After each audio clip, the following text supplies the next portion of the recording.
It's really freaking cold! Ah! Why do we deal with it? This planet sucks. We need to move to a different one. No, it's freaking cold. We don't want to be here anymore. I suggest we move. Go to a different universe, different galaxy. That's what I want. Ow. That doesn't help. Speaking of which, soda. Oh, dang it. That splashed everywhere. Here. Give me a second. I happen to have some... There we go. Some paper towels.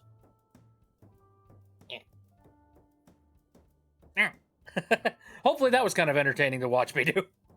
Anyway, hi. How you guys doing? I hope everything is great. It is currently the, the last little dregs of my 10-year streaming anniversary. And we are going to continue doing the retrospective that I was doing yesterday. So hello. Hooray! Ain't it a thing? I love So yeah, we're going to continue to do that. But before we do that, how you guys doing? How you guys been? What have you guys been up to? Since the 24 hours since I last spoke. I know that my throat's a little bit sore today, and I think it might have something to do with me doing all that talking yesterday. Possibly. Unsure. I don't know, I'm blaming it on that. Also, I will change things up a little bit today. Since it's a Sunday, I kind of feel like jumping into the stream chat so that if anybody wants to poke me, they can. I just gotta make sure that I have the right microphone on. There we go. Okay. Oh, you went to an amusement park? Ooh. That's kind of fun. What did you do? Was it one that, like, is it doxable, I guess is the question. The stream was 5 hours yesterday. Indeed it was. Long ass stream. And I mean, we did a pretty good job of getting through a bunch of the entries on this list over here. We got through about 110. Extremely doxable. Okay, well then, don't say anything about where you were. But I am very happy that you had fun in an amusement park. I never lived anywhere close enough to an amusement park that I could actually, conveniently go there. Kind of wish I did. Oh, hell, look, there's a show in here.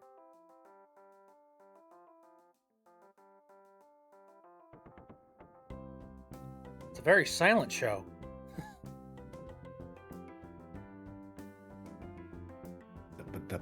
There we go. Hey, sorry. Hi. What are you guys wasn't on? How's it going, show? I didn't realize that I could just enter here. Yeah. Welcome to Casual Sunday Streams. When you you can come in and bully me anytime you want. I'll ask next time. Oh, no. Don't worry. It's fine. Like, okay. that is how it's literally designed that way. So, don't worry. Alright, well, that's good. But how's it going? What are you up to? Not much. I'm playing White Knuckles. White Knuckles? Yes, it's a really good physics-based climbing game where you have to manage the stamina in both your hands whilst managing inventory. It's kind of a roguelite. It's fun. I advise that you should try and play it for a stream because it's super satisfying once you get into the motion of things. Yeah. I've looked it up and overwhelmingly positive. And it came out this year. Nice. Mm-hmm. We have to keep in early access though? What more could you possibly add? I know, right? I'm climbing up a brick wall. What more could I ask for? It's early access, but it feels finished.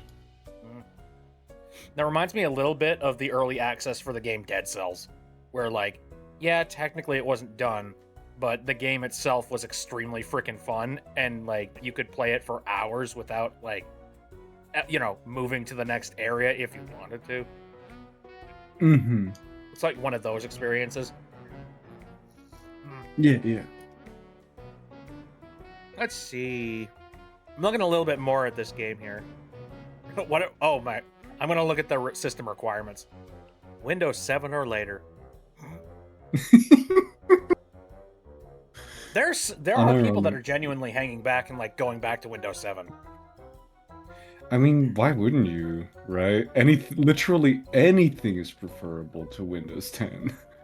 Right. Or, Windows 11, which I'm currently suffering. Or sorry, Windows 11. Yeah, sorry. Yeah. I'm sticking to Windows 11. It's begging me like daily to be like, oh, please update. And I'm like, please no. upgrade. Suffer. Yeah, no, it's fine. I'm a sucker because I want to have the security updates and things, so I jumped ship to Windows 11. And you've probably heard me complain about all my problems with Windows 11 and how much it crashed trying to figure out it, Yeah. And then on top of that, they had their own, like, AI stuff that they immediately have to remove because it's like a massive security risk. Yep. Yeah, Hello. I know that. Good lord. Oh, hello, Ocean. There's Ocean! Join you. Hi! What are you up to? Yeah. Hello. Hi, I saw you were in here, and I hope you don't mind I join you. Absolutely. You'll never no. you'll never fun, guess fun fact. what I just keep this me. channel open on Sundays, so. Oh, hey, Oh, man. hell yeah. You'll never guess what today is, Bippy. Stir. What? Ocean. Oh, shit! God, hold on a second. My brain rebooted. Happy birthday! Happy birthday, Ocean! Everybody say happy birthday! Happy birthday, Ocean! God, my brain hurts.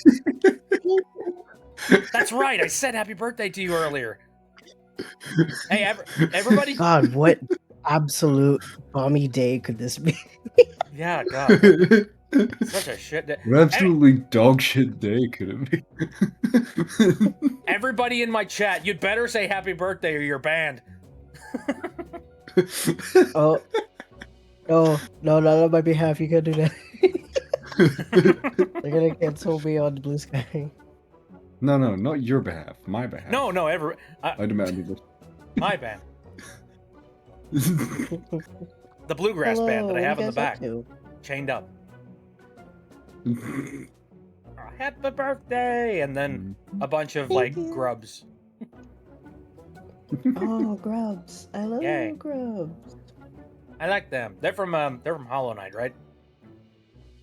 They look like the Hollow Knight grubs. Yeah. They're so cute. So adorable. Oh no. I have to Alright. restart my run. Well, since it's your birthday, you been doing anything special? Actually, yes. My partner and I were doing a playthrough of Return of the Obra Dinn. Oh, yeah, right. You were talking about that. Yes, it was very good. And also, oh my god, everything that could happen to these fucking sailors happened to them immediately. I'm never getting on a boat. To be fair, there's I've never been on like a boat that is designed to go into like, uncharted waters. Like I've only been on like fishing boats and pontoons and stuff like that. So I've been on like a steam-powered boat, and those are cool. And I don't Mickey mean that Mouse like there? super literally. Yes. Hey. Oh. He was there. We were at Disney World. They have waterways in between the hotels, and the boats actually cart you around to different areas of Disney World, so you don't have to walk and you can enjoy a nice boat ride. Oh, see, I was being funny. But apparently, okay. Steamboat Willie was actually there. The joke is serious. Oh, it was real. That's fun. Steamboat Willie was actually there, and he said he was my dad, and then he killed my parents. My dad works at Star Wars. Is that a Joelism? Yeah. Is that Vinesauce? And then he come over and break my fucking legs. And he stole 50 cents from my wallet, and then he spit on me and he leave.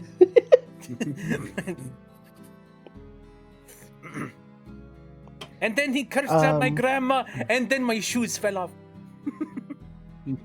Shoes fell off. I remember that. And then my shoes fell off. It was a really good game though.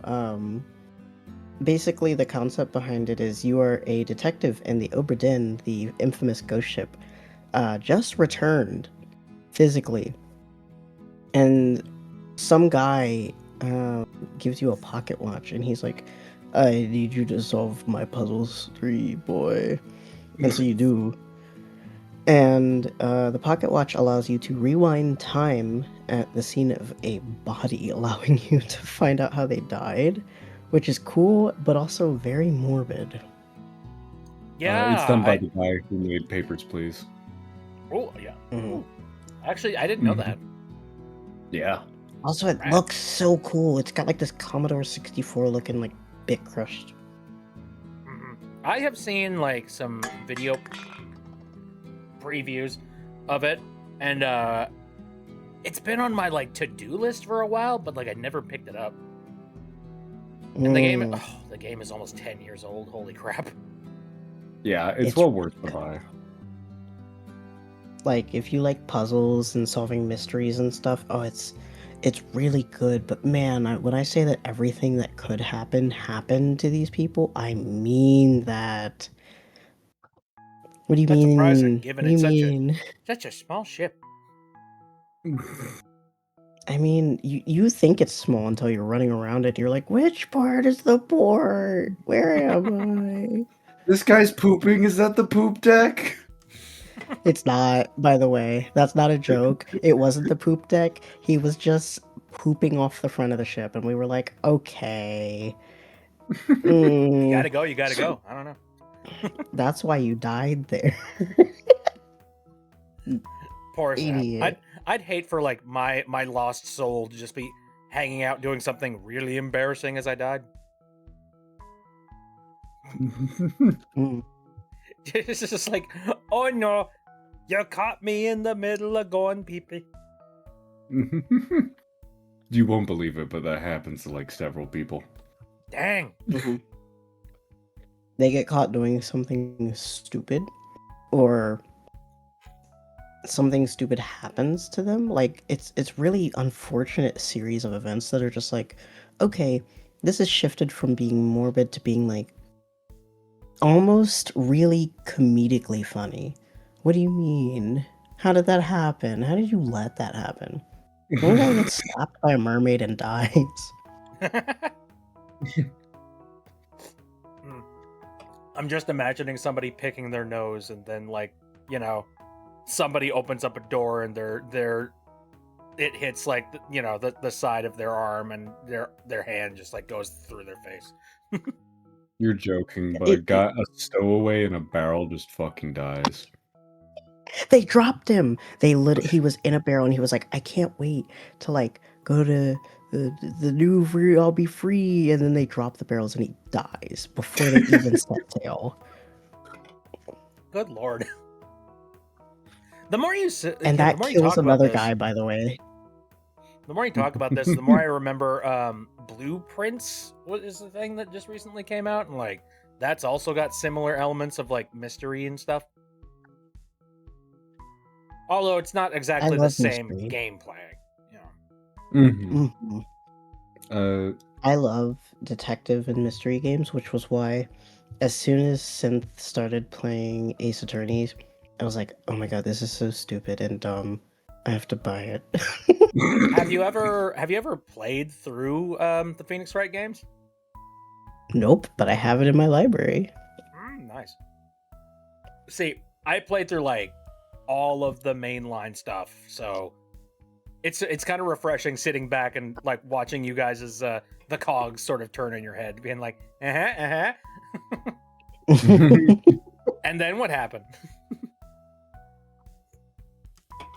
I want to play the games so bad, but Synth is playing them, and I'm trying so hard to just not ruin them for myself. Oh my god! I spy a Oh, sock. whoever's going. Oh, You're hello. stuck here. Hello. I Welcome Missed to la- the show. I'm glad I guessed correct. missed last retrospective. I wanted to say hi. Oh, hello. Oh, Well, welcome. Hello. Thanks for coming on in.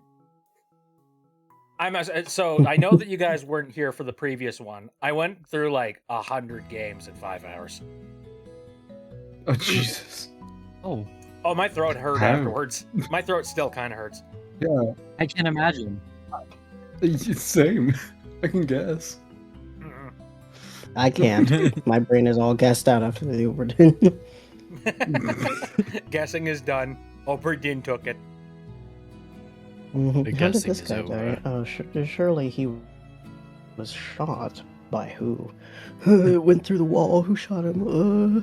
What do you mean there's giant The wall. crabs? What? Spooky's gonna go EP. Spooky, you currently live like Huh? a very strange timeline, or no, a specific time zone rather, not timeline. You're not a time traveler. Timeline? Anyway, timeline yes, now. That was you should go sleep. Tylenol. Have a good night, Spooky. Yeah, sleep well. Sleep well. So I've still got around And like don't 40 make games me that I gotta late. get through. Come on. I'm just gonna Oh, go mhm. through here, and by all means, if you guys have any like, if you have any connections with these games whatsoever, chime in, because like I'd love to hear other people's opinions on these things. Unfortunately, I was yeah. raised upon under yon rock, so most of my connections same. are like Super Gart. I don't know if you guys had that one. That might be a UK exclusive. Super Gart. I don't Did know you that guys one. ever own a Commodore 64? You know, what? Super Gart, like he and like Jario, they gotta go like rescue the prince or whatever. Shows Uh-huh. lying to you. He's like, Hmm. I'm just like, so like You're Super a Mario figure. then. Super Gart. My mom See, the had, problem like, is I'm really old gullible as hell, consoles so like you this. tell me that like straight faced enough, Yeah, and I'm same. usually I'm just like, Same. oh sweet, I need to go look up this Super Gart. So you're gonna get I've away with learned. a lot of lies to me. I've learned. I've learned. I Ocean's have had to Third. adapt. I am easily gaslightable. You know, Yeah. so am I, and that's why I had to physically teach myself what show is fibbing to me. It, Finish. it reminds me. It reminds me of what my Uncle Sean does, because he does that too. But the problem is he will give me instructions that he's lying about, and that's a problem. Oh no, don't see. I remember I worked at a place once, and like a dude that was training me in was somebody who really liked to just fuck with you, and so I was just like, how am I supposed to learn how to do things here if you're if I can't trust that you're not lying? You're to me? lying to me. Yeah. Like you can't do that. So hi, Osha. Yeah, I mean, I've done that. I can't Oh, complain. speaking of because which, I forgot. I I've gotta done put the that magma too. up. Yeah. I can't Yeah, complain about baby. show doing it because I have definitely done it to my nieces and nephews. I convinced them that werewolves were actually the cause of a full moon because you've never seen a full moon without a werewolf. So That's really funny. That is they really believed me for funny. all of 2 years before my mom was like, "Ocean, stop." Your mom's a Oh, buzzkill. he You killed should him. say that it's vampires next time. No, my mom can't Gonna talk use- either because she gaslights too. Okay, let's. Okay, pin thing. I don't need There any you of go. If anybody wants to go and like draw random what's it over on the magma, you can do it there. So I don't know if My it's been mom told- mentioned on stream today. It is Ocean's birthday today. Mhm. Yeah. Oh. Bippy forgot. I think that's Hey, I got a lot of Baby. things going bro. on. I'm sorry. No, You're I fine. At I'm least gonna be it's real with you. with enough Deadass, nudging. I forgot I it's my did birthday. remember kinda. Yeah, yeah. Mhm. I'm so serious. I forgot it was my own birthday for a little while too. And this morning I was like, Oh. it's Sunday. I gotta go to work. And then mom was like, "Happy birthday!" And I was, I have the day off. Oh, freedom. Yeah. I love that's the where your mind went. I have to I, do. Don't work. Don't work. What I- having a I- job would do to a motherfucker. Work. Freedom. it's the same PTSD you get from school where you're like, you graduate high school, but you're like, oh, it's Monday. I gotta get up. And then you're like, wait, Yeah. the shackles are broken. I'm free. Yeah. Release me.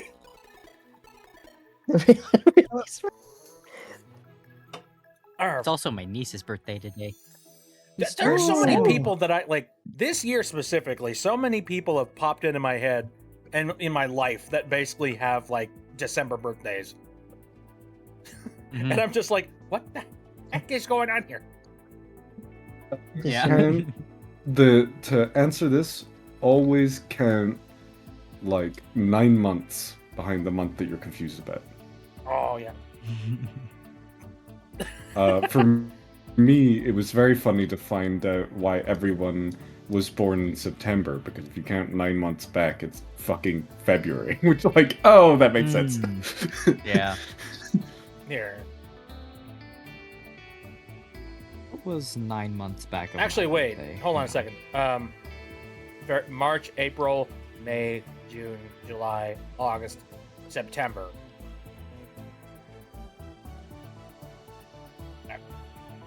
That's 7.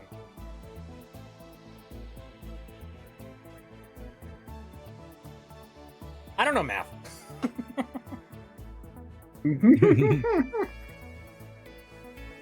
trying to remember what that was. That one. It's a TikTok channel that they make music that's just like, you know, happy birthday. It is this month. You're the product of this day. Fucking. Yeah. Have you ever seen that?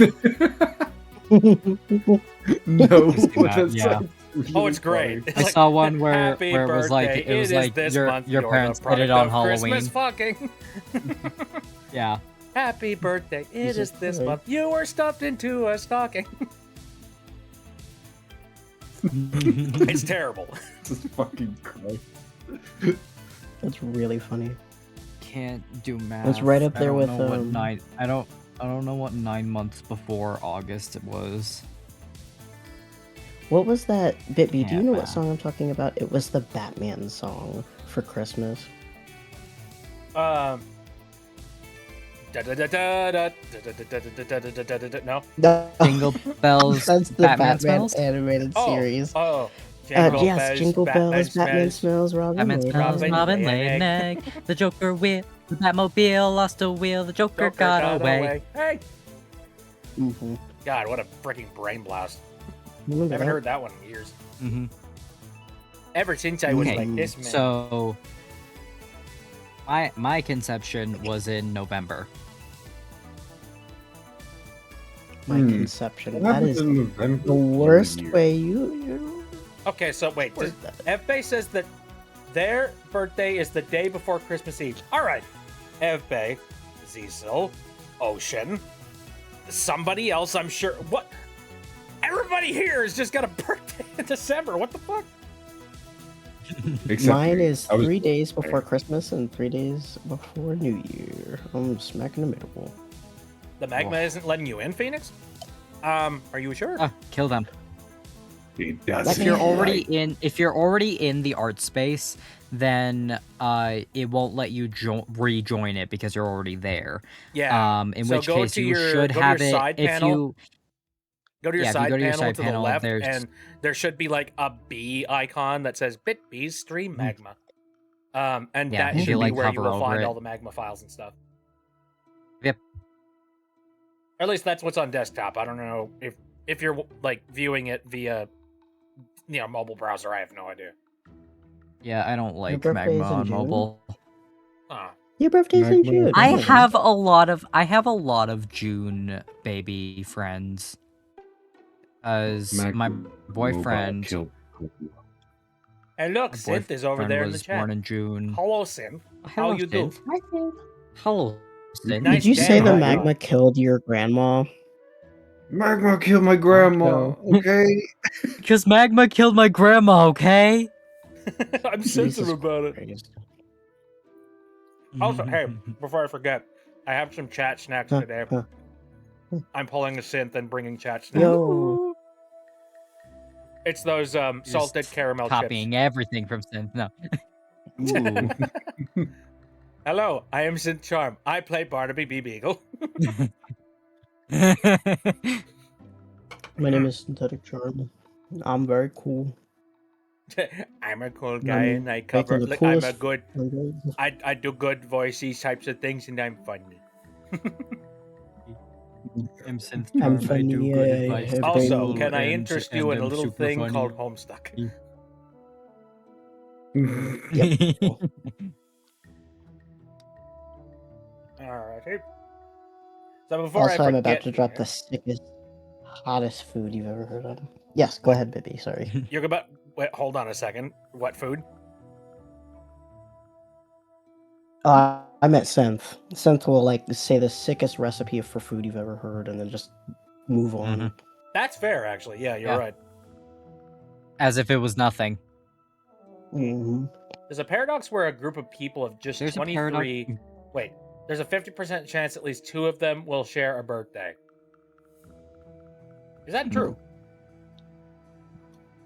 Maybe. Interesting. Or are you playing like number games with me? Is the devil. So. Hmm.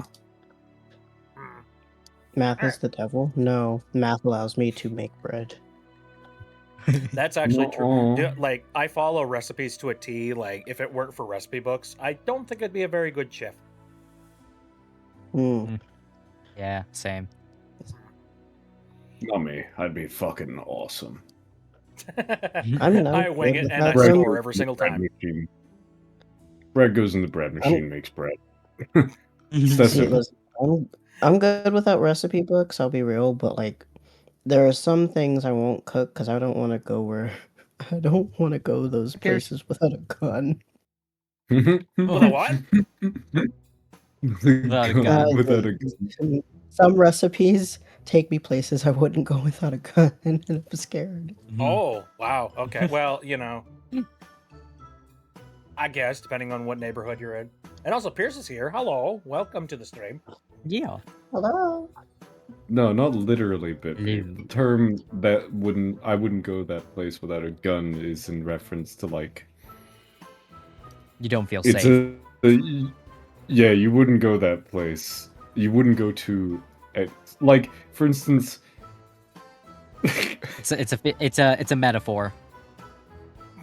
I'm thinking of a specific example here. It's the one where it's like, goth women have made me go places I wouldn't go without a gun.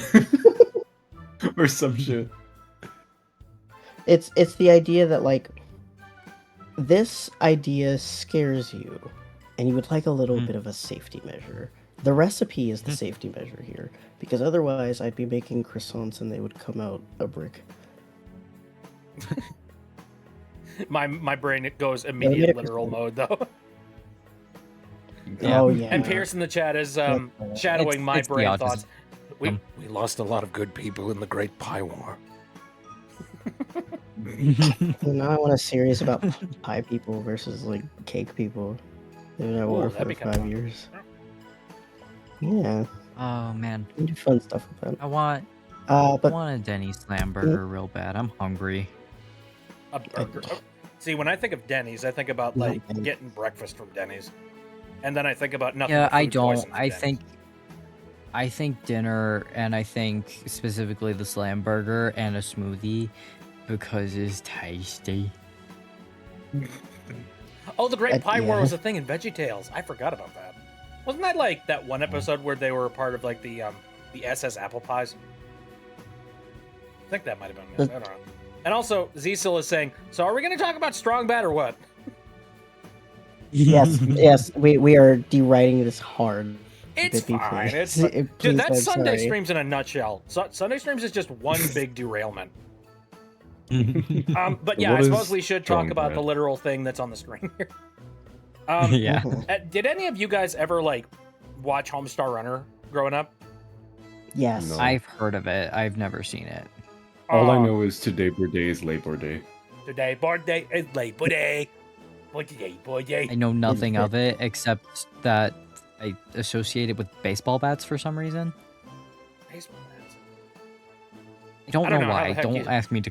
Don't Maybe don't it's ask me because to explain. Homestar looks oddly like a baseball bat. Maybe Yeah. it could be it. Well, I covered the Homestar Runner video games made by Telltale on my stream once, and and actually, like, I bought them a long time ago while they were still on Steam. Unfortunately, they are not anymore because Telltale went belly up. And like, it's super fun, and also I feel like Homestar Runner kind of has one of those art styles and comedy styles that's just like timeless. You know, like Mhm. you tell the jokes now or in 20 years, and it's still funny. Yeah, Yeah. Um, I like humor that doesn't date itself. well, technically, Homestar humor actually does kind of date itself to the 1980s and the 1990s, but like it does it in a charming way. Yeah. Reminiscent of. Pierce is asking if It's Strong like Bed was in reminiscent. Poker Night at the Inventory. Yep. Was that the first one, but not in the second one? And I purely believe it was because, like, by then, It was the Like- first one, I think. I don't know. Yeah. And yeah, like, God, I really badly, I would love to see this game back on the market again, and I see no reason why they couldn't. I mean, we talked about this before. Skunk Ape is a company that, like, they picked up, it's literally just a bunch of old Telltale employees. They picked up the Sam and Max games, and then they remastered them and re-released them. I see no problem why a similar thing couldn't happen with the Cool Games for Attractive People game. Like, I would love to see that happen. And I'm fairly certain the Brothers Chaps would be just like, oh, hey, cool, more money? Awesome. So, please and thank you. I want that to happen. Yeah. Your baby. I'm manifesting that for 2026 for you. Please. Here. It's my little girl. Mostly because Hello. I want to see you play it. Oh, have kids? Patch. Yeah, it's Patch. Oh, Patch. She's being Hello. grumpy because it's Aw. late at night. She wants to be out and run around and meow meow meow all around the house, but she's senile, so she has to stay here. You should tell Patch that I send kisses. My friend sent kisses. aw. Her tail waggled a little violently. Win! I win. FBay's asking, Mhm. wasn't one of the chaps in Gravity Falls? Yes, I believe so. Either one of the writers or something to that degree, if I remember right. Ziso would know better than I would. I haven't There's a watched little Gravity Easter Falls egg. yet. Please don't kill me. I love. You would love Gravity Falls. It's kind of, it's an in-joke in my community that, like, I literally, I went out and bought the entire Blu-ray box set for Gravity Falls. It's sitting back there. I could literally watch it at any freaking time, and I haven't. You should do that. Methinks. I got It- I got a it's plan good. to do a watch along in the Discord sometime pretty soon. Not like really soon, but yeah, that's kind of the idea I got in my head. Mhm. Matt Chapman I was will a be there. writer on Gravity Falls and voiced Mermando the Merman. It's the bitch. That's the Rad. fucker. So let's move on to Love the next Mermando. listed thing in the, on this like PowerPoint presentation. Mhm. Ooh, I love the way your VTuber just snapped its neck for a second. it does that. Sorry. Especially when I like take a drink. Mhm. Anyway, Dust and God. Elysian Tale. This is a I have freaking heard of this classic. game. I This is have a- not played it. Classic of the I Xbox really- live arcade era that you can buy I on really, Steam. really and like is the good. character design. Pierce says, "What neck?" Oh well. Point. Neck Neck free free stream. As in, all of you get free necks. Maybe I'm almost out of soda here. Yeah. I need to be taller. I'll take more neck. Yay. Maybe.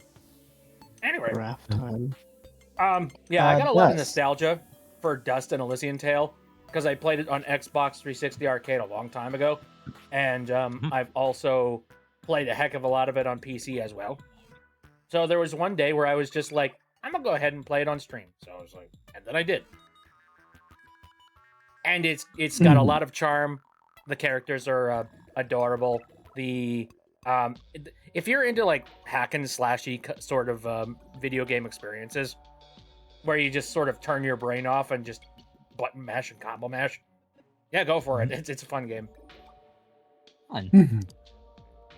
I'm down for that. I've seen it around. I just never knew what it was. But it looked cute. It looks really cute. Oh yeah, it's like very fun and yes, very cute. And like, you know, I would die for Fidget because Fidget is like really adorable and stupid.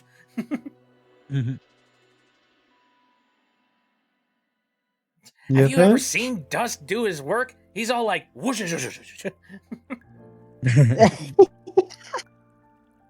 Whoosh. Right, moving forward. Ooh, frog gun. This was an interesting little thing for me. Oh, hey.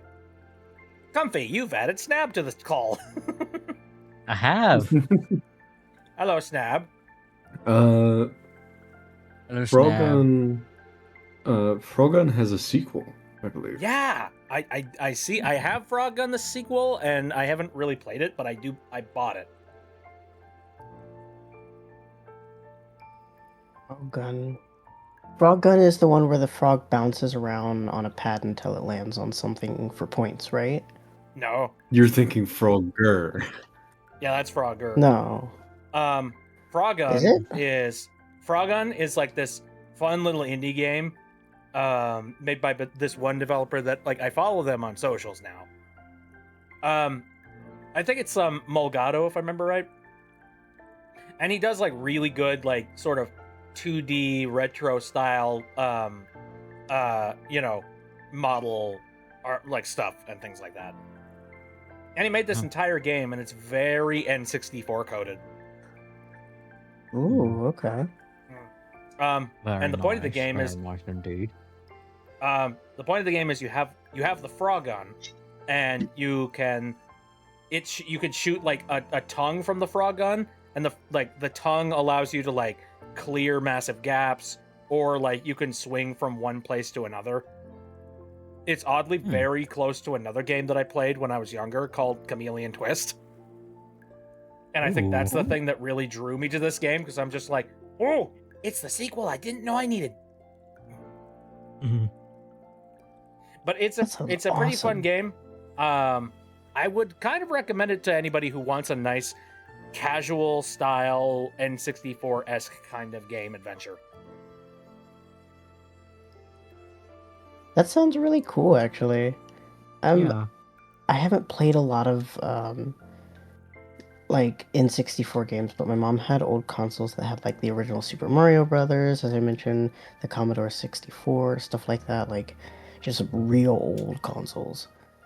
So I missed out on like a lot of like, ooh, you know. think the first console I ever used was an NES because my parents didn't have a lot of money and that happened to be the one thing they could afford. Yeah.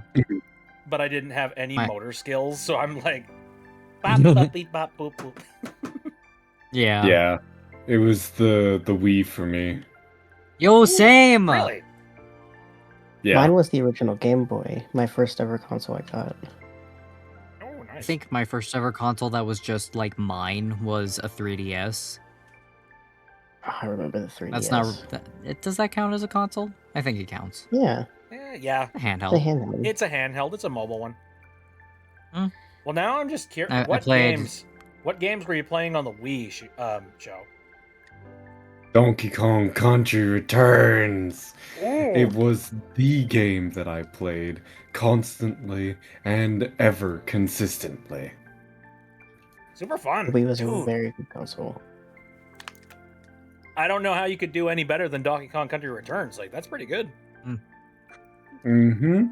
I was Have playing you ever heard Animal of a Crossing game- City Folk. You ever heard of a game called Okami, Pippi? Yep. I know Have you Okami. played that one? I have not It's played that really one. good. It's really good. It is Japanese very good. folklore style. Wasn't art. Okami originally came out on the GameCube, right? No, that was a Wii exclusive game. There was like the thing where they were like, you use the Wii remote to draw the brush strokes, and the Wii remote response time. Oh god, yeah. I'm I curious used to about this. play the Wii Sports a lot with my sisters. And I would play specifically that one. I think this was Wii Sports Resort, the one with the dog with the frisbee. I would only play Yes. that because I like the dog, and I was terrible at it. I like the airplane game because I wanted to fly. Yeah, Okay, I did looked, really like the sword fight one. Sword Fight. Yeah, there was a sword Yeah. fighting game in Wii Sports Resort. Oh yeah, right. Forgot about that. It yeah. was like You could foam do the swords. the slicing. Yeah, you could do like the slicing game. No, they weren't foam. You could slice fruit and objects. And then you could also like knock somebody off of like a tower. And there was another one that where you like ran, in a lap where you just started beating the shit out of people. Oh yeah, I remember that one. Okay, so I looked up Okami. It originally came out on the PlayStation 2 and on the Wii. It never hit the GameCube. So this explains a lot about why I didn't end up playing that game. Because I I didn't feel like have you would like it. I didn't have a PlayStation 2, and I think while we had the Wii, we didn't get much for it. Which is sad. I feel like you would genuinely Yeah. like Okami just because of how beautiful it is. It's done like Japanese art style brush strokes. Isn't there a sequel to Okami that they announced recently? We don't. Yes, that Maybe. one. Yes, I thought you were talking about like the DS game, and I was like, we don't acknowledge that one. Is it? Oh my gosh, I think it's available on the PS4 now. Oh, nice. It's available on Steam. Oh shit. You can Ooh. get Okami on Steam. It's lets interesting, you but I control don't all I only have a PS4. Oh, hey, you Oh, can you get it should on Steam. get Hold on a Steam second. smells. I'll add that to my wish list. Yeah. There Did we you say go. show? I said you should get it on. You should get a Steam. I have a I Steam wish I had a account. Steam. I have a Steam account, but I am woefully broke and don't have a thing that can run any of the games. Just get money. Yeah, It's just free. get money. Oh, yeah? Yeah? Get money, it's free. What are they gonna do? It's made of paper. It's free. You could just. All right, get- there's this cool little life hack to get like a bunch of money. Okay, you just gotta Yeah, get this show. thing. It's called a gun, and then you gotta walk into this place called a bank, and then they'll just give it to you. No, in Minecraft. Wrong. Incorrect. In Minecraft. In No, in Minecraft. real life. Minecraft. Come on now. I don't acknowledge this. Bit be banned from Twitch. Don't condone. Any percent. I don't know how the heck you get banned from Twitch. Jesus Like, Christ. it seems they're so don't flippant on the either. rules around here. You could literally like, you Mhm. could go to Target and steal shit and brag about the fact that you stole shit, and you'll only get like a 3-week suspension. Mhm. Like they don't Yeah. care. No, what did we talk those 3 about? weeks I We could don't steal more from Target. steal. Now you need to go in timeout.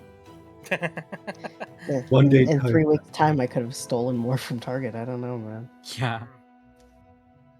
What if I just look Huh. up how to get banned from Twitch? Please I mean, so there's a couple of different ways I know for sure, like, you know, the nudity. Obviously. There, you know, I'm sure that also some like hateful, derogatory language probably. I also know that Yeah. there are certain games that you absolutely cannot play on Steam, or no, on stream rather, for any reason. Yeah. Found it. Oh, good. I'm not gonna read any of these.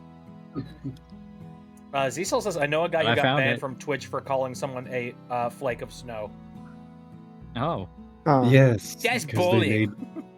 They made that one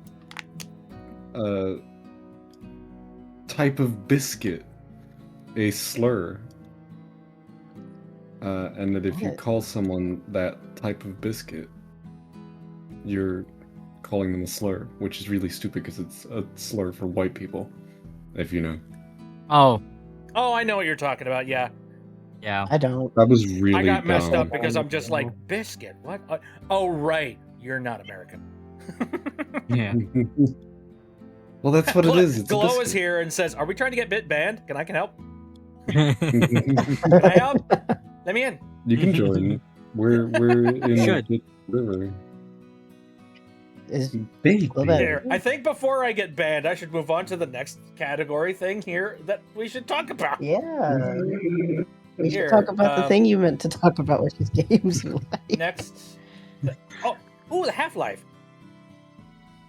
Ooh, Oh, Half-Life. which I one? played Half-Life 2. Hold I on, think- I've played this game over and over and over again, but then one day I'm like, I've got nothing better to do, and I feel like playing something nostalgic. So I dove into Half-Life 2. Also, Glow, I believe okay. you have the you have The the role, to- so I think you can join the voice call. It's over in the BitB server. Yeah, this is a thing that I do where I'm like, I'm just gonna open up this channel on Sundays and see what the fuck happens. I can hear the gremlin in Globat's voice with the "Let me in." Let me in. I can hear it too. Yeah. It's like I can hear it approach. Dun-dun, The Globat is approaching faster than usual. dun-dun, That is what is approaching in my ears, in the back of my dun, brain, dun, dun, dun, dun, dun, dun, dun. with Just that when you background thought music. it Yeah. was safe to get back in the stream. Whoa, Globat. Let's see it. Oh, Go back. You fools! There we go. There we go. That's the one. Hi, Globat. You left your VPN Hello. open. You fool! You've doomed yourself. How's it going? How's it going, Glow? How you doing? I'm good. I'm recovering well from my food coma. Oh, good. Oh, yeah. What was the food? Yeah, I had 2 Christmas dinners. Oh my god. Recently? Ooh. In a row? Yes. You're I mean, great. I got a day break between them, and this is recovery day number 2. Good lord. Had tacos for Yeah. Christmas dinner.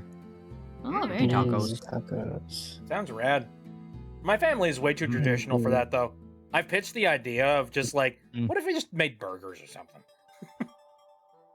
Yeah, my family usually, like, our usual tradition is this homemade pizza that my grandma makes. But we didn't have time this year, so we just did tacos. That sounds awesome. Okay. Can I go over to your grandma's place? Please. Can I come to your grandma's place? Dude, you would get along with my grandma so well, Bitby. How Oh, so? just baby, I see how it is. You're fucking nerds. You're such nerds.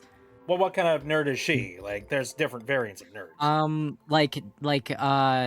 She really likes hearing about, like, tech stuff, even if she doesn't, like, know a bunch about it. But she is a, like, history and National Geographic nerd. Oh, see, I'm brain empty when it comes to anything history related. Yeah, But if she's and that's why willing I to, think you like- guys would get along. If she's willing to hear me out when, well, I don't know. Wow. It's like I can't hyperfixate on history related stuff nearly as well. I don't think. He's very talented at getting you to hyperfixate on history stuff. So If maybe it's about ancient hey, civilizations, I'm game. hey, I don't know if she's willing to hear me, like, rant and rave about technology-related stuff, then... No, she is Yeah, 100%. it's for sure. Did you hear about the Steam frame that's going to be coming out next year? It's gonna be better. Steam, She's not gonna know what that is, but Right, she'd be like, I don't know what that is. she'll, Does she know what a VR is? she's like, I'm not entirely sure, but you could probably explain it to her, and she'd be like, "Oh, okay, that makes sense." Okay. It took the She's C very out of quick the to understand the VCR. concept. I mean, I explained what Welcome Home was to her, and she got that pretty quickly. So Listen, Funny, you she got it. fucking scrub. She- if you don't have she- at least an NVIDIA GPX 420, then you aren't fucking running shit. Oh I my would God. say you said GPX, and I'm just like, doesn't exist, and also like, if we're talking Listen. about GTX is literally something that isn't supported anymore. They killed off that I- they killed off that Bippy, like you connection. really like, isn't running shit. Bippy, you misunderstand. I don't care how many terafarts per flop it has, okay? Oh my God. fair enough. No, that's not fair. Don't validate that. My computer man, has like, a whole bunch go of to rainbows, Dude, and it says I'm a- T-Force on some I'm of gonna the be for real. doodads in there. I'm like, that's Trans-Force. My computer is gay. It runs on the power of rainbows and being queer. That's all I know. I like Arr. that explanation. I don't know It's how great. your computer Honestly, works. I don't. What is a beast? I care very little about what actual chips are inside of it, and rather what the heck they can actually do. And like, I was talking with somebody just recently who's looking to upgrade and move over to like a new computer, and they were like, I'd like to get a 50 series card, and I'm like, you really don't have to. Not really. Like, 50 cards are not nearly as upgraded as people say they are. It's like, you could get a 40 and you could probably live without it. Like, as somebody that got a 50 card, it's not that special. It's just like, the most notable thing about that card is that it has the chance to catch fire. Oh, Hmm. I'm not even kidding about that. Test. Oh, I know you aren't. That's why I was about to be like Tesla coded. At some point, I should probably give you my computer specs, Bitby, just to see whether I actually like. I bought this in April of this year because I was afraid of like all the tariffy type stuff, it's just pain in the ass type things. So I was like, you, eeny, meeny, miny, you look like you could let me animate on you. So yeah. Yeah. It Hey, reminds baby. me of this Like one Ingrid. time my mom was like, I need to get a computer upgrade. I said, that's not her voice. Her voice is more like, I need to go and get me a computer there upgrade. And she was watching like QVC or something, and she saw there was a computer on there, and she went, oh, that looks really good, I'm gonna go ahead and get that, I'm gonna order it. And then she went and she ordered the thing, and she's just like, I don't understand how this is so slow. And then I looked into it, and I'm just like, oh, so this is like a computer that has 8 gigabytes of RAM, it's running on an i5, no. and also like you're working off of last generation's chipsets, and like, actually no, it's like 2 generations back, in fact. And I'm just like, and you're trying to run something that like you're trying to install Windows 11 onto this thing. It's like, Oh, yeah, this I is understand. why you do research before you just pick up a laptop. But Yeah. they make it look so good on TV. Just like, look at how many emails we can look at. Shiny. Yeah. It is chrome and shiny. And now that Wait, computer is is me. mine. Oh. Oh. Because like she ended up getting a replacement. She ended up just getting a Mac because it's just like, you know what? Macs are not like overly expensive, and also like it's simpler. Just go out, buy an Apple related thing, and it's probably going to work well. So I Yeah. have that Mhm. laptop now, and I use it for like server related things if I feel like it. It's Yeah. partially why I feel Linux people fail to grasp why normal people will not go to Linux. Yeah, right. You know, because like Mac and PC, like Mac just has it. Like it's there. Like it'll need an update every once in a while, but like that's it, bro. All done. Have fun. Yep. But then like Windows, you know, like it's a bit more annoying, but you know, it's all there. You can Right. just you click the thing, you gotta do like an install thing, and it's annoying, but you know, it's there. And then Linux, it's like, oh no, you don't understand. They're the vegans of like they're the vegans of tech stuff. Like one enters the room and everybody groans because we know they're going to say something very annoying. Yep. Yeah, exactly. I use Arch Linux, thank you very much. You know, that kind of Oh my thing. god, Linux Yeah, users, Jesus Christ. Why You have don't to you talk just about your Linux distro world. and everything. Why don't you just use Linux? It's so much easier. All you have to do is code your entire PC. No, Right. you You have have to to learn learn- terminal, like, until you are terminal. Yeah, exactly. Sounds Basically. horrible. Why would I want to do that? Dude, like, Oh, Because I am on the fringe of being a superpower user, and like I almost kind of understand Linux. Even then, I see how much frustration there is in it, and I'm just like, no, not now. Can't do it. It's so much I don't easier. want All you it. have I to don't do is want a sell your Linux soul. device to be my daily driver because I don't want the frustration. Yeah, exactly. It's so much easy. I mean, if you just install this, if you just use this one code base, yeah, but you misunderstand. I'm a layman, and as a layman, I'm stupid, and I would like it to have a button I press, and then it's done. That's how technology lay- has been I like for the to- past 30 years. Right? I don't want. As a layman, I like to lay, man. I'm not Yeah. doing all that. I like when funny like to computer lame, go burr, man. and I don't have to think about it. Yeah, exactly. Z-Cell says, "What the hell even is a code base?" I don't fucking know. Oh no, It's scary. I don't know. They woo you Speaks in in with tongues. promises. They woo you in with promises of infinite security and fame and gold, and all that they leave you with is confusion and tomes. Mhm. To deal with Satan himself. I am I lost tried. within a labyrinth of my own design, and it keeps hitting me with hammers. I tried several different versions of Linux, and like every time I do, it's like, you ever get like that thing where you're thinking so hard for for such a long period of time that you get that brain fuzziness, where Yeah. you're just like your head is just super like tired, and you're just like, I need to lie down and The sleep. brain fog. The brain the brain fog, fog, where yeah. it's just like I can't, I refuse to think any further. That's what Yeah. that's what being with Linux feels like to me. Because it's just like, oh, I'm trying to fix this problem, and I've been doing it for the last 2 hours. Mhm. You say being with Linux like it's a toxic relationship. It is kind of. It is. As I said, it's like a vegan walked in the room. Like, okay, are they correct? Yeah, probably. Morally, at the very least. But then they begin talking, it's like, actually, you should try veganism. It's like 10 times more expensive, and it's really complicated, and you can only eat from like 2 places. It's like, well, okay. But I like know. pork Yeah. chops. So I complained. I complained so hard about the fact that like I want to boycott everything Microsoft, and I still have plans to do that.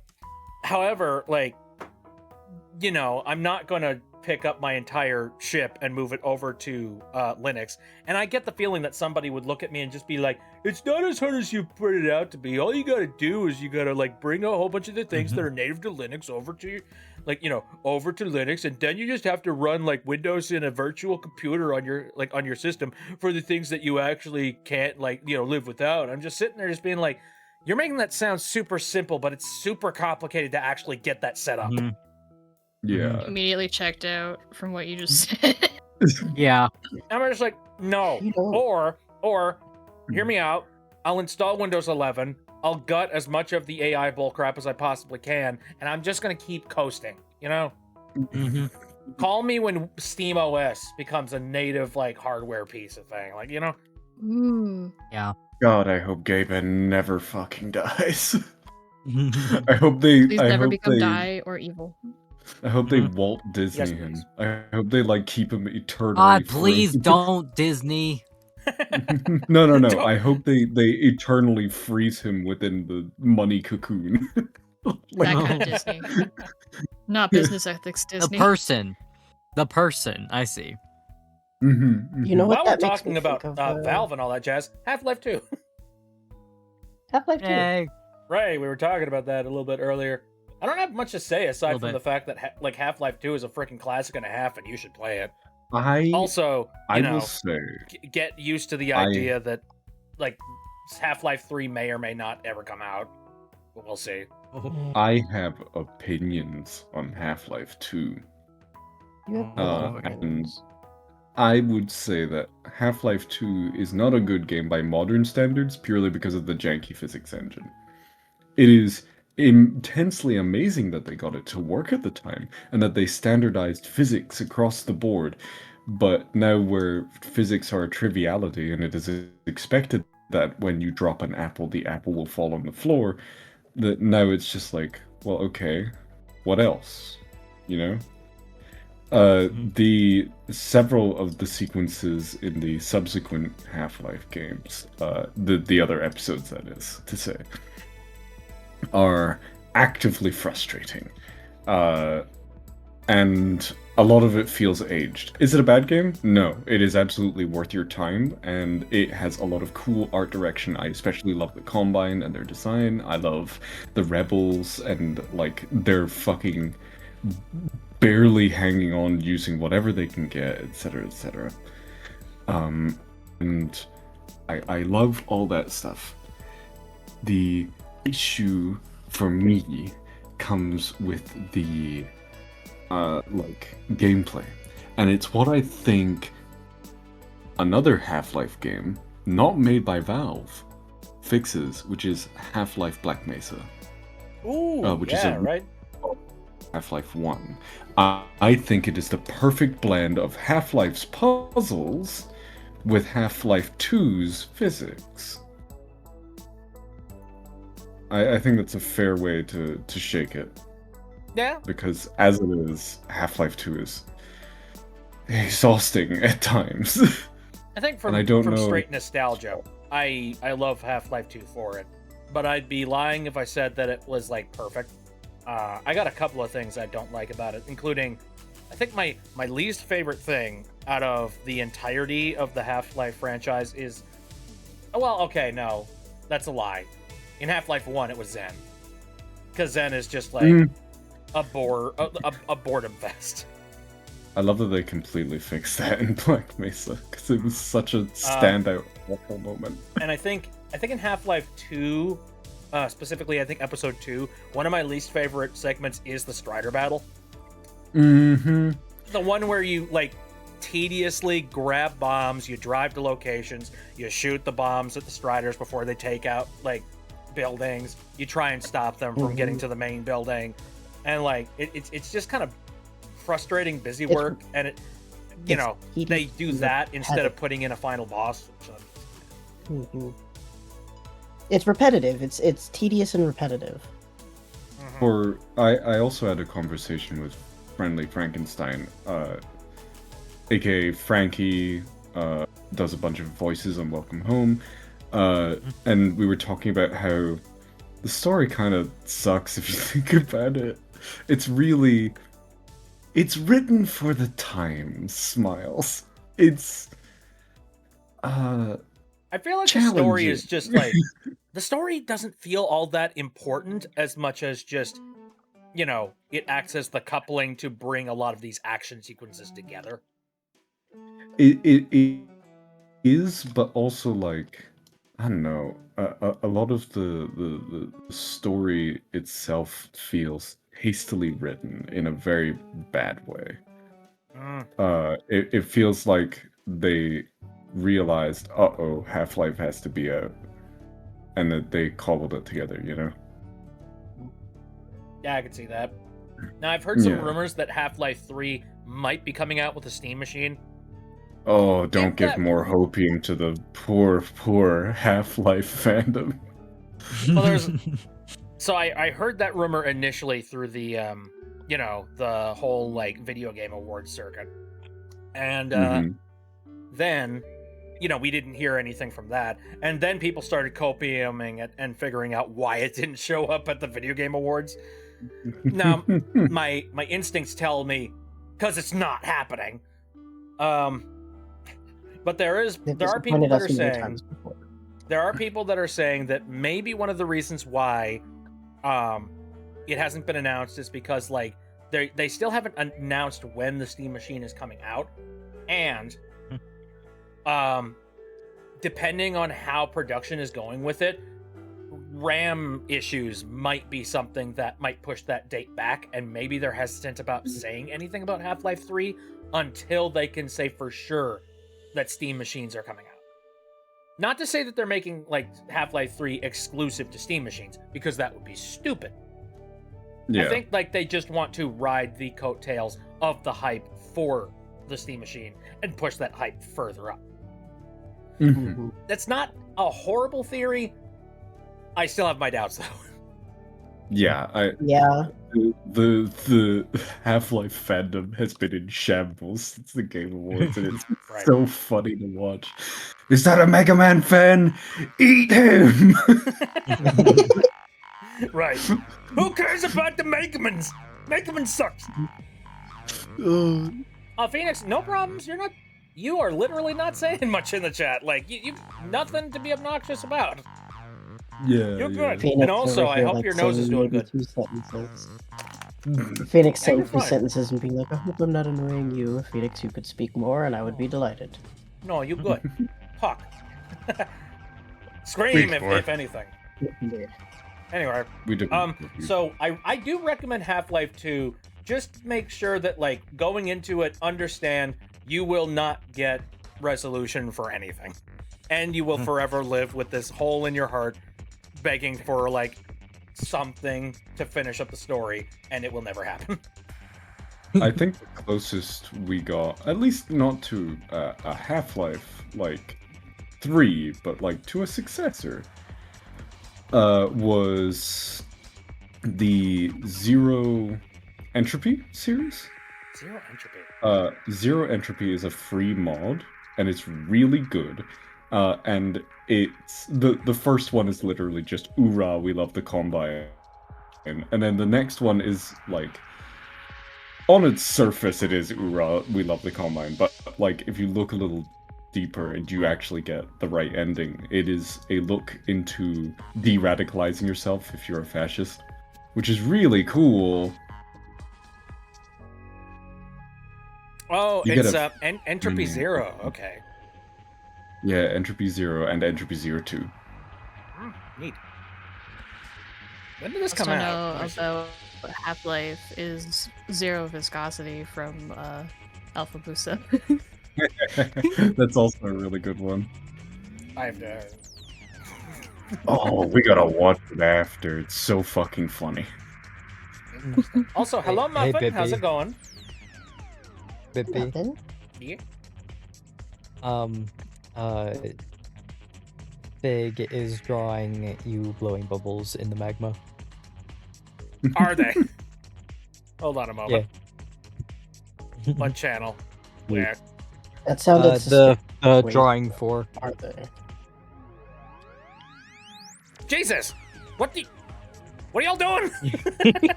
This was Down here. empty a minute ago. Under the cover of darkness. Yeah, Fig works fast. Good lord! Thank you. Hold on. I have to put that on the screen here. Yeah. It's good shit. I also love the drawing of like me and you swapping accessories. Yeah, right. Yeah. Cosplay each other. Turn on magma. There it is. Look at this wave of stuff here. Holy crap. Wham. Other things. Hey, look. Bubble blowing baby boy. Oh, baby boy. We're on a baby hunt. Bubble We don't baby think we don't boy. know how to weed him out. What? Hey, hold on. Wait. Squeeze. Squeeze. Squeeze. Well, Also, there's a I spend would like here. to make a new. I want a new page. Can I make a new page? Yes, sure. Hold on a second. Here. Luckily, my magma is not nearly as like absolutely humongous as Synth's, so there is many room for more pages. There we go. Also, I see something in the corner here. Page. Oh wait, no, there's nothing. Hold on. Warrior stance. Fig, I need you to put a shine on his forehead. Yeah, it's a little bit of a window shine or something. Yeah. Blurb. Be serious. Oh, Gravity Falls. Oh, cool. Mabel, that's nice.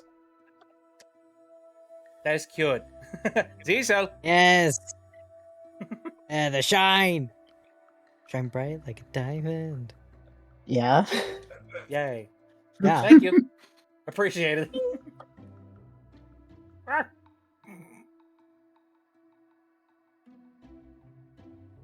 That is some insanity. You should be Maple. able to get in, Phoenix. If you're already part of the art space, then it should be on like your sidebar thing when you open Magma. Right. I'm not entirely sure what the issue could be aside from that. Are you sending the right link, Bippy? I believe so. I've never joined the does- magma until today, and I like- got in fine. Looks like yeah, no, it I just should followed be the link working. in. I don't know what the issue is then, Phoenix. Terribly sorry. Oh, apparently, Cat Liker says that they joined through the pinned comment. So Yeah. I don't get it. I don't know. Yeah, I Magma just is- Cecil it's says I fine. should have strapped you down and made you watch Gravity Falls for her birthday. Don't you Yeah. look? Don't you worry about it. I got plans. I will be doing like There's also we've been doing these like movie night things recently, and we've just recently started out. And I'm starting out slow here. We began with watching Muppet Family Christmas, and Muppet Family Christmas! and then we did an impromptu like SpongeBob day for Cecil's birthday, and very soon on Tuesday I'm going to be doing one for Weird Al Live. So if you're a fan of Weird Al, that might be a good time to jump on in and watch for it. You know, excited. Ooh, Sea of Sense around. He loves Weird Al. If you don't do it before Christmas 2026, Oh, that'll yeah. happen next year. Okay, bet. Absolutely. yeah, Understood. there's always next birthday to force Bitby to experience Gravity Falls. Lovely. All right, so we've talked about Half-Life 2. Let's move on to the Henry Stickmin collection. This The just brings Henry me- Stickmin collection. Ooh, nostalgia. Yeah, I see. A lot of people jumped on board because of the hype from Amogus. I remember playing Yeah. the Stickmin stuff way back in like the early Newground days. Mm. I was in the trenches, except I was a very quiet soldier that didn't say anything. I heard of Henry Stickmin from like YouTubers I would watch, but I would never actually go and watch it.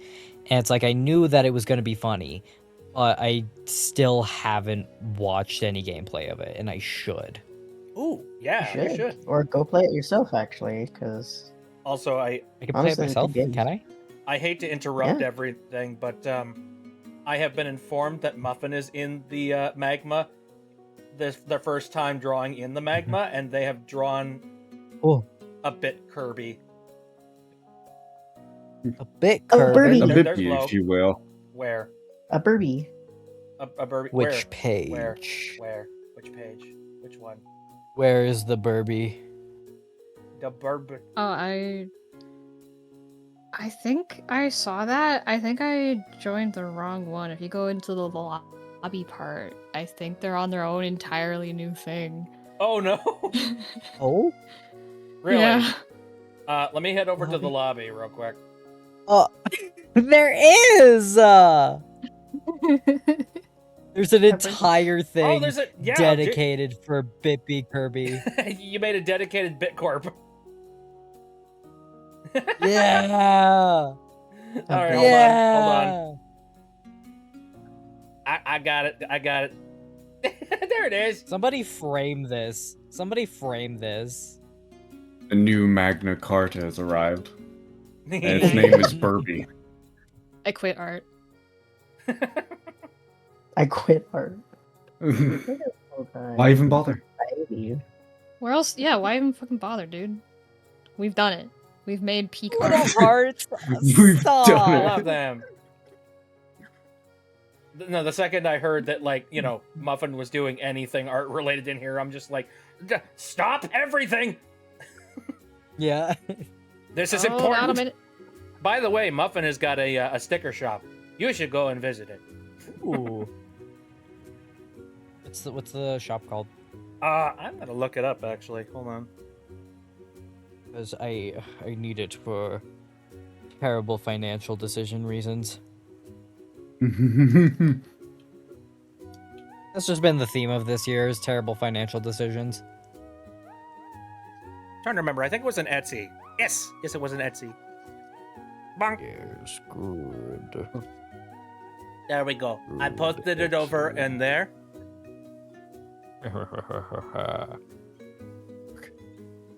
It's over there, and also let me post it over in Oh, YouTube good as well. shit. Look at that.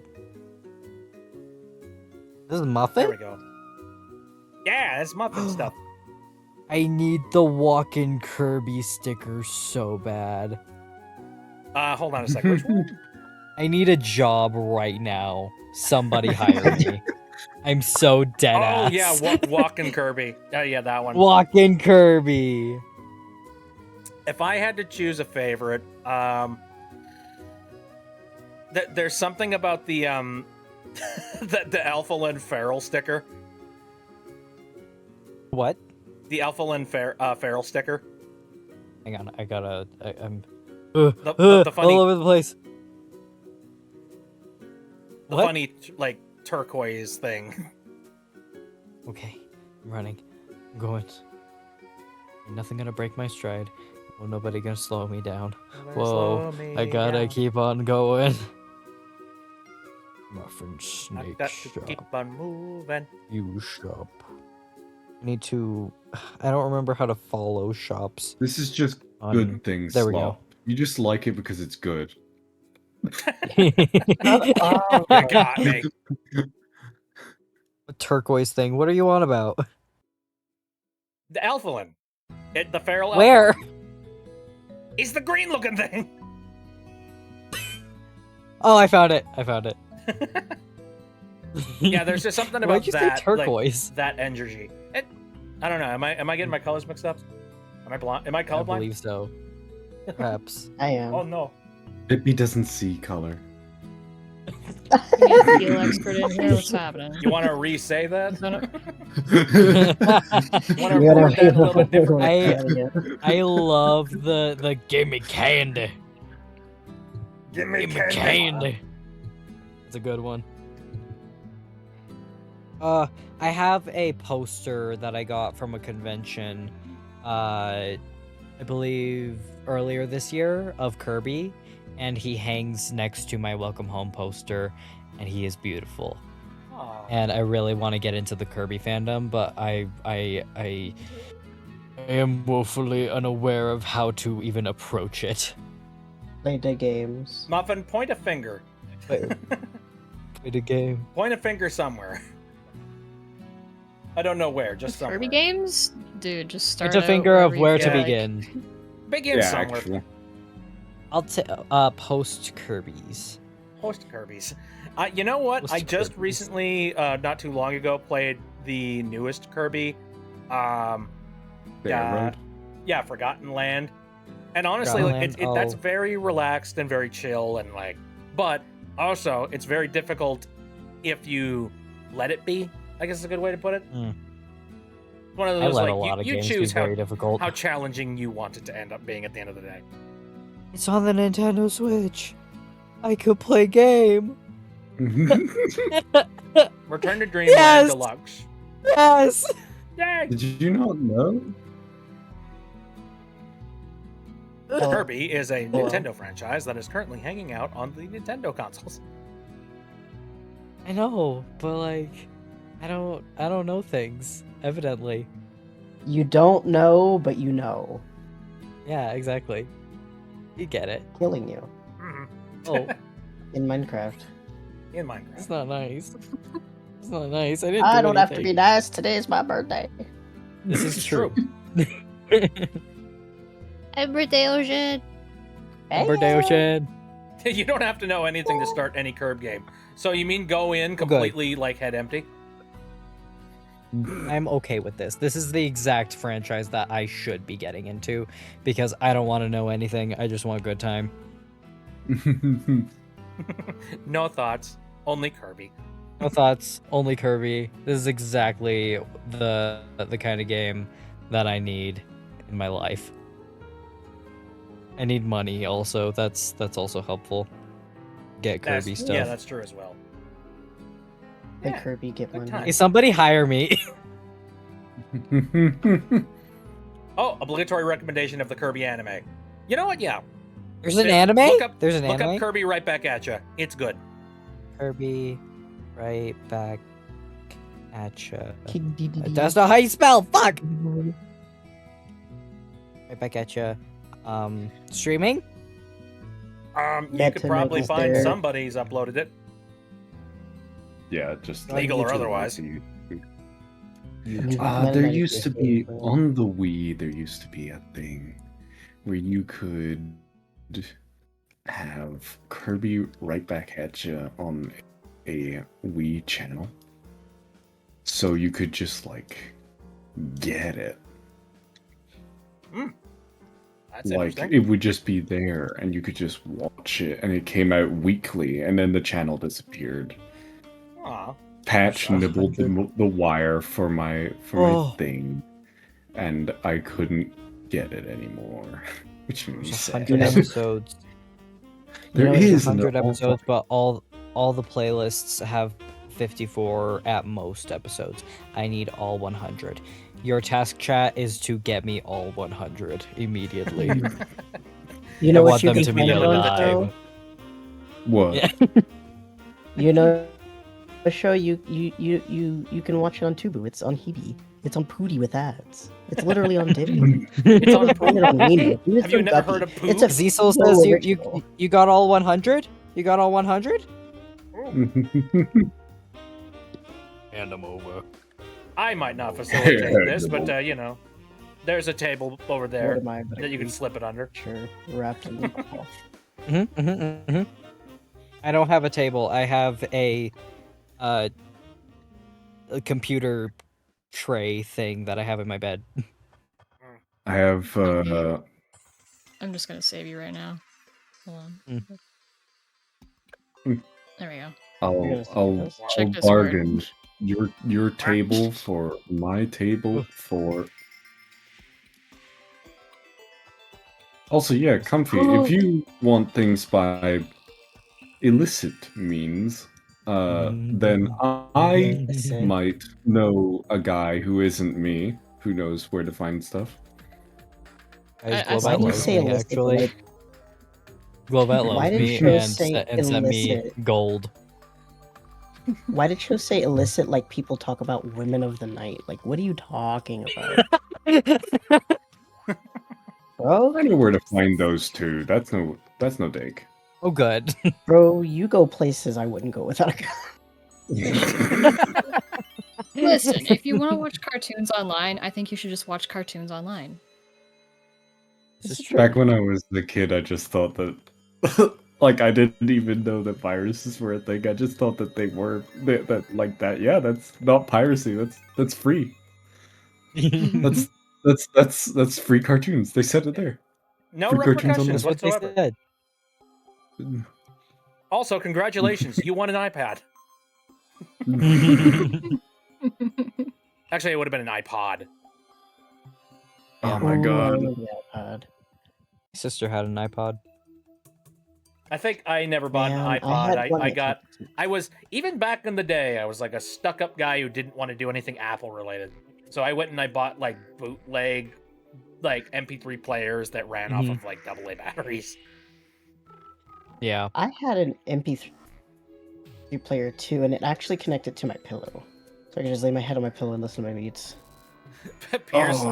Pierce in the chat says, Pirate Yakuza in Hawaii is a good game, especially with all the piracy you do. wink, wink. Wink, wink, Wink, wink. nudge, nudge. Stop nudging me. I'm sensitive. Anyway, so we got Henry Stickmin sitting here. Yay, Henry Stickmin. I don't have a heck of a lot to talk about aside from the fact that it was a game from my childhood that just so happens to also have a full-on collection that you can play on modern devices. I have a little to say about it, and what little I have to say, so it's extremely heartwarming to see a creator's vision fully realized. Yeah. And how a lot of the jokes still hold up. I think that's like cool. So many references. Yeah, and all the references are relatively timeless, you know? The only Henry Stickmin joke that I fully know of is the distraction dance, I think is what it's called. I really like it. It brings me such joy because I saw somebody do that dance in real life and it was mesmerizing. It is. This is the greatest. It's true to form, really. Plan. This is the greatest plan. Activating all of you like sleeper agents. Right. I love when autism pairs like Bluetooth.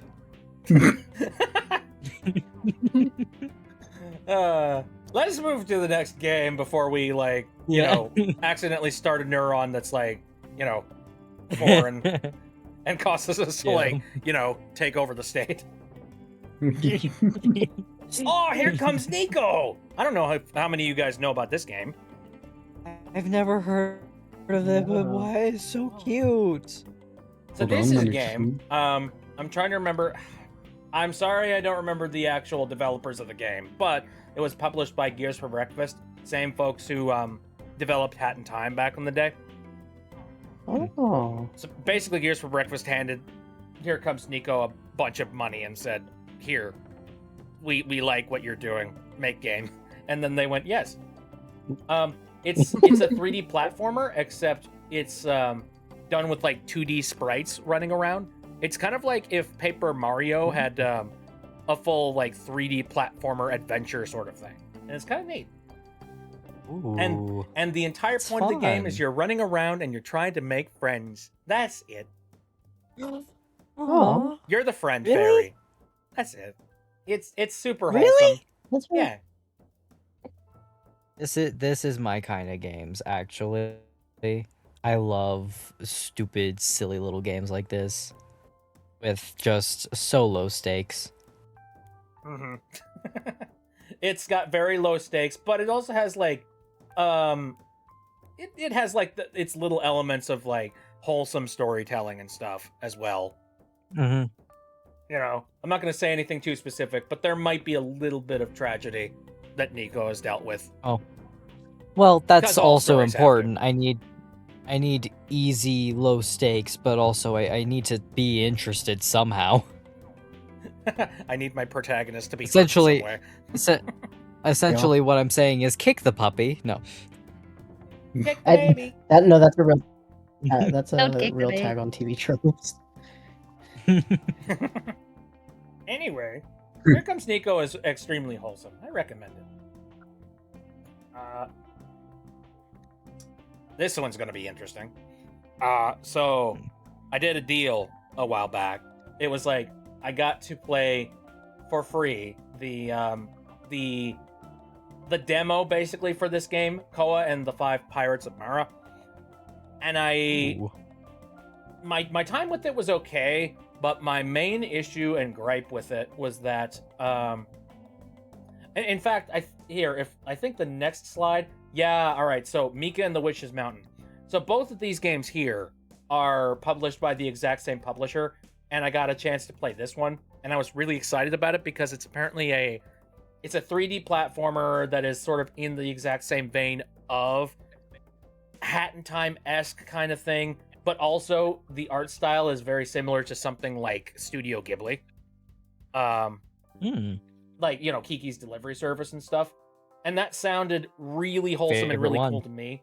But the main thing that I had problem with, and this includes both, like, Koa and Mika, is that I know that it's a demo and all that jazz, but they didn't do a very good job of, like, roping off an area for you to explore, if that makes sense. Like, basically, it was very clear and obvious. They literally put up invisible walls. They didn't do a very good job of, like, giving you a curated demo. It really kind of felt slapdashed and not a lot of thought or effort was put into it. And what makes matters worse is that, like, there were also a bunch of misspellings in both games. There was, like... And in general, I'm not gonna say, you know, I'm not gonna, like, do any actual, like, clear accusations for the company that actually makes these things, but I do feel like they are just sort of going through the motions, and I don't know how much they really care about these games that they're releasing. Maybe it's just me, I don't know. I don't know. I kind of, like, in hindsight, I look at everything that I did with the games, and I'm just like, I don't know if I 100% back what they were doing. You guys probably haven't even heard of these games. No, but I understand. I haven't personally. I haven't heard of a lot of the games that are being mentioned today, and that's good. Yep. It means I'm I curious have about them game now recommendations. I'm curious about them now because I'm hearing them through you, though. Well, thank you. Yeah, Anyway, of course. I'm not saying that these games are bad or if they are good. I'll say that it seems like I feel like, you know, if you're a publisher of said games, you should probably... It's weird that, like, they gave me the key for Mika and the Witch's Mountain, and then immediately was like, also check out Koa as well, and you're just like, shouldn't you be pushing one thing at a time here? Like, relax. It kind of feels like... Slow down, it's okay. Right, like, we're on the conveyor belt here. Like, don't you care about talking about each one of these on their own? Like, we're good. So, it's kind of my thoughts on these guys. I don't think I would personally point you in the direction of these games, even though I know that Meek and the Witch's Mountain is out, and I don't know what... I haven't looked up whether or not the game's good or not. Maybe it is, maybe it isn't. I don't know. As for Koa and the Five Pirates, I don't know. I did hear some people were complaining about it. I did look up some information about... Oh no, Comfy's computer died. Oh dear. What? Oh god. Oh.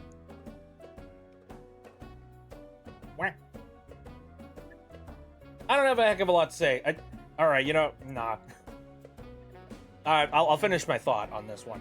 I did look up some reviews that were left for the demo for Koa and the Five Pirates. People have a very similar vibe to me. That they feel like, I mean, one, apparently Koa specifically has been in development hell. And it's been taking a while to actually get it done. And a lot of people said that the demo is basically like, there's nothing to it. Also, from my experience of playing the Koa demo, I felt very, like, directionless. Like, I didn't know what the heck I was doing. I was like, what next? That's not a good sign in a game. Especially if it's, like, the demo of something you're trying to convince people to buy. Where am I going? What's happening? What am I doing? Well, anyway, that's behind me now, and, you know, but I did want to just mention it for this retrospective, because I did it. Next up... Oh, gee, okay, everybody here needs to play this game immediately. Full stop. Little Gator game. Play it. Little Gator game. Have any of you played Little Gator game? I have not. No. No, but I've heard of its greatness.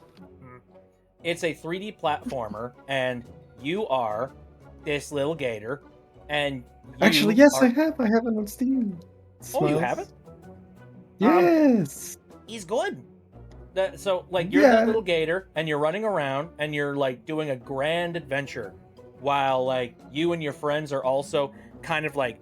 It's literally the case of a bunch of little kids who've, like, set up cardboard enemies, and, like, you know, they made their own sets and play sets and stuff, and, like, they're sort of going on this grandiose Legend of Zelda-esque adventure that they made up in the park. And it's incredibly adorable. And also, the physics engine in it is just hilarious. Because, like, little Gator, he moves around like a doofy little kid that has no motor skills, and it's adorable. Aww. And also, the story is stupidly heartfelt, and I don't want to spoil it for you. I kind of just want you guys to experience it. And it's not that long of a game either. Like, I knocked this out in 2 or 3 streams. Comfy has returned. I have Sophie's returned. returned from the dead. Hey. That's right, Mike. Anyway, Who doesn't- Little Gator Game is one of those games that, like, after it was done, I was like, no more. Yeah. Come Yeah. back. I want to do more. Oh, I And I was do thinking, believe like, I think there's DLC for it now too. So, like, go play. He's fun.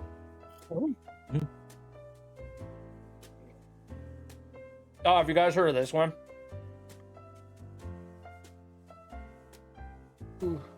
Kyle is famous? Yeah. I don't think I have. No? No. I played Kyle is Famous, and it's a yeah, it's like it's a choose your own adventure game, and it is voiced by Gianni Matragrano himself.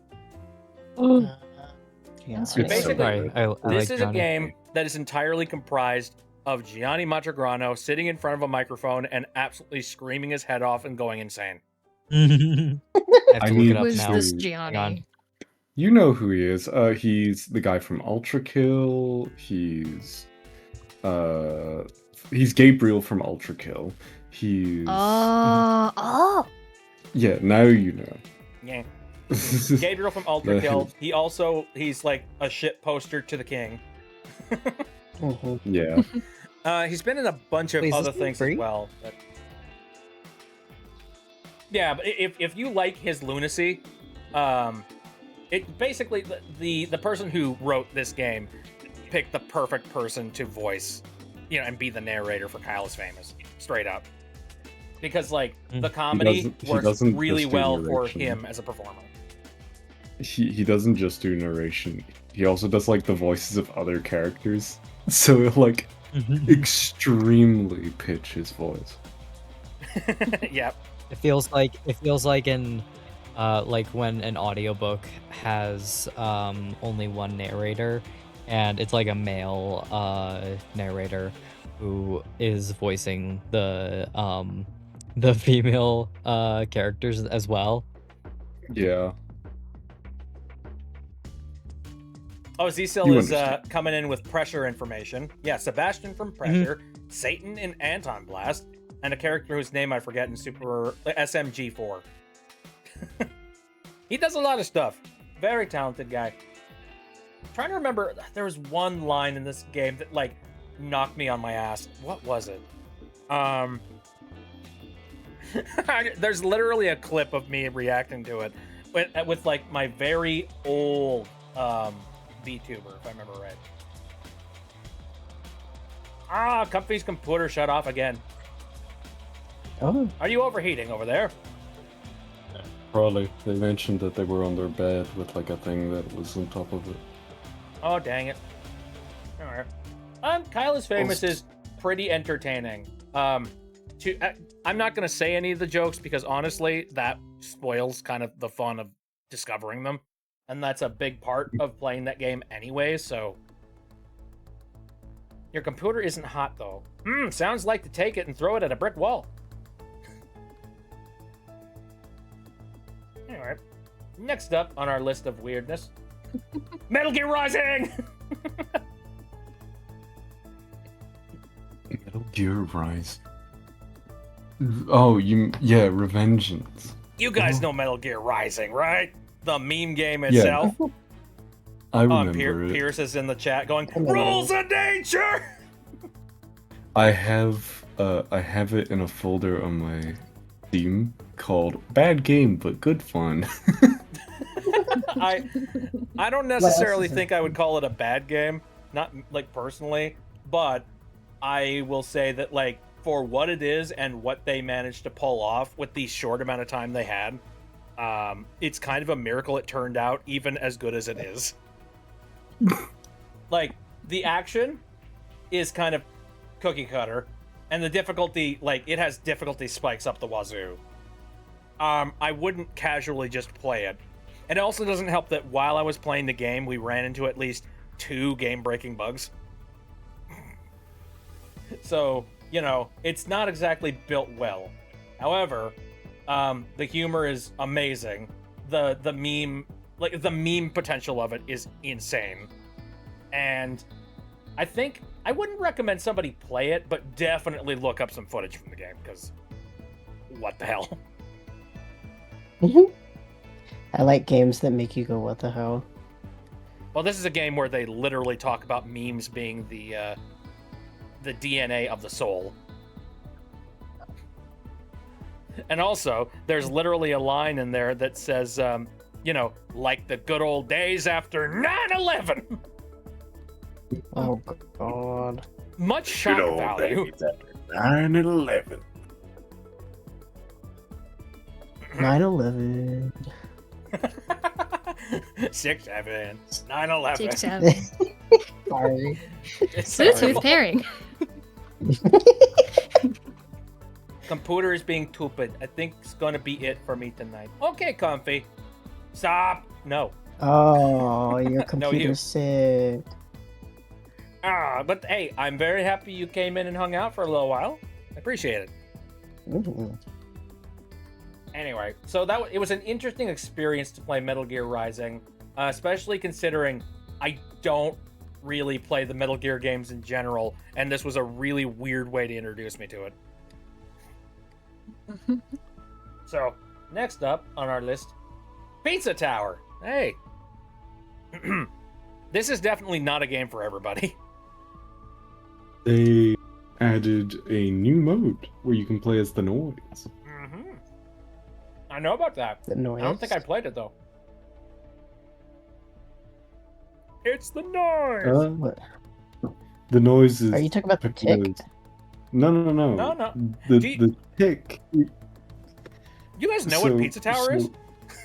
I know what Pizza Tower is. I've never No played idea it. what you're talking about, but I'm here for it. Okay, education time. Pizza Tower is a video game where you play as a very, very angry Italian man that runs a pizza place. And he runs into this other pizza tower being run by Pizza Head, basically big corporate pizza. And your job is to run through the pizza tower, collect crap, and also destroy Pizza Head, like, and but you're trying to like save your establishment by taking out the big pizza tower like monolith that's taking all your business. And Kind of the gameplay funny. is It's like being absolutely like a tiny insane. little mom and pop shop and heading Walmart. Right. And Pierce says it's like Wario Land, but with more pizza. Do you guys know what Wario Land's gameplay is like? No. It's very hard to- Sorry, I am a it's- normie. It's very hard to describe this game, let's be real. It's absolutely like goofy and cartoony, and like it's got such a crazy art style. Like the best way I can describe it, it's like the best of the worst of like Ren and Stimpy era, basically. It's Wait, like if hold on. WarioWare I might have a bridge for met this a show. side scroller. Show that thing you were playing with, like the teal girl and the orange man, and they were running around and like shit was just happening. You remember that one? Oh yeah, that game. You're streaming it. I to know me. what that game. They're oddly wholesome. Yeah, is it like that? Show translate. Teal I girl and don't orange know man? what game. The It the was one like where a- it was like it was a rhythm game sort of, and it had the guy Oh. and the Kind girl of. who were. Yeah. Yeah, I know what you're on about. Hold on, let me look it up. Yeah, what's the game called? It's a really fun demo that you should totally play at some point. Oh, no wait, I'm in the server. It's Buster Jam. It's reminiscent of Buster Jam, yes. I was gonna Oh. say it's like WarioWare, but a side scroller. Oh, dude, Apparently actually, it's- yeah, visually, Buster Jam looks very similar to Pizza Tower, except like less jaggedy in like it looks like everything in Pizza Tower was drawn in like old MS Paint. Buster Jam looks like, you know, honestly, Buster Jam reminds me a lot of some of like the games and movies that I saw on like Newgrounds. Still With the same thinking kind the of bit radical, from awesome like Buster art Jam. style and stuff. Yeah, I'm still thinking of the bit from Buster Jam where you meet a random NPC and he's like, I'm thinking of getting back into the dating market. Do you want to be my girlfriend? And like the girl who is Teal goes, ew, no, I'm good. And then the guy just goes, what's in it for me? With like a little pipe in his mouth. Like That's He's I very got clearly boyfriend just dating here. a I'm, 3-year-old girl, I'm though. adding that to my wish list. I'm keeping an eye on that because that looks good. Planned release of 2026. Interesting. yeah. Soon. There's a mini game where you have to stab a guy in the knees. Yeah. Why did it reminds me so much of There's- that Borderlands 2 bit where you shoot the dude in the face. No, you Yes. just begin screaming non-stop until you Oh. finish the thing. Well, that's no fun. It's very good. There's a lot of happenings like that, like the baby, the little angel baby. Well, I have learned about a new game today. This is fun. Now, You know, whenever too I- will learn about so- new games. To go on a random rant here, whenever like AAA developers come out of the woodwork, like in favor of AI generated crap, and they're like, you know, what are you gonna do about it? It's not like you can avoid AI generated stuff forever. You know, everyone's moving over to it. I point to stuff like this and I go, I'm sorry. Correct me if I'm Yeah, wrong. exactly. Also, what do they Um, mean everybody's moving over to it? No, the fuck they're not. Yeah, no, they're What? not. Being Shut up. forced into it. Let me The- rephrase the- that for you. All of the money grubbing people that have shareholders are moving over to it. Yeah. There we go. The Properly correct. the thing with me and the way I see it is I'm overall like anti-AI. I fucking hate it and I despise the voice shit. There are rare occurrences where I'm like, I think it's scummy, but I still think it's like kind of okay. I think with the Arc Raider situation, I view it like microtransactions. Like, it's shitty that you have this in your game, but people are still getting paid for the work that they have technically done. It's not generated, it's like a text-to-speech system, technically. It's confusing and confounding. But nonetheless, I think it's scummy and stupid, but I'm not going to judge you if you get it. Because at least then, people are benefiting off of it, and it's not being, like, sucking up an entire fucking lake in Utah because they need to use, like, ChatGPT or whatever, you know? Yeah. That's like yeah. the one rare system where it's a bit more complicated than I fucking despise AI. But still, I despise AI with like a pure burning hatred. Yep. The There world will would be better a if we had lot. just never done anything with it. There's going to be a Yeah. lot of Yeah. gray area when it comes to AI related anything. And my stance is definitely if I find out you have generated AI art in your game, big ol' middle finger, I'm moving somewhere else. Oh, the But I Expedition am 33 willing to video. listen to nuance. You know? Mm-hmm. The Expedition 33 thing pissed me off. Thankfully, I did not buy that game, but I could completely understand the rationale between wanting a refund because you've been lied to. Because previously they were like, there's no AI, we have never used AI when making this. And then like, oops, you did. You lied to people. Right, because So- saying that you have AI in your game makes your game inherently look cheaper. And why would anybody do that? Yeah. Oh, Muffin says, I liked Expedition 33 until I learned about the Gen AI stuff. I think that it's still good to enjoy the story itself, but be extremely disappointed in the developers or the head or whoever thought that was a good idea. You know, Yeah, I haven't played Expedition 33, so I don't have much of a horse in the race. Like, I guess I won't be picking it up considering the controversy involved. Mm-hmm. But, you know, I'm not going to immediately, like, pull out a pistol and, like, point it at, you know, Expedition 33 players who are still playing it. I'm just like, you know what? Whatever. If you have the game, just go for it. The real part of the problem is the developers. Like, people are going to play things that they think are good, not ethical. I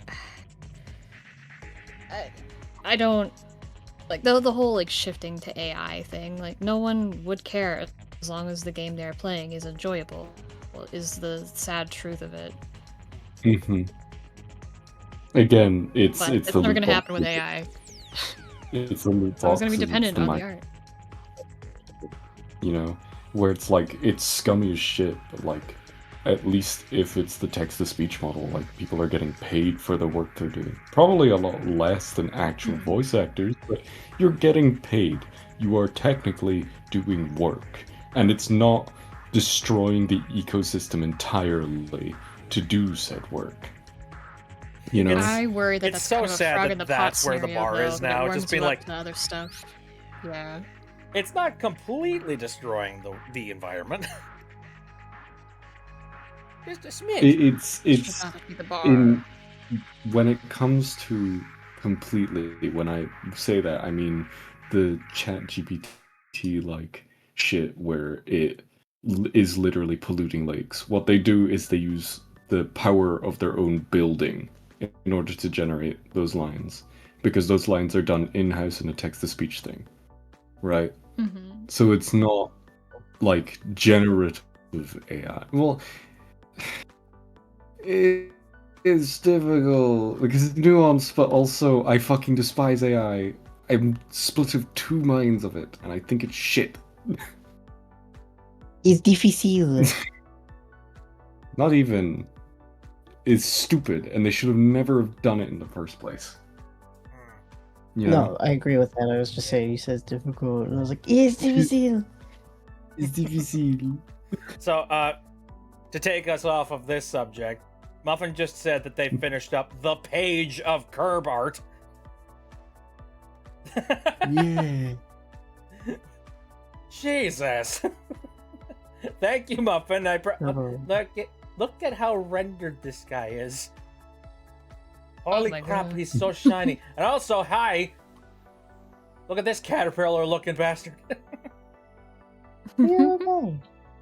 What the heck? A little man. Just lounging. Just hanging out. Phoenix says, what do you think of my curb bit? Oh, did you get in? Oh, drew my own Kirby bit. Okay, hold on a sec. Well, we will jump between a couple places here. Poyo.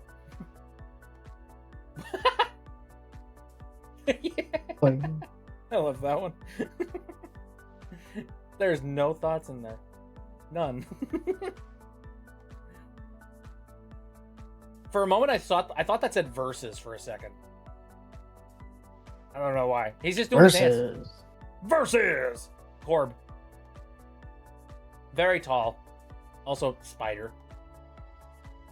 I hope nobody has like arachnophobia. Spiders. I love spiders. I think they're cute little critters. They're adorable little want beans. one. All right, let me see. We They're got just a little couple guys. of. They don't know nothing. Let's see. Next Oh, game. Phoenix. Next game. Phoenix, next is this? game. Or is that cat Liger? Hold on a second.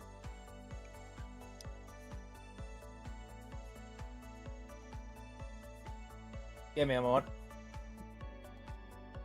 Which slide are you on there, boy?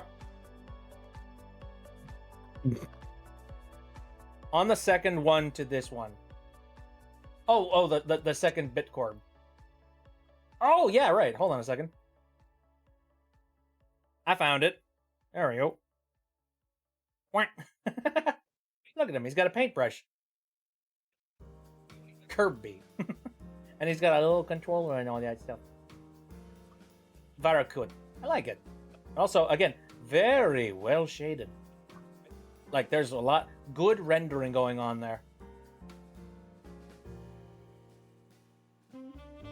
At first, Muffin thought the controller was a gun. I can see it, yeah. Also, Bitcurb is invading the other area too. Hold on a second. We'll bring him in here. Hi. Look at him. There's also like a little bit more Bitby hanging around here, including Wheatley. Wheatley's here. Hey. I feel like we would get along. We're both morons.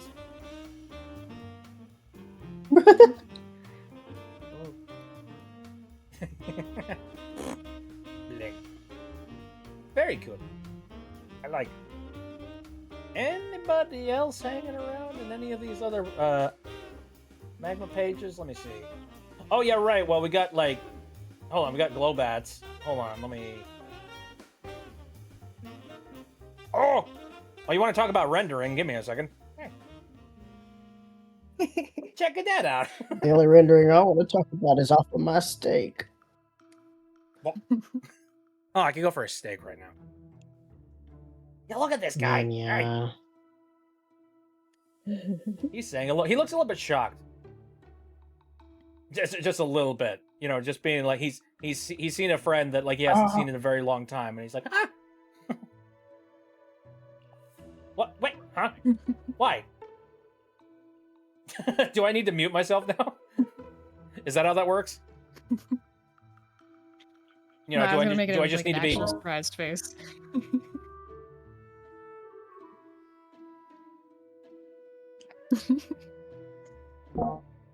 Oh yeah, he does have like Muppet vibes, just a little bit. Bit Muppet. I wonder how that would work. See, I have thought about how the bubbles would work as like, you know, if somebody were to make a plush of Bit, like, clearly you'd need to have like, you know, like wires or something connecting them together. Or you stack them and it's kind of funny. Or stack them up. Make the Bit ice cream. That doesn't look right. That looks like a laser beam. Wee.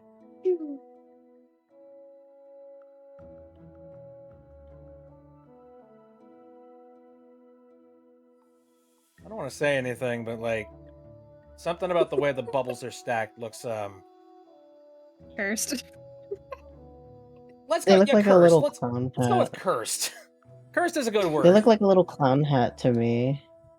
Little bit, yeah. Like you're a little bit. Just a little. Look at him go. Kind of cute. Very cute. Yeah. What war? What? Screen broke for a second there. Look at him go. No, I've don't seen make me a marketable curses. plushie. That's And then just brain suddenly slop. You only came up with it by thinking. I love it when people draw like Bit with like blood red eyes. You know, they're supposed to be a little bit ruby red, but then it's just like murder. Oh, Comfy says, I think I fixed my pooter, but I'm scared to touch it again. Kept turning itself off. That's scary. Do you use a laptop by chance? That sounds like a laptop.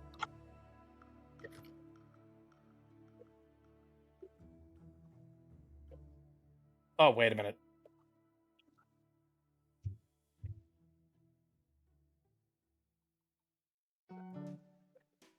You will play good games. Well, there's your first problem, is getting a microscope. Only play good games. Microsoft Surface. Oh. Oh, man. There's your first problem. That reminds me of, like, the days when my my brother was all in on Zune. Do you remember that? Zune? Zune. Do you remember Zune? Zune. It sounds familiar. The MP3 player? Yeah. Yeah, it was Microsoft's answer to the iPod, and they failed miserably because, like, you know, I'm trying to remember exactly what... I think, like, form factor was literally just, like... They literally just went and talked to Toshiba and said, hey, could you throw something together, please? And then they did, and it wasn't good. It wasn't good. I think I need to put that on a Magma. Hold up. Let me go and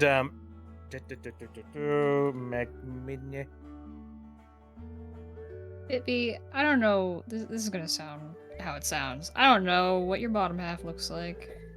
Oh yeah, that's right. What does the other half of you look like? We cannot see. Bit, do you have... show Where's me. the rest of you? Show me your cheeks, show. I Not have what I never said, but it's seen better. that ass. I just said, Bippy, show me your penis. Oh, Whip it out. I did say something way better. Wow. Here, I choose this canvas. I'm gonna drag and drop this guy here. There we go.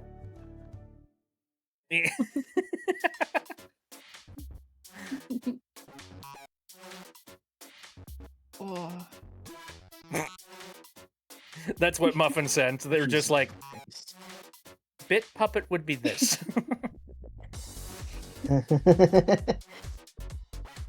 Here, I'll show it to the chat in just a moment here. I just needed to, like, send it over there. He's pulling it out! Discord censored you. No, it didn't. I did that on purpose. Oh. Those are really good censoring.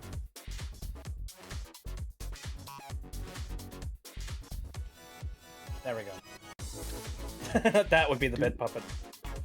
Oh no. The Buppet. Oh no, they're... It's in progress. Globat is making it happen. Yeah, it's supposed to. It's spawning! Our company is gonna go watch Kirby right back at ya. Go watch Peak. Oh yeah. Well, wait a minute. Glow, what are you doing? Wait. Show. It What's works. happening? You know what? I'm not gonna ask any questions. I'm gonna let you guys just go. You know, go crazy. I'm gonna Don't ask I'm gonna get questions back you to. don't want the answer to. I'm gonna get back to the PowerPoint here. So Pizza Tower is like an interesting experience. Go play the thing. I want to see what's next on this this PowerPoint, because honestly, I actually prepared this PowerPoint a month ago, so I've actually forgotten what comes next. So next, Portal. You, Mr. Organized. I played Portal Which at one one? point on the stream.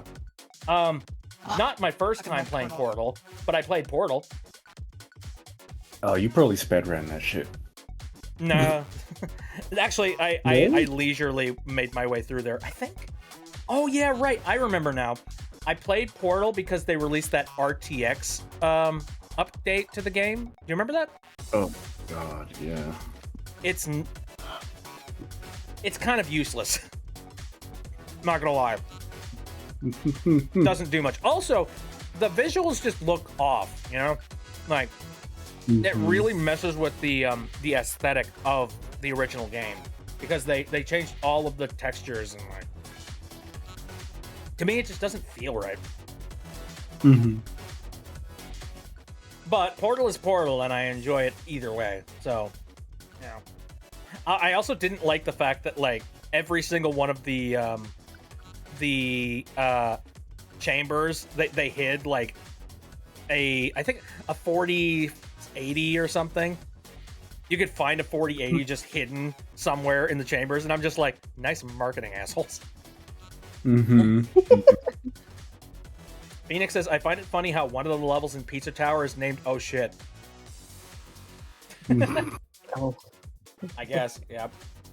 So, I don't know. Portal is like the main reason why anybody bought the orange box. Let's be real. Like, I think the reason why so many people are on Steam today is because the orange box and Portal and all of that jazz. Like, it's got a freaking pedigree. So, and it's like a really interesting experience. And I remember I played Portal and Portal 2 on the stream, but I played Portal 2 without any sort of filters on it. The one thing I didn't do is I didn't play the multiplayer part, which I believe I've already done before, but it's been a while since I played it.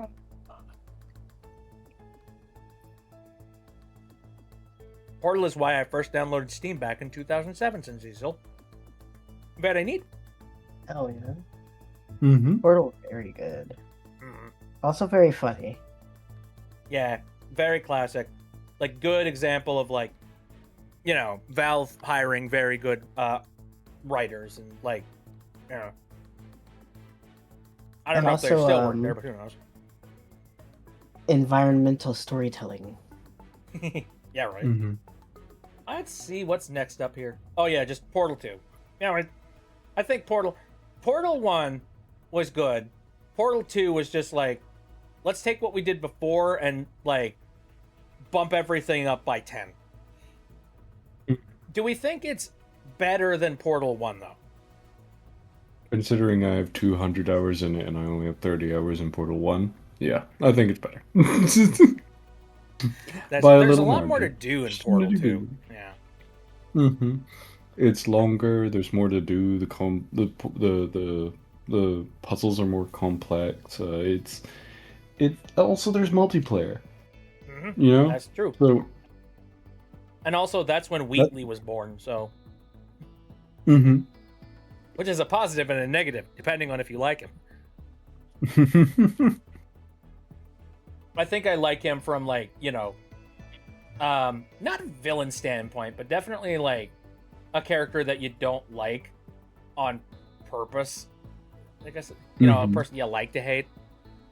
Yeah, He's so stinky. I love him. Very stinky. I think one of my favorite scenes of Portal 2 is like, you know, the door mechanism breaks and like Wheatley shows up and he's just like, hey, I broke the door mechanism. I put a bunch of eggs that I found inside this nest up here inside the door and it broke it. Lickety split. And then he gets attacked by a crow. I'm just like, instant hubris. I love it. All right, let's oh, hey, Also, Power Wash Simulator. Yeah, I haven't played that one yet. I also need to announce I am going to head off because I'm EP. Ooh, yeah.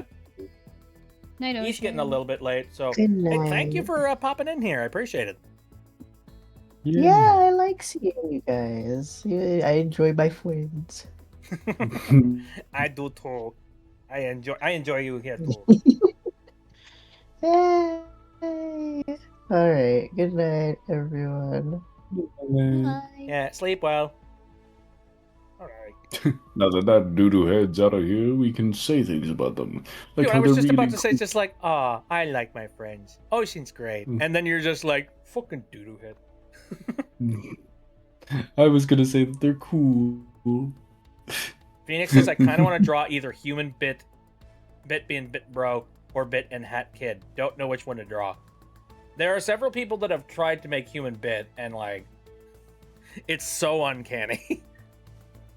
It's just like, what? How do you make this human? I don't. It's just weird. It's creepy. How do you like? I have no nose. I'm weird. But yeah, Power Wash Simulator was like a really good in-between thing. Oh, Muffin says, I will try out Human Bit. I'm terrified. Y'all are scaring me. I gave you way too much power with that magma. It's fine. Nothing bad will happen.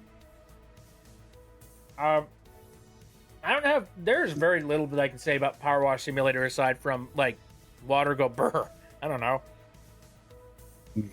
That's a good time waster. A good thing to sort of like shut your brain off and just absorb, basically. I got nothing. It's the same way I feel about Hard Space Shipbreaker. What was that? It's the same way I feel about Hard Space Shipbreaker. Oh yeah, I remember I tried playing that at one point. I don't have quite the obsession over, you know, ship recycling to be able to be interested in that personally. But power washing, on the other hand, it's just like, yeah, I get to clean a road. I don't know, man. And also, like, I know that there's people that are like, hey, you should play Power Wash Simulator 2. I'm gonna be real. It kind of just feels and looks like the same game, only with a few extra tools that you don't necessarily need. And, you know, they want you to spend more money. I don't know. Yeah. I'm burnt out a little bit on it. Maybe I'll play it again at some point. Who knows? Oh yeah, there was one day that I tried Ring Fit Adventure on the stream. Except I didn't have a, like... Did I have a VTuber back then? I don't think I did. And, like, also it wasn't... Whatever, that stream wasn't good. It was just basically me being tired for 2 hours. I don't know. Have either of you played Ring Fit? No, but I know of not. the buff dragon. Oh, the buff dragon, yeah, right? Yeah, I guess everybody knows about the freaking buff dragon. The furry community could not recover from such a drastic nuke from Nintendo. Yeah, I was just gonna say, the fallout was immense. Oh, Jesus. Yeah, I don't have much to say about Ring Fit. You can't make him a bad dragon and expect the fucking furry community to act accordingly. Oh, no. Moving forward. Ooh, Scratch and Melody. I wonder how development on this is going.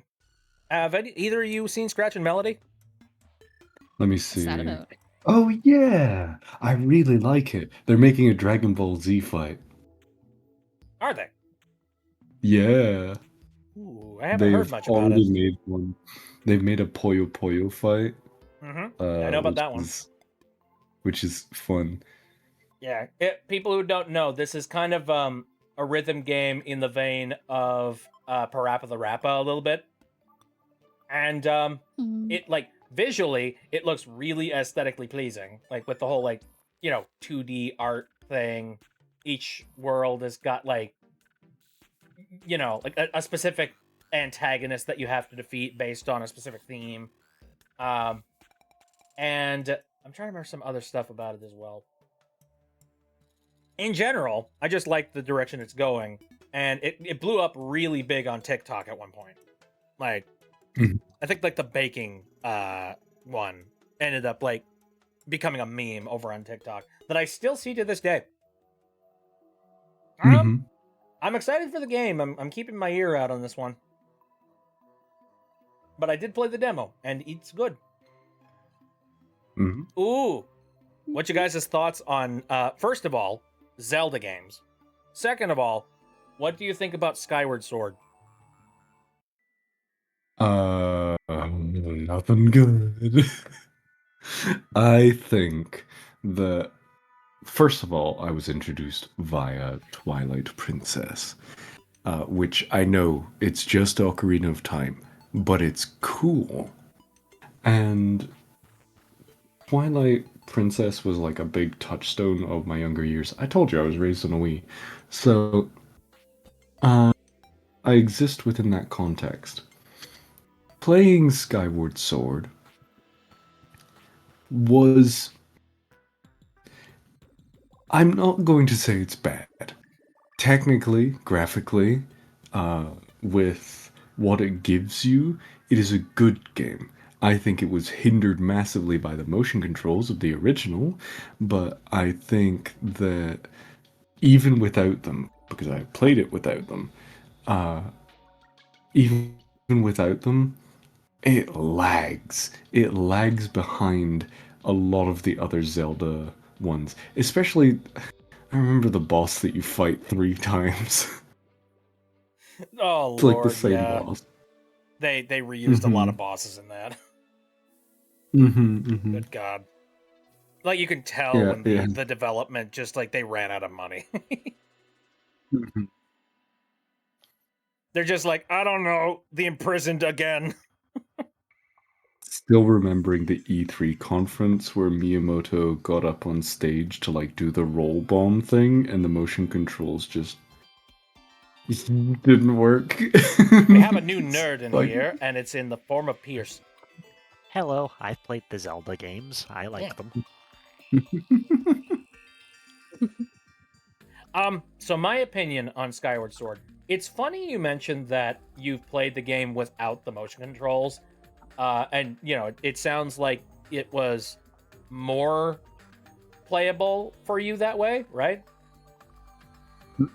I had the exact opposite experience. I remember trying the like, you know, the non-motion control thing where you just use one of the control sticks as like the swipey mechanism. Maybe it's because I didn't give it enough of a chance, but I couldn't wrap my head around it. I guess I think muscle memory and just my experience of playing it on the Wii made me a little bit more warmed up to playing using the motion control portion of it. That being said, Mhm. I agree that the motion controls are not the best way to play a Zelda game, and I'm not a fan of them. Like, I guess it'll get me by. I can get through it, but give me a controller and like button presses any day of the week. I agree with Bit. I tried playing Skyward Sword on the Switch as well, actually, pretty recently. And I tried doing it with the motion control on the right stick, and I thought it felt really, really awkward to me, especially because they didn't really advertise it, but on the Switch version, they added like C-stick camera support, which the Wii version did not have because it didn't have a C-stick. But if you're playing the game with all button controls, the right stick is defaulted to move around Link's sword and not the camera, and you have to mode shift into the camera controls instead. And if you have it set to motion controls, the C stick is always camera, and then motion is the sword, which feels way more natural to play, even if you have to use motion to do it. Yeah, I couldn't live without the C stick like camera controls. I just wanted them so bad. So I'm like, no, I'm not gonna sacrifice that for the sake of getting rid of the motion controls. Like, I'll waggle around a bunch. It's fine. That's what the game was designed to do. I should mention, I was not playing this on a Switch. Staring. Oh, so you were playing the version with the game-breaking bug in it. I'm saying I'm playing it not on a Switch, but I was using the version where you could turn off the thing. I'm preventing myself from saying it so Nintendo's lawyers don't kill Bitbit. I understand. On a completely I see, unrelated I note, dolphins see. are really cool animals. Yeah, exactly. Oh, So, I like, wasn't gotcha. using that. I wasn't using that one. Yeah, I think Skyward Sword has some structural problems. I think that it doesn't really have an overworld. It has the island of Skyloft, and then it has a whole bunch of nothing, and then you can fly into one of 3 different regions, and that's where the actual game happens. And they force you to repeat each of those areas 3 times, and the padding can get pretty bad. But I will say Skyward Sword has some really, really good dungeons in it. The Ancient Cistern and the Sand Ship are some of the best in the series. Absolutely. Like, the dungeons were the thing that really captured my attention the most. Like, everything else just felt like footwork. But credit where it's due, Skyward Sword has some really great puzzles. That was something that I definitely thought was lacking in Wind Waker and Twilight Princess, especially in Twilight Princess, because that game just was not hard at all. I'm glad Skyward Sword offered some more intricate puzzles that made you think a bit, which they hadn't really done since the N64 games. Mhm. Now that you mention it, I haven't actually sat down and given enough time to play Twilight Princess. One of these days, I've got to like break it out on some device. I don't know where, but I gotta play Twilight Princess at some point. It's really good. You It's might still want to hold off on Twilight Princess just a little bit, just because Twilight Princess was fully decompiled recently, so someone's going to make a native PC port. I don't know when, Probably. but Yeah. it's coming. My childhood, my childhood, my childhood, my childhood. See, you're experiencing the exact same situation that I did when I heard that Lego Island was decompiled. Problem is, with me, no one cares about Lego Island. I care about Or Lego nobody Island. that much. Meanwhile, you know, Nintendo and like Twilight Princess, ooh, whoa, holy shit. Mm-hmm. You keep me updated on that. Anyway, so that's my thought on Skyward Anyway, Sword. Majora's As Mask, for like the Majora's Mask is still the best Zelda game. Don't fight me on that. Anyway, carry on. Sorry. very well. Anyway, yeah, I don't know. Skyward Sword is I still have a nostalgic spot for it. However, if you had to ask me if it was a good game or like a good Zelda game, I would say there's better, personally. Now here's a game that I will say fairly the orchestrated certain music none of is you really know what pretty, it is. though. What was that? The orchestrated music is very nice. Oh, it's really nice, yeah. Like, there are some songs in there that are like, I've used them in videos a couple of times before because he's that good. How many of you What is even this know game? what now? The game you put on. And we'll get to it after you finish this thought, though. The I'm just game I looking at put the on? art for it, I'm like, ooh, the Slayer's X, the thing. I Do wanna you know more actually about know this game? it. No, it just looks cool. I want to know. Oh, okay. Do you guys know what the heck it is? Nope. I know what it is, What? and I think that's really funny that you have the list. Well, keep in mind, this is a list of games I've played on the stream, not necessarily games that are like, you know, platforms of excellence or something. Slayer's X, Terminal Aftermath, Vengeance of the Slayer. Now, do you have you ever heard of a game called Hypnospace Outlaw? Yes. No. Oh, if you've never heard of Hypnospace Outlaw, it's basically 90s internet the game, and like it tries to replicate what it's like to explore 90s like message boards and stuff, and it's like really neat. In that game, there is a character that is I'm trying to remember what his name is. I think Zane Rocks, I think was his username. Slayer's X is literally just the story about Zane Rocks and his video game that he coded in his bedroom. And it's got like full FMV cutscenes and everything. It's Yes. so good. It's essentially a bootleg version of Doom. Essentially, that's pretty much all it is. And for what it is, I had a heck of a lot of fun with it. Like, it's a lot of really stupid, dumb humor wrapped in like, you know, stupid like turn your brain off, shooty murder. And I'm fine with it. Yeah. I got lost a couple of times while I was playing it because I think the direction of the game is confusing sometimes. But I think it was fine. It's not a game that's gonna like, you know, blow anybody's socks off or anything. But he's good for what it is, I think. Now, what are your thoughts, Sho? I really liked it. I'm not a big boomer shooter person, so I wouldn't know how to judge it on those merits. But I would judge it on video game merits, and I think it's fun. As a video game, it is a solidly good time. Yeah, I don't need like a star-studded, life-changing video game experience every single time. This is a good example of a game that isn't that. But, you know, I'm happy I played it at least. Next up here, the Stanley Parable. God help me, I hope you guys know what Stanley Parable is. Yeah, This I is know the story of a man named Stanley. Stanley was employed at an office building. Yep. Can't say that word. Stanley Parable is awesome. Yeah, and I played You the can't Ultra say that Deluxe word. DLC. I played Stanley Parable, the original one, like when it first came out by myself. But I got to experience Ultra Deluxe on stream then, and that made me very happy. I can't really go into a heck of a lot of it without spoiling a bunch of the game.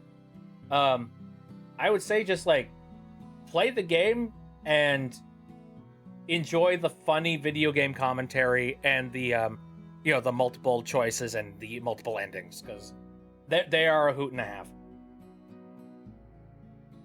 I don't have much to say about that. Also, do you guys play have the anything else to Beginner's add? Guide and Wander Stop afterwards. They're good. What was that?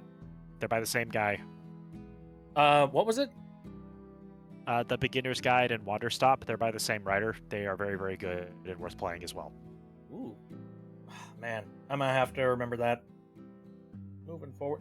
Ooh, Stray. You guys know Stray?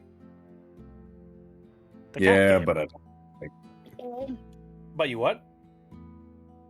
I don't like it. Oh, I'm you don't afraid. like it? What? Why? Perish. Uh, You Why? weak fool. It's so good. It's okay, but it narratively doesn't feel like a fun game to play. And it physically doesn't really feel all that fun to play, honestly. I disagree entirely, but you're allowed to have your opinion. Yeah, I'm sorry that you're wrong. Sorry that you are having bad taste right now. That's very not like you, but you know, we all have our off days.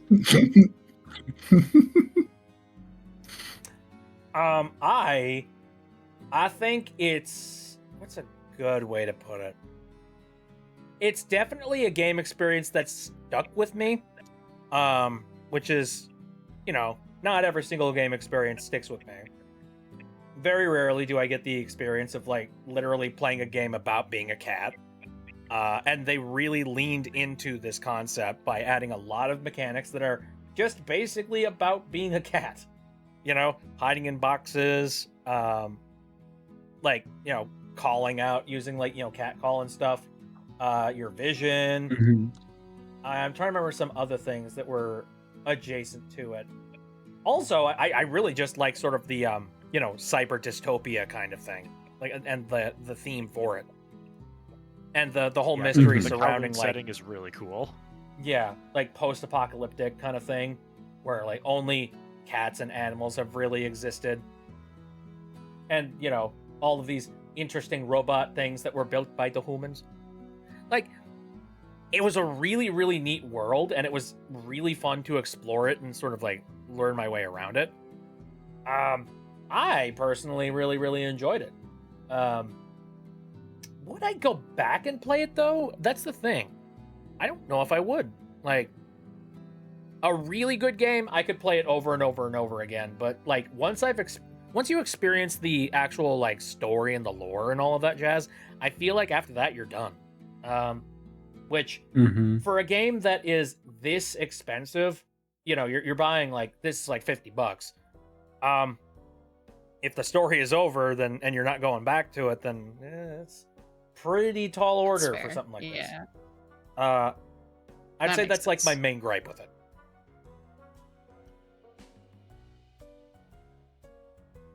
Good game to grab on sale. Absolutely, Cecil. Yeah. I'd say if you can see it at a discount, I would pick it up.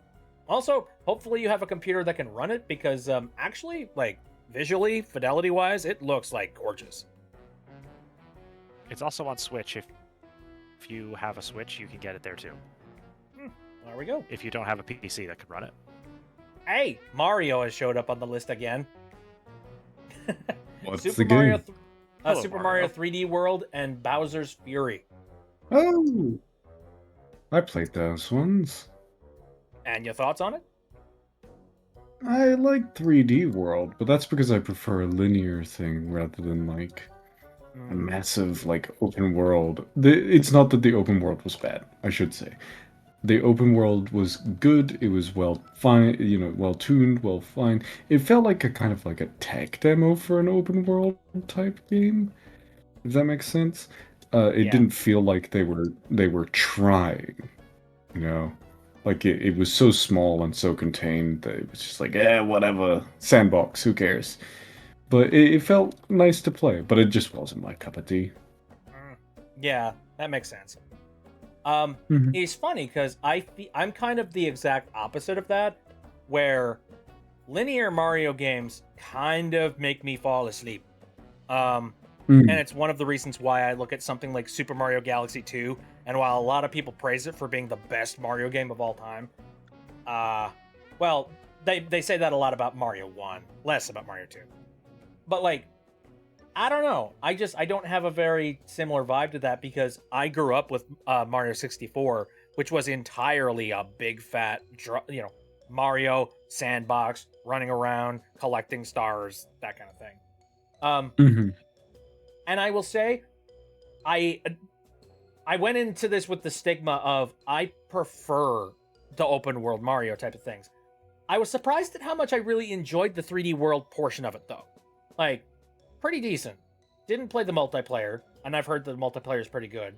But if you play it single player, pretty good. Then I played Bowser's Fury, and I did really enjoy the open world nature of it. And I liked the tweaks that they did with the mechanics of Mario in that mode that made it a little bit more friendly to the whole 3D sandbox environment exploration kind of thing. However, in the back of my mind, I was just constantly thinking, God, I could be playing Mario Odyssey right now. Yeah.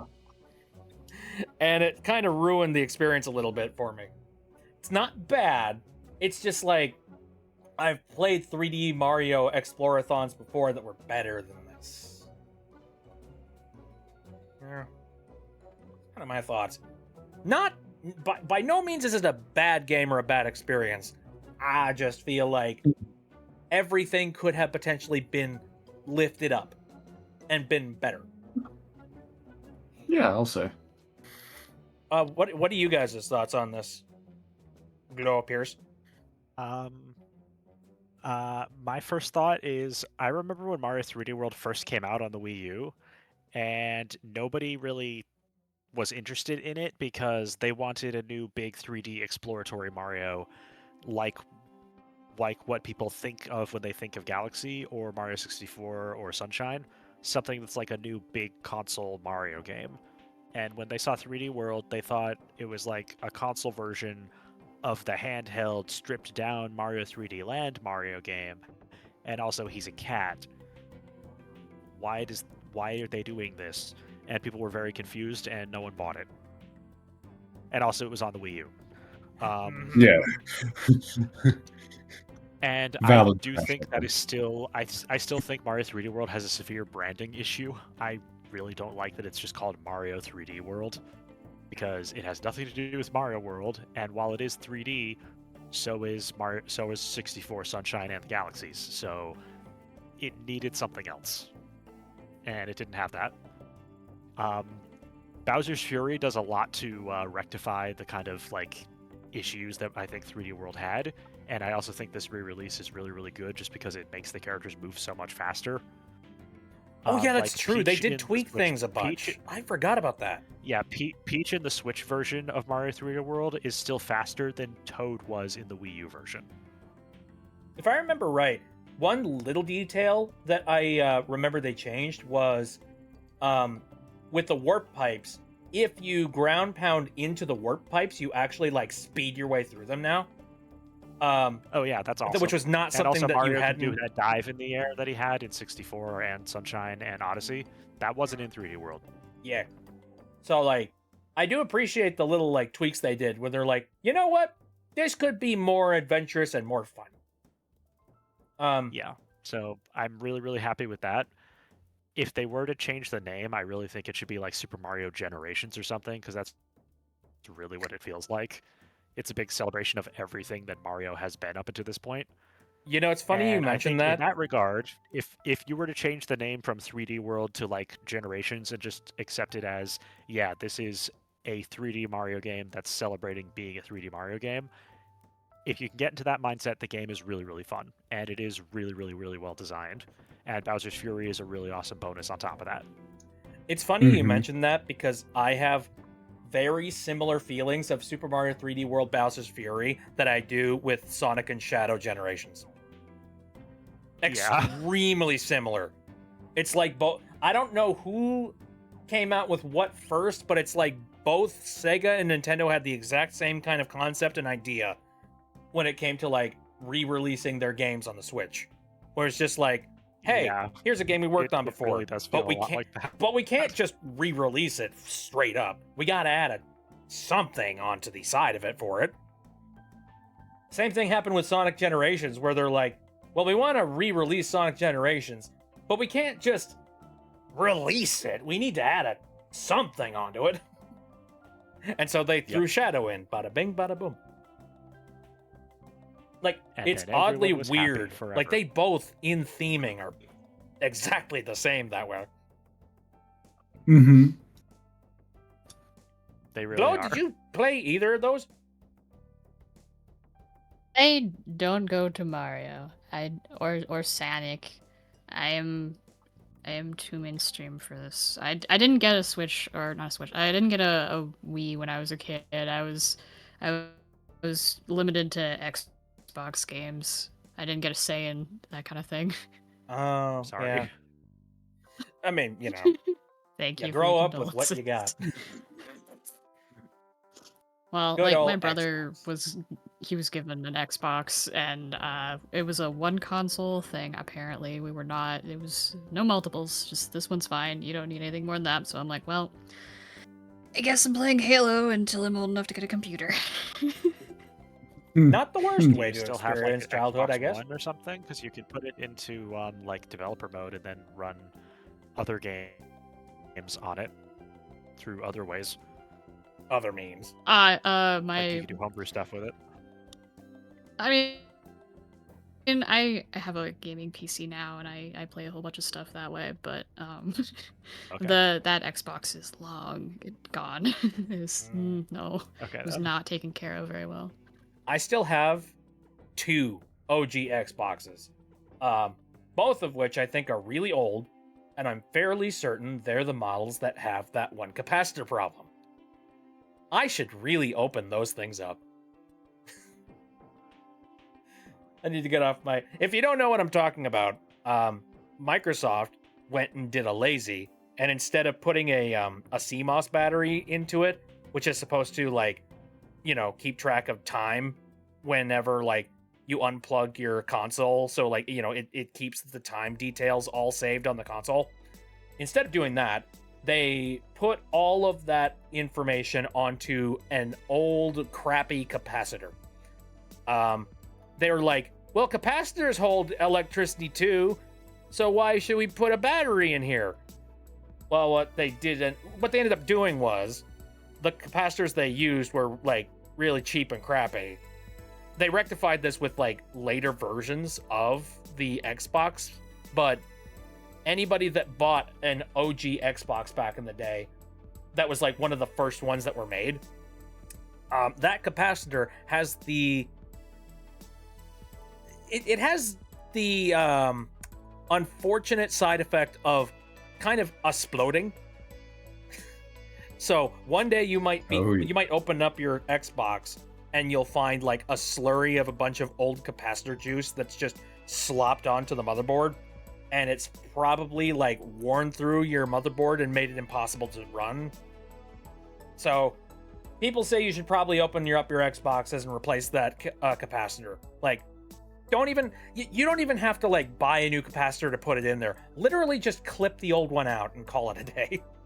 Who cares about keeping time? Like, you know, your console is going you to don't even need die. the capacitor in there for the Xbox to function. Yeah, you don't. So might as well just get rid of it. Also, Muffin says I thought it was horrible like things gonna are be spawned like in the a magma. Capcom suicide battery situation. Oh, yeah, I forgot about that. Anyway, I've been told that apparently horrible things are happening in the magma. I have to go check. No, you don't need to look there. It's fine. Aw. Don't do that. Okay, all Why would right. you do that? All right. I see a few Yeah. things. I see a few things. Okay, you can actually. Give me a minute. I'm gonna check like some of the other. What the fuck is that? What are you doing? What the hell? All right, we're gonna go through this one at a time, boys. Here. Oh, Sherby. Here we go. So we're gonna go over. This is the first page. You know, everybody's just chilling, having a good time. There we go. There's all these guys. 10 years. Yay! Exciting. Oh, hey, look at that! That's an adorable little show slime now. Secret show Corb. Very cute. I like. Let's see. Oh, also, get dunked on, idiot. That's amazing. Okay, moving on. Next up. Who did this?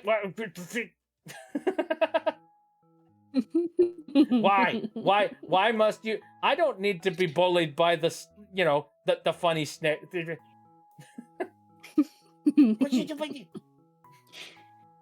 And also, smug bit. That's a good look.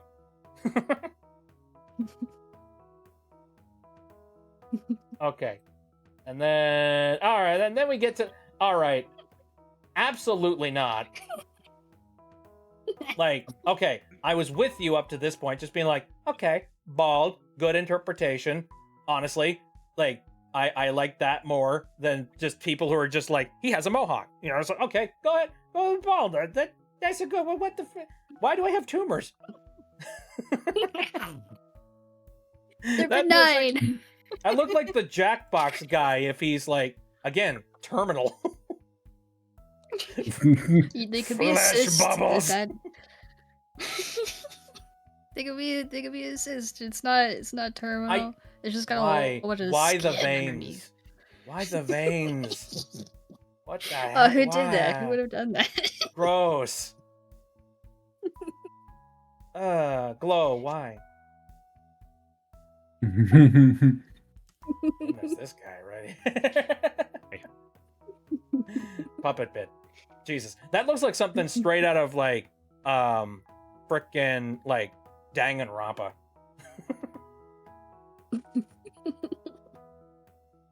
Jeebus. Oh.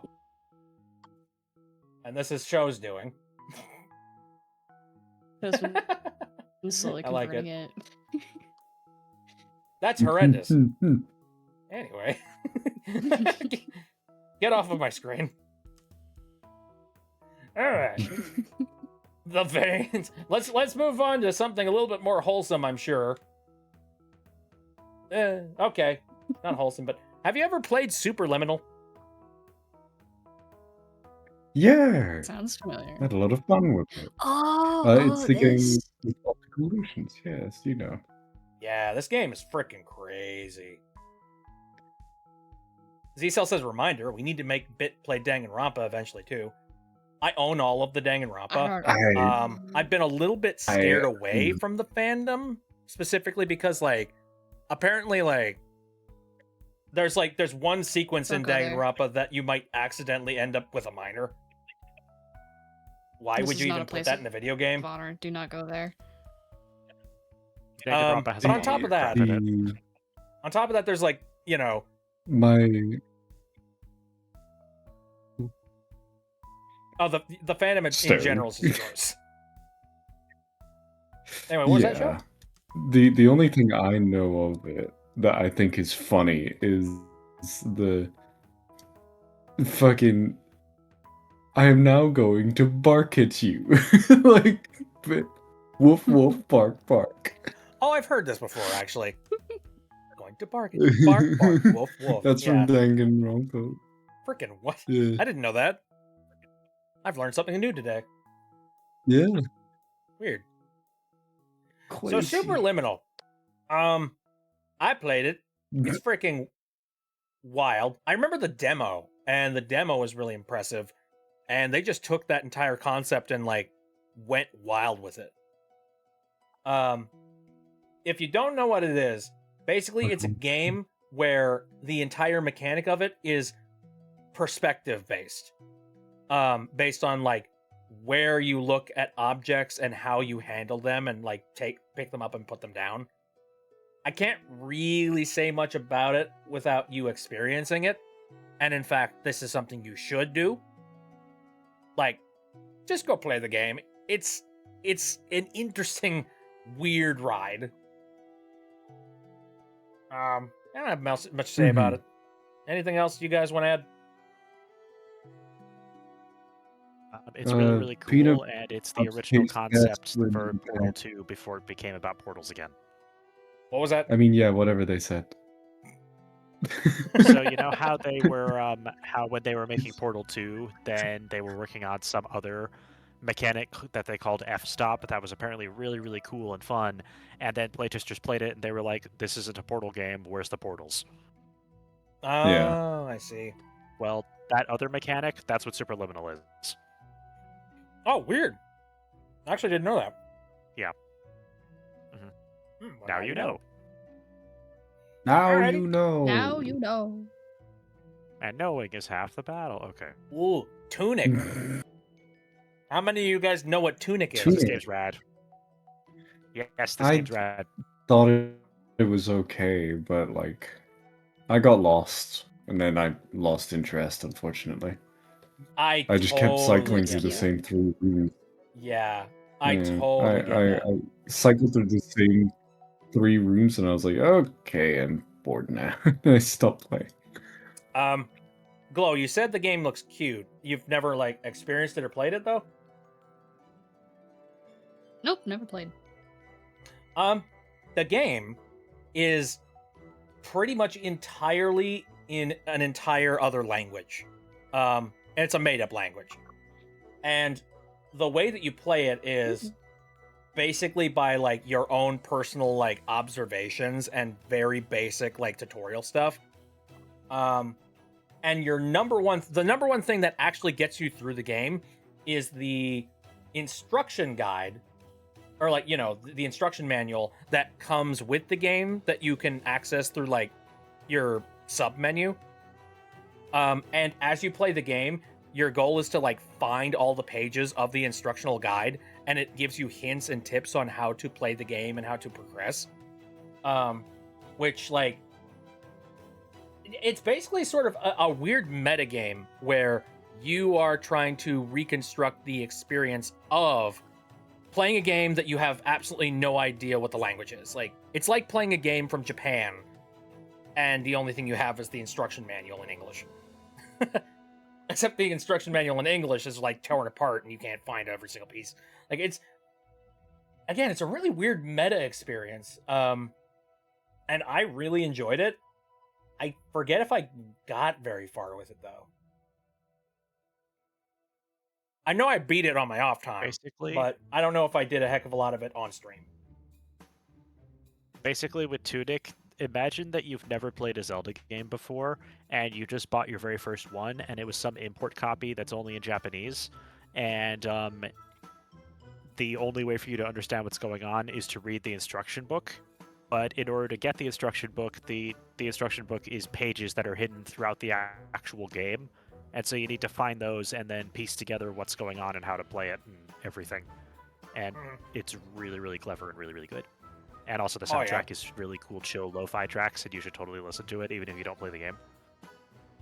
And I did a little bit of a bad thing, and I did look up some information on like some of the puzzles online, because you know, but like I only did that with puzzles that absolutely I never would have been able to find by myself.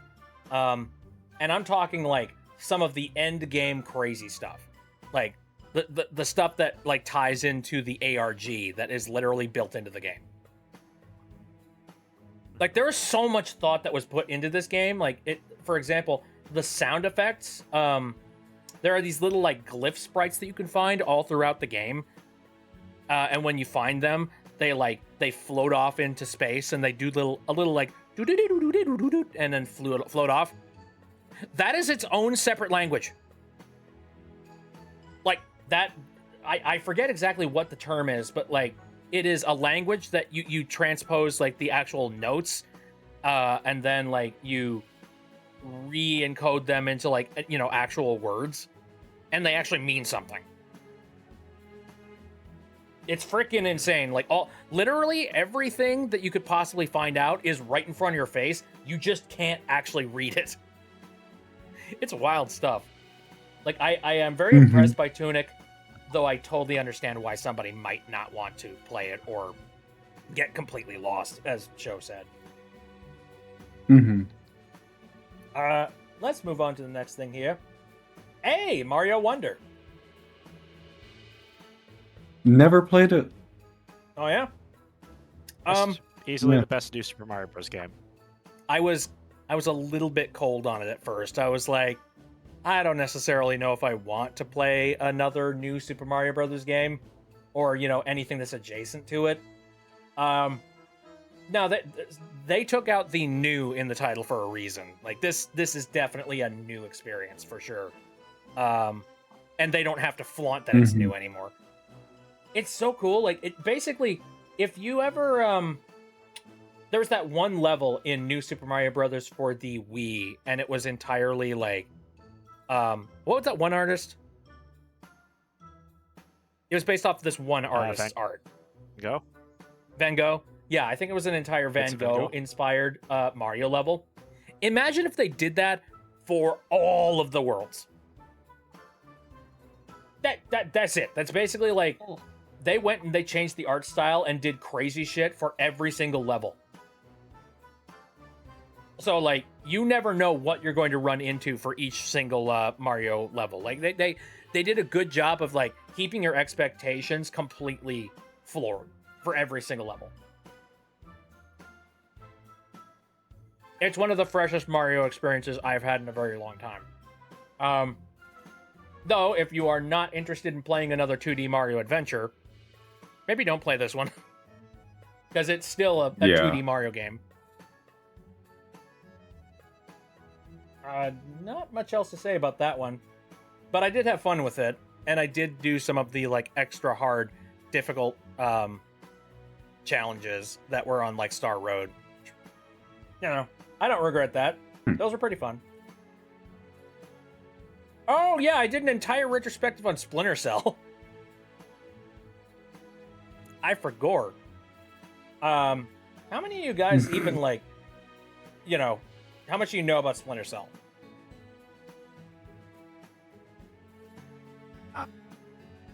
Not much. Am I alone? When the cell gets splintered, I don't know. I didn't take woodshop. What? Did you made a Splinter joke? Okay. Yeah. Okay, I'm all alone in my fandom apparently. You don't know. Me don't. I'm sorry. I am willing to learn. It's fine. Okay, I'll just be a nerd and geek out about it for a while. So Splinter Cell's a game that I'm fairly certain Ubisoft has completely forgotten exists, and unfortunately, we're probably never going to get a good Splinter Cell game ever again. And also, Ubisoft has like terrible business practices, so therefore, I don't even really want to buy their games anymore. At the end, I don't have much else to say. Like, all right, I played the games. I was just like, there's my nostalgia. All right, we're done. But I really enjoyed the game. Like, I like games. Ubisoft. Did you hear about what happened with Rainbow Six recently? No, what happened? The servers were hacked by some very funny people, and they started banning all of the developer moderators, and then just started giving out 1 billion credits to every person who was playing. So now everyone has like ridiculously broken weapons, and basically they just completely broke the entire game, and it's very funny. Oh no. Yeah, no, that's unbalanced. I'm sure once the developers actually get back a hold of the game, like they'll reverse all this, but for the time being, I'm sure they'll just hard reset the servers and just nullify everything, but it's still very funny. At least there's something interesting happening. Yep. Fair enough. Anyway, now that's kind of my vibe when it comes to Ubisoft games, and just Splinter Cell in general. I was a massive fan of it, and I played a lot of the games back in the day, and I'm just like, I'm incredibly sad that it's kind of like, it's an ignored, distant, like, relative of the family, basically. What are you gonna do? I mean, I am someone who loves a lot of Assassin's Creed games, and like, I don't even like when they touch Assassin's Creed. I'm like, I would rather you actually I don't stop hurting him. You've taken him out of retirement and you've exploited him and you've just like cloned him. Wait, who are we talking really don't about? like Like, some of the new games at all. who are we talking about here? Assassin's Creed, like the way that Ubisoft treats Assassin's Creed, like the whole series. I'm just like, it was time to stop after like Black Flag, dude. See, Yeah. I've actually considered playing Assassin's Creed for the stream, but in order for me to do that, I have to hand Ubisoft money. I have several ways to avoid that. Not doing that. Well, like, I have Assassin's Creed 1 on Steam, and I could technically get that running, but it's so old that it doesn't work with modern controllers, and the keyboard controls are garbage. So, I'd have to finagle something with that, or I'd have to, like, rig up my Xbox 360 again and play the Xbox 360 version, which is possible, but I prefer not to. But then, They had a anything bundle after for PS4. PS4? If you have PS4, yeah, they I had don't- a bundle. I don't got a PS4, Well, unfortunately. they did.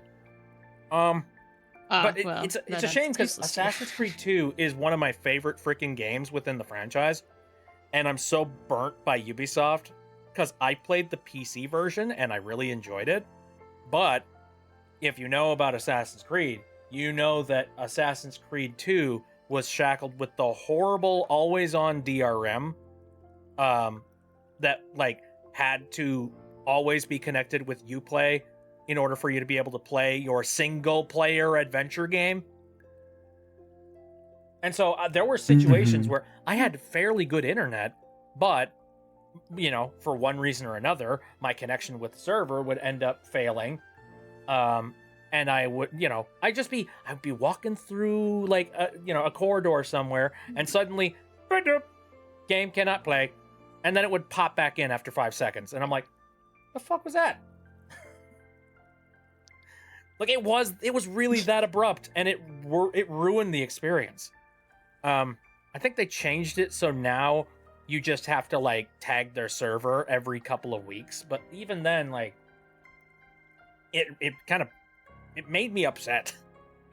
Like it ruined my experiences with Assassin's Creed, and I don't want to play the games again unless I can play them without stupid DRM attached to them, which isn't ever happening.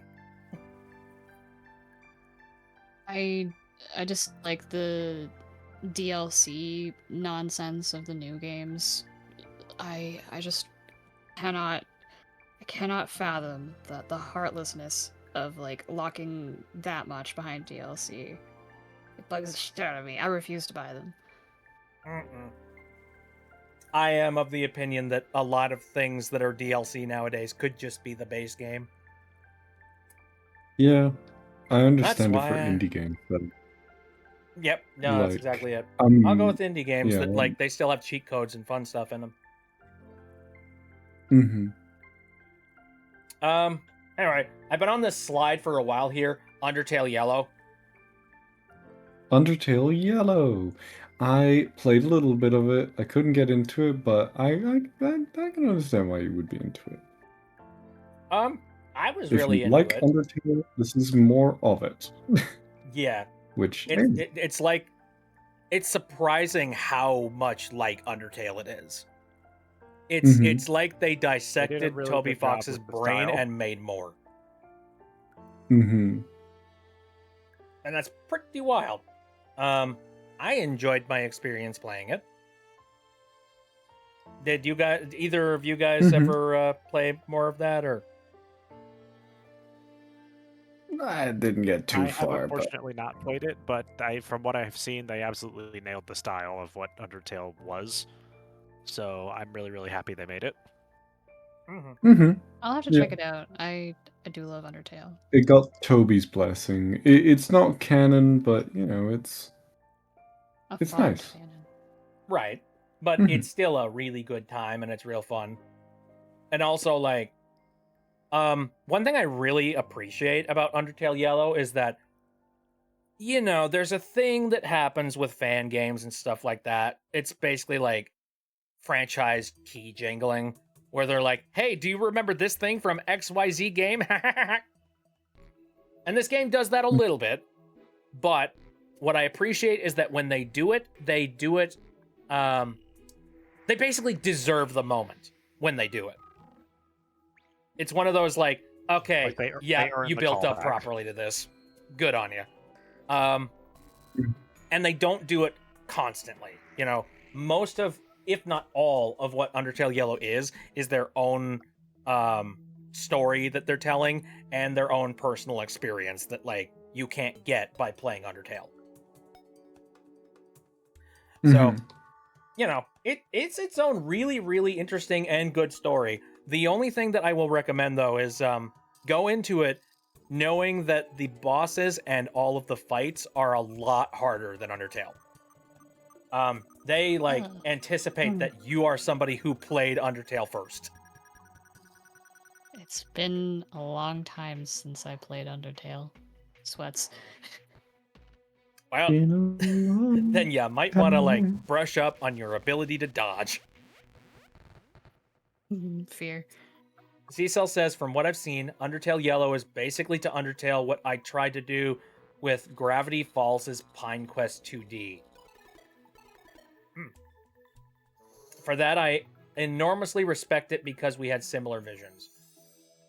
Very nice. Alright, that's Undertale Yellow for you. Hey, there's Kirby in the Forgotten Land. Muffin. Never played it. Oh, Muffin. Herb. Orb. Yeah. I haven't really like dug deep into a Kirby game ever before. This is a pretty good introduction, I think. It's 3D, it's chill. It is. The only thing that I kind of have problems with is the fact that it runs at 30 frames per second. I really wish the game was 60. Aside from that, like, you know... Well, it can be if you play it on the new Switch 2 console. Oh, goody gumdrops. Let me go and drop $500 right now. No, actually, wait, $600, because I gotta get a new controller. Exactly. But yeah, I wish the game ran a little better too. But it's still a really fun game. Gifted Hades 2 for the Switch, and I didn't realize that they were backwards compatible. I didn't know, and so I returned it and I had to go grab it again. Oh, dang it. I didn't All right. know. Next up. Oh, fucking hell no. I thought I'd never see you again! Ah. Peak Cinema. Oh. Don't point at me! Don't laugh at me! How many of you There's even know what trauma this here. is? Yes. It's high art. I disagree entirely. On the basis of Well, have it you your are way. insane, sir. Have it your way. No! Stop it! This is Sneak King, the Burger King game that they released in, like, I forget when. I think it was like 2006 or 2008 or something. It wasn't good. It was bad. And I played it on stream because I'm just like, I remember it was bad, but I don't remember how bad. No, it's bad. It's real bad. It's the exact same thing over and over and over and over and over again. And it's like not even... It's supposed to be a stealth game. It's not even a good stealth game. It's like stealth shoehorned into it, basically. No. So what's your guys' favorite food at Burger King? Nuggets. Nugget. Okay. No real preference. I prefer In-N-Out. But Sneak King, I'm glad that it exists. It's such a dumb, stupid, funny game that we don't really see a whole lot of these kind of game anymore. So I'm glad it's around. You know what? That's fair. Like, as much as I joke, I do like the whimsy and the stupid of stupid cross-promotional games that get released on actual, like, hardware. You know, maybe one day I will play that KFC dating sim. I don't know. I wouldn't. I tried. Is it bad? Does it suck? What, did the Colonel not like you? It's cringe. It's Okay, but is it funny cringe? unfathomable. No, it's like a company yearning for your attention cringe. Oh, yeah, no. Well, yeah, it's an ad. That's the point of all of them. Me and Yeah, Cecil and had I the hate exact it. same I idea at the remember- same time, apparently. I remember being in, because I took a college course, media and whatnot, and I remember they were like, "So, who wants to work in advertising?" And nobody put their hands up because why would you? You know, funny enough, whenever I go over to my folks' place, they still have cable. Don't ask me. But like, it's sort of abysmal how advertising looks nowadays. I don't know how to even describe it. Like, it's like the worst sort of you know, how the heck would I even? I don't know. Like, I'm sure advertising has always looked like this, and maybe just me, like, not paying attention to it has, like, sensitized me to the idea of it existing. But advertising is just so vapid and shit now. You know, it's just like, it's all pop beats and dancey shit. And, you know, just being like, you know, break me off a piece of that Kit Kat bar. Woo! And you're just like, I don't feel like grabbing a Kit Kat anymore. This is stupid. Or just product placement in movies that's increasingly more desperate. Or that. Oh, and then every once in a while... did you watch that really crappy War of the Worlds movie with Ice Cube? No. Oh, you don't? It's the You worst should. movie It's released. awful. It's the worst movie released this year. All that matters is that the entire movie is just an advertisement for Amazon. They funded the movie. They use Amazon products constantly. That is the only reason that movie exists. Ew. It's so funny. Like, there's this scene where someone needs to get a USB drive from one character's location to another, and that's a little difficult because aliens are invading. So they make this whole big deal about, oh, you could send it via Prime Air, and then there's this ridiculous action sequence where an Amazon Prime Air employee pilots a drone holding this really important USB drive through an alien invasion, and it just keeps going. It's awful. Great for a movie night while you're drunk. No. Yes. While we're talking about drunken movies, though, this reminds me so much of... Do you know that Star Wars Cerveza Cristal thing? Yeah. Oh, yes. Yeah, I hope for people in the chat that might not know, there was an airing of Star Wars that happened in... I forget where. Where was it? What country? Turkey, I think. Maybe. Or was it Czechoslovakia? It wasn't America, that's for sure. Anyway, they were running Star Wars like completely ad-free the entirety of the movie. But, you know, they need to make money somehow. So what they ended up doing was, instead of interrupting the movie every, like, you know, 10 minutes or so to just shove in product placement, they actually edited the movie of Star Wars and added scenes where, like, the entire segment was, like, sponsored by Cerveza Cristal. And so every once in a while, you're watching the movie, and then a character just pulls out a can or a bottle of Cerveza Cristal out of nowhere. And then suddenly, you know, the jingle starts up, and they're just like, Cerveza Cristal! And you're like, what the fuck? It's freaking great. Look it up anytime you have time. It's so uncanny. You'd just be watching Star Wars, and then all of a sudden, wait, why does Luke have that? Where did he get a can? How did you find that on Dagobah?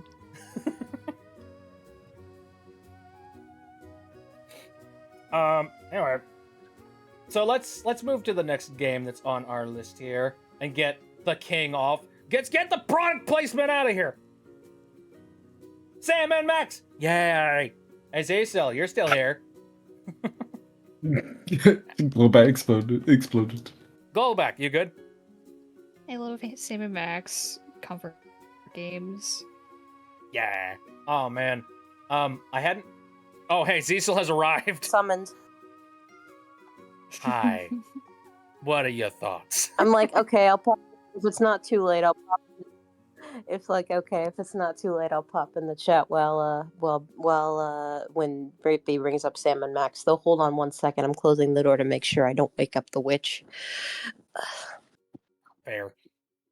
The witch? Yes, the witch. Who's the witch? Parentals. Burn them. I'm scared. Don't worry, everything is handled. You should be. She dead names me and doesn't let me take testosterone. Yeah. The horror. Oh, that kind of witch. My condolences. It's fine. So- I'm conspiring with a friend to possibly move out soon. So wish me luck in that. Get her ass. Good luck. Good luck on that. Thank you. Okay, Mhm. yeah, Sam and Max, it changed my life. For real. Like, my whole Eldritch, Lovecraftian tentacles, cult aesthetic is, that's all thanks to Sam and Max, specifically the third season, Sam and Max, The Devil's Playhouse, which revolves around weird Lovecraftian shit, and has a very Max. huh? Every alt person who loves like Eldritch horror or is like a big like edgelord around that kind of thing, we also all love Sam and Max. Oh yeah, I wouldn't call myself an edgelord. That's kind of what I like about it, is because it's I am like an edgelord. it's a so the thing about the Devil's Playhouse is it is a genuine cosmic horror story, but it's funny. That's what's so brilliant about it, because because the toys of power are genuinely like very problematic to the mortals who encounter, and Max literally, well, you know what happens to Max in the end. I don't want to spoil it for those in the chat, but this is Sam and Max do kind of actually have it pretty rough this season, because they are dealing with literal eldritch horrors. And so yeah, it's very much a story about these very harmful interdimensional eldritch artifacts that were meant for eldritch beings, were not meant for humans, but because humans and mortals, Sam and Max aren't humans, but yeah, are messing around with them, a bunch of terrible shit happens. And chaos but it's and still fun very funny. ensue. Yeah. See, up to this point, I believe Cecil, I believe you gifted me the first Sam and Max episode, basically being like, I did, I when need the you first to become when a the fan first of Sam season- and Max, please. And then I'm like, Yeah, okay, so when the fine, first you season, win. yeah, when the first season got remastered, bless Skunk Ape, former Telltale devs that basically just got together to rescue the Telltale Sam and Max series and re-release them with a bunch of nice graphical updates and bug fixes and UI overhaul and a lot of like really nice things. The season and the soundtrack for season 3 for The Devil's Playhouse finally got released after 15 years. Which was wild, because they originally, so the first 2 seasons, Sam and Max Save the World and Sam and Max Beyond Time and Space, when they were originally released by Telltale, did have soundtrack releases. I believe there were digital releases, but there were also physical CDs. So, but either way, it was officially released and you could get those soundtracks. Unfortunately, even though there was plans for a season 3 soundtrack for the Devil's Playhouse, and including special audio recorded specifically for the soundtracks. The Telltale was like, yeah, no, we're not doing that anymore. We're not making merchandise anymore, including soundtracks. And so just season 3 was the only one that never got released, which was tragic because it is arguably the best soundtrack out of all of the 3. It's certainly my favorite, especially just because of the sheer variety of different styles of music in that game. It's so awesome. It's so good. So they had these amazing plans for a soundtrack release, including like I said, the special audio recordings, and there was even gonna be like a bonus disc that had all this like extra like just some like extra stuff on it. And then it never got to happen because Telltale said no. And so they finally, when they re-released the Devil's Playhouse, the remastered release, they finally did a digital release of the season 3 soundtrack with all of the stuff they originally wanted to include like 15 years ago. Yeah, it's like which was amazing. It's like opening like a cursed casket that has been left dormant for 1,000 years. Just like the Playhouse. What was really wild, just for like me, the toy box, in fact. Just like the Devil's Toy Box. And what was really wild for me was back in the day when the original game was out, I had I don't remember what it was called, but I had some software that let you data mine the Telltale tool and games made in Telltale's engine. So you could just, pluck out all the files from them and find all sorts of stuff that either went unused in the game or was never meant to be there. And one of the things I found was some of the audio that was specially recorded for the soundtrack. It was narration from the game. The game has an actual narrator, so it was audio from the narrator, like saying special lines specifically for the soundtrack. And I found these, and they were like, "What is this? What is this for?" It's not in the game anywhere because it's not entirely clear from the dialogue itself that it's supposed to be for the soundtrack. But once I found that out, I was like, okay, that makes sense. So I didn't know what this was for years and years, but I data mined it and I put it on YouTube on like my old ass account. I don't even know if it's still up, but yeah, I found it and I'm like, this is what is this mysterious unused audio? And like a bunch of people had theories, but we never knew for sure. All I ever heard from anybody when I posted about it on the Telltale forums, they're like, yeah, that wasn't supposed to be in there for the final game release. Sorry about that. And they wouldn't say anything else. You weren't about supposed it to see that. Look into this on device, than, please. They weren't. Other than we weren't supposed to see that. So we never officially knew what it was, and then finally, 15 years later, I hear they do a release party for the soundtrack on YouTube as like a live premiere thing, and I hear that audio for playing on the soundtrack. Like, oh my god, this is what I data mined like 12 years ago. I'm gonna be real. This is what was for the whole time. That makes so much sense. Why did I never think that? If I ever make a video game, which who knows, sky's the limit, I guess. If I ever make a video game, you can bet I'm gonna put something really stupid in the files. I promise you this. I don't know what I'm gonna put in there, but I'm gonna give data miners like, a fun little thing to find. Enrichment. Absolutely, every game dev should do that. Honestly, right? We need more of that. We need more game devs. We really do. Like... So did you know that in this particular game, there's just an hour of like clown honking? Just to fuck with people. It's even better if you don't tell them why it's there, and if you're like really cryptic about it, and it's just like to leave people to theorize, like, why is this 1 hour of clown honking there? Was there some cut clown honking mini game or side quest? Right. And then 10 years from then, like a patch comes out that like adds an extra area to the game, and it's literally the pit of the clown god. Exactly, we're thinking here. We're coming up with ideas. I really don't know much of anything about Minecraft, but I do know about the whole patch to remove Herobrine thing, and I think that's hilarious. Yeah.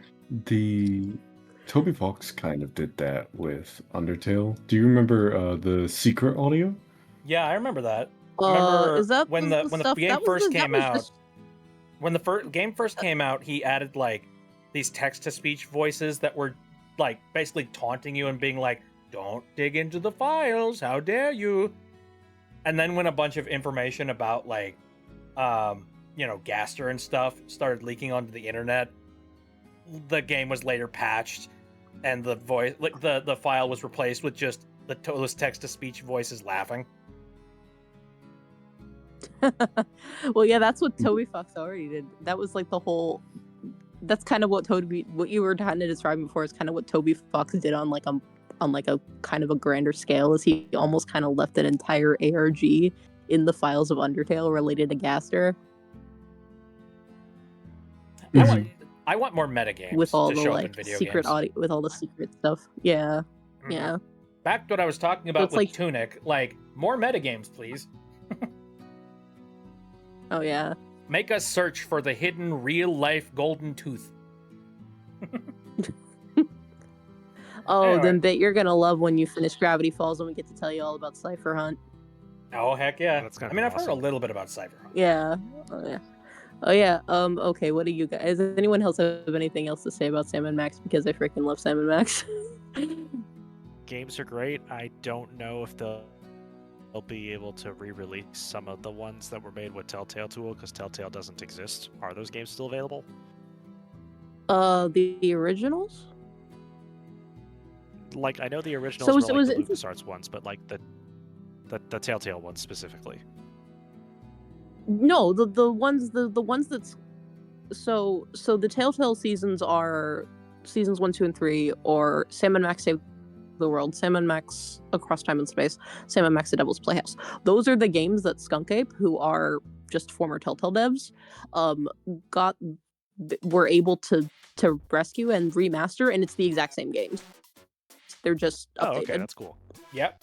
Yeah, so And this is why That's I awesome, said actually. like that's why we were thinking about like that was saying like it's What also if they did possible that with they other could do the franchises, same thing like- for I think the Brothers Chaps have nothing going on, or at least nothing like so super ridiculously going on. They can't just look at them and go, "Okay, sure, give us a chunk of money, you can re-release the game." yeah, that's why Bet was saying earlier. Like I think they would be the theoretically, easiest. They'd be the easiest hole to like enter through. And Yeah. I think it'd be kind of difficult to get the Back to the Future games back up and running because that's. I mean, first of all, who the heck even owns 20th Century Fox now? I think that is Disney. So therefore, Disney. Yeah. gonna have to fight the You have mouse to for go that through one. Disney's Back to all the of Future Disney's red Universal? tape. Oh, was it I don't Universal? know. God, I don't I remember. thought it was Universal. It was Oh filmed wait, at yo, it was Universal. Universal because Universal Studios had Back to the Future in it. 20th Century Yeah. Fox Yeah, is No. owned by Disney, is it not? Yeah, it wasn't Fox. yeah, it Yeah. wasn't Fox. It was it. It had to be Universal then. So, but yeah, theoretically, if they got, if Skunk Ape, those same devs, got permission from the Chaps brothers, the owners of Homestar Runner, they could re-release, also remaster, re-release the Strong Bad game. Though to be fair, But as for I played the Strong Bad Yeah. games, and honestly, like the art style for Homestar Runner, it's like a match made in heaven with the Telltale team. Like they have just Yeah, it the works. perfect art style for their type of video games. I don't I see how remember they could watching you play remaster it. aside from like maybe bumping up the topology of the models and like Yeah, because I remember watching you maybe- play that and being like, I can't believe this game is like, what, like 16 years old, something like that. It's Because just I think it came Homestar out. Runner. Was it? Yeah, it just looks like Homestar Runner in 3D. So I guess we'll I don't see. even think you need to update it to look all that much. It already just looks totally fine Probably to the not. point where Just even though re-release it it's so people can super actually old- get it digitally. You know, experience it. Yeah, that's a what landmark just what thing, man. sucks about. It just sucks with, like, we were talking about Poker Night at the Inventory later. I love both those games. I used to play them so freaking much that at a point where I was pretty good at poker for a while. But yeah, those cannot, like, I think those are 10 tangled up in so much licensing crap now that they'd be impossible to re-release because like you have at least 4 different characters from 4 different franchises in each game. Yeah. And then Telltale doesn't exist, and oh god. Though Good luck with that one. I remember when Poker. I'm gonna die mad about this. When Poker Night 2 came out and Brock Sampson was in it, I was like, oh my god, are Telltale making a Venture Brothers game? Please tell me Telltale are making a Venture Brothers game. They never made a Venture Brothers game. And never happened. Oh man. And will never happen. And I'm going to cry about that. What and could have have before been? and will again. Oh. What? Yeah. Anyway, Yeah, Sam and Max is great. I love it. Being able to play Sam and Max again, like not only just those games that came out around a very similar time as when I was playing the Strong Bad stuff, but to be able to play them remastered, it's like recapturing a part of childhood that I didn't end up getting. So, thank you for the recommendation, Cecil, and yeah, thank you for Of course, like being along with me for episode 3. Oh, of course. Oh, for the longest time, I've been like, Bitby would love Sam and Max. Bitby would love Sam and Max, but like that was the point where like had Telltale had already shut down. I couldn't like gift the games for anyone because that had been a thing for me. Because when those games were available, I would gift them to my friends all the time just to be like, please play Sam and Max. Here you go. I'm giving it to you for free. And then I couldn't do that for quite a while. And now the tradition the continues. remasters came out, and immediately I'm like, and now the tradition continues. I immediately give it to Bip because I knew you would love it. I knew you would love it, and I'm so glad you did. And yeah, playing season 3 with you was so much fun. That is still my. It makes just me my wish favorite there was game. a 4th one. That's what I cope and pray for. Is that they fear they could. They just have to get Steven, and it's gonna be like, hey, let's just make season 4. They could. They see. could do it.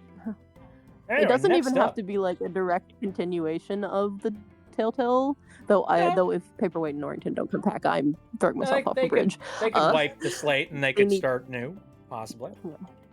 Yeah. Anyway, yeah, next up on our list of games. I need my here. boys. Yay. Oh, Super Mario RPG. Man, I played the remaster.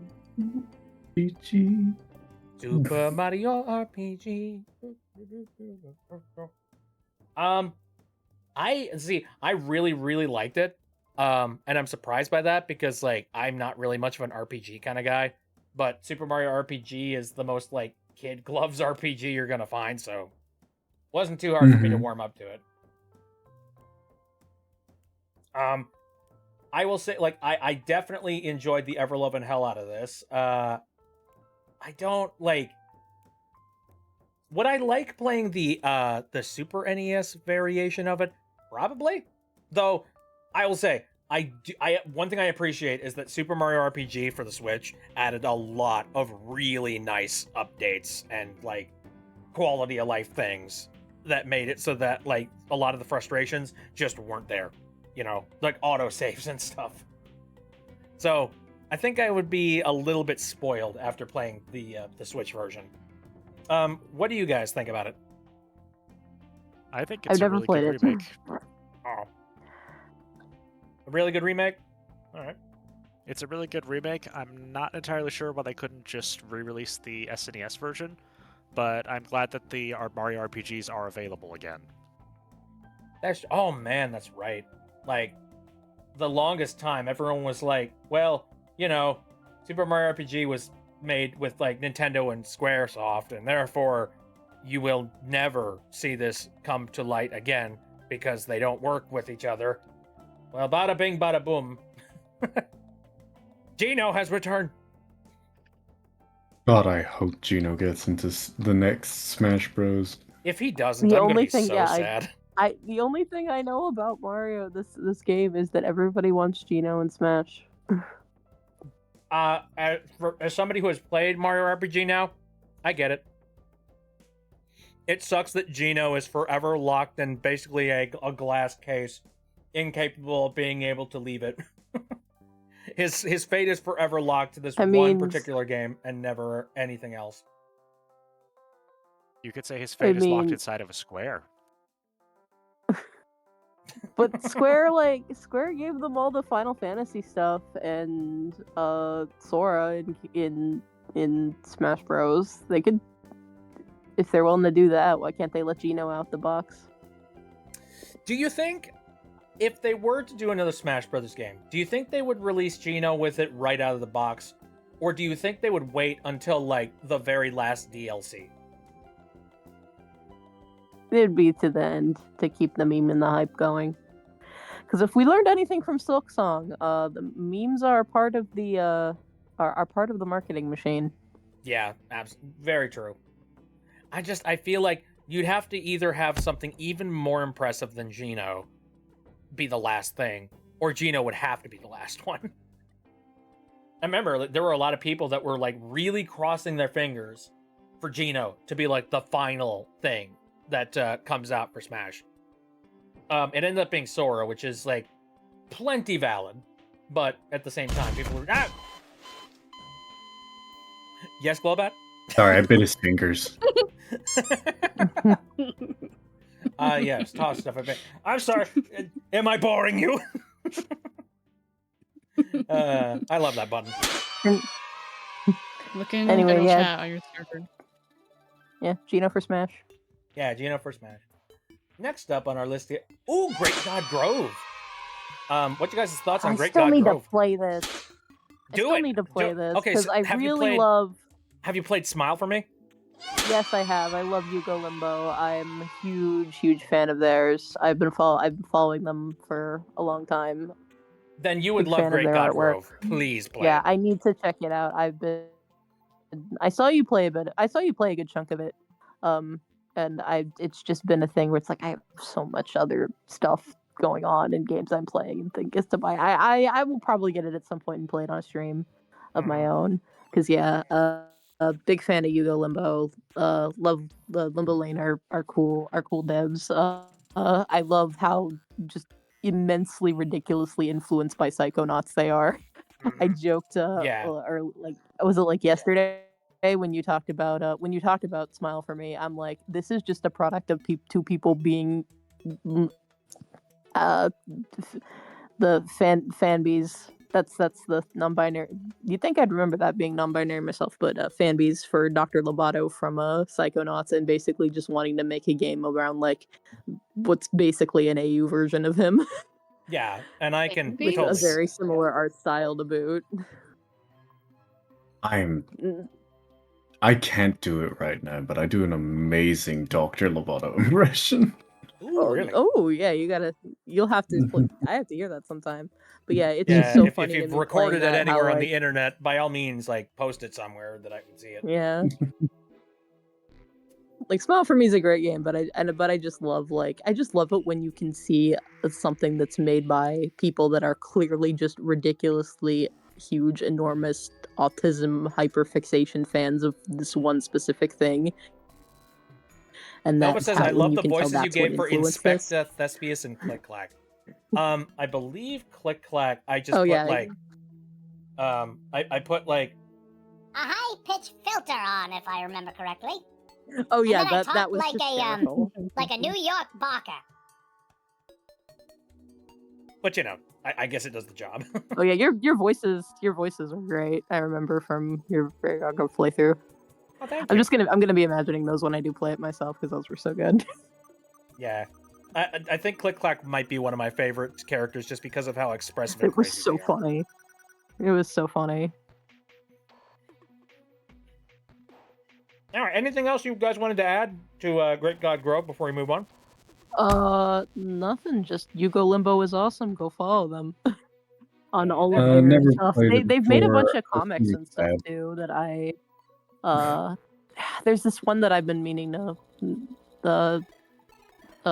read of theirs, a comic called Be Kind My Neighbor. It's a trippy queer love story set in the like romantic horror. It's like a trippy queer romantic horror set in the 70s, and I've been like, check that out because it's like I love that shit. Nice. What were you so saying, good. Show? It's so good. I said I've not played it before, but I think it's bad just because of vibes. Hate it, 0 out of 10. Would not play again. Boo. Kill him. Cringe is dead. Embrace the Tumblr core. Cringe is dead. Embrace Tumblr core. Oh no, it's not about cringe. I reflexively am evil. I am a bad person, and therefore I hate it on principle. Yeah. I like bad things. I hate good things. I hate good things. I hate them. Alright, next up on our list here is RZ, the Jewel of Faramore. Hello? Oh, Yeah. wonderful game. Bippy. Yeah. After this one, I want you to check your general chat in your server. I'm checking my general chat right now. What did you do? Hold on a moment. Why?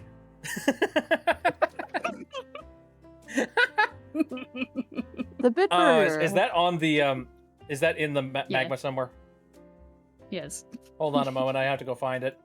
All right. Hold up. You Hold the need to phone, be in the everybody. server though too somewhere. Oh shit. Okay, wait. We're looking at a little bit of other art here. Hold on. Okay, no, this appears to be, unless you guys are working on a different set of pages. This is okay. Here. The big burger. What neurons rub together to make this happen? And also, this looks diseased. This is I like was nasty thinking of like patty Nico tier. Blue Ramen. It's like wait, bit bee burger, and you can stack the little buns on top, and it's your bubbles. What meat is this? I didn't know there was a bit cafe. Nuclear blue. And also, hello, 2 nerds. Yay. Good boy. Adorable. I love that. I love that. If anybody has not been a part of the Homestuck streams that I've been doing with Synth, I've basically been 100% typecasted as this goober here. I'm just John, apparently. You're Straight a up. perfect John, though. Like, It doesn't help that I am also I also hyperfixate on some movies sometimes, and also I'm a goober that isn't paying much attention. I love every And time I'm so Nana hyper character positive comes about up. everything. Your Yeah, I Nana voice died, is but also ideal. That's crazy. Thank you. So, yeah, RZ Jewel of Faramore. How many of you guys know what it is, and also what do you think about it? I don't know about it. but it looks cool. It's. I'm so glad RZ exists. It's such a wild thing because you think like these obscure, weird Zelda games that got made for the Philips CDI because back then Nintendo was way more lax about their licenses, so they let Philips, for their weird obscure console, make Zelda games. Or I don't think Philips was like the actual developers, but like it was for that console. So Yeah. whoever, and they were just so strange and so bizarre and so unlike anything else in the Zelda series that they stood out just for being so Yeah. so strange. The lore of RZ And- is that the team that made this is the exact same team that made do you remember the Zelda CDI games that came out a long time ago? You probably remember the memes. Most people know them for the memes. Lamp oil, boy. rope, This bombs. piece is what all true warriors strive for. My cakes will burn. Boil, rope, bombs. I can't wait to bomb some Dodongos. Yep. We've all been poisoned by it. Like Anyway, so this dev masterpieces studio here, of unintentional comedy. this dev studio here actually made a remaster of the Zelda CDI games that you could actually properly play on PC. I believe they got cease and desisted though. They very much did by Nintendo. Because Nintendo which was does that. Nintendo's only And then acknowledgement of those games in years. Well, then they looked at that, the fact that they got cease and desisted, and just said, fuck it, we'll make our own game. And then We'll make our own RZ, the Jewel of CDI Faramore, Zelda. was kick-started and now exists. It's literally we'll make our own Zelda CDI with blackjack and hookers, and they did. And what's amazing is that it's a good game. Yeah. Yes. Well, it's actually a genuinely good game really good that Metrovania game. you might actually enjoy playing, perhaps. And the cutscenes are just as like weirdly otherworldly. Trippy. It's the same sort of It also vibe. has They a lot hit of it the same, perfectly. like original voice cast too.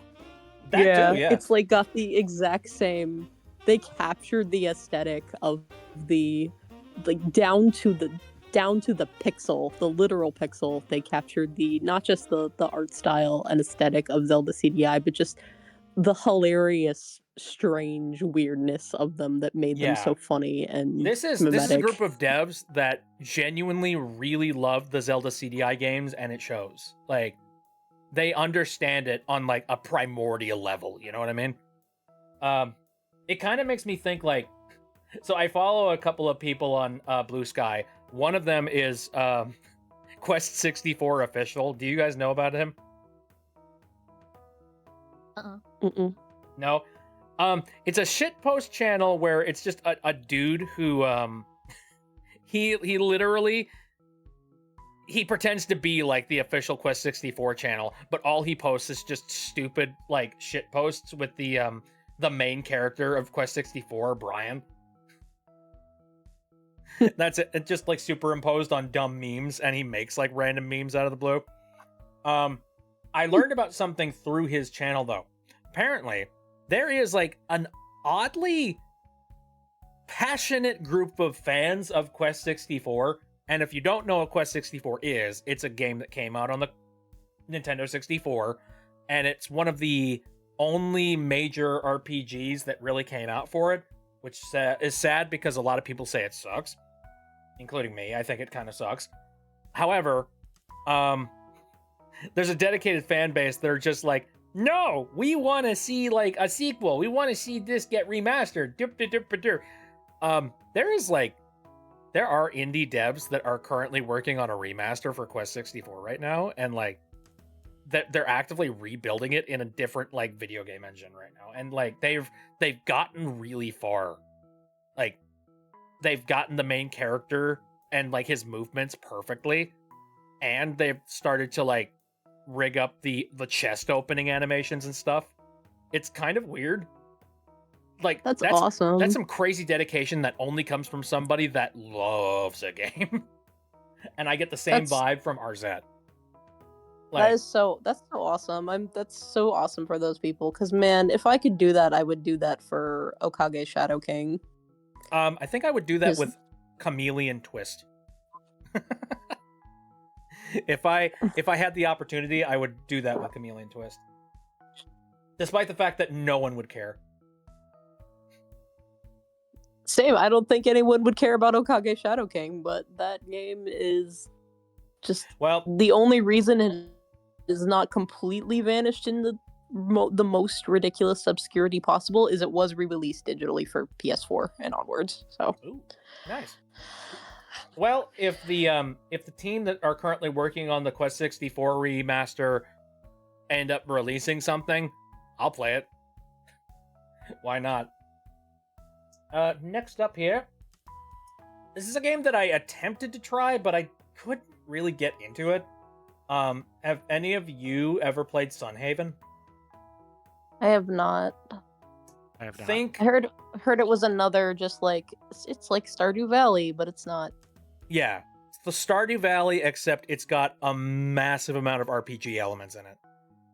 That's basically what it is. I didn't play it nearly enough to give you an actual good review for it. The Rune Factory to Stardew Valley's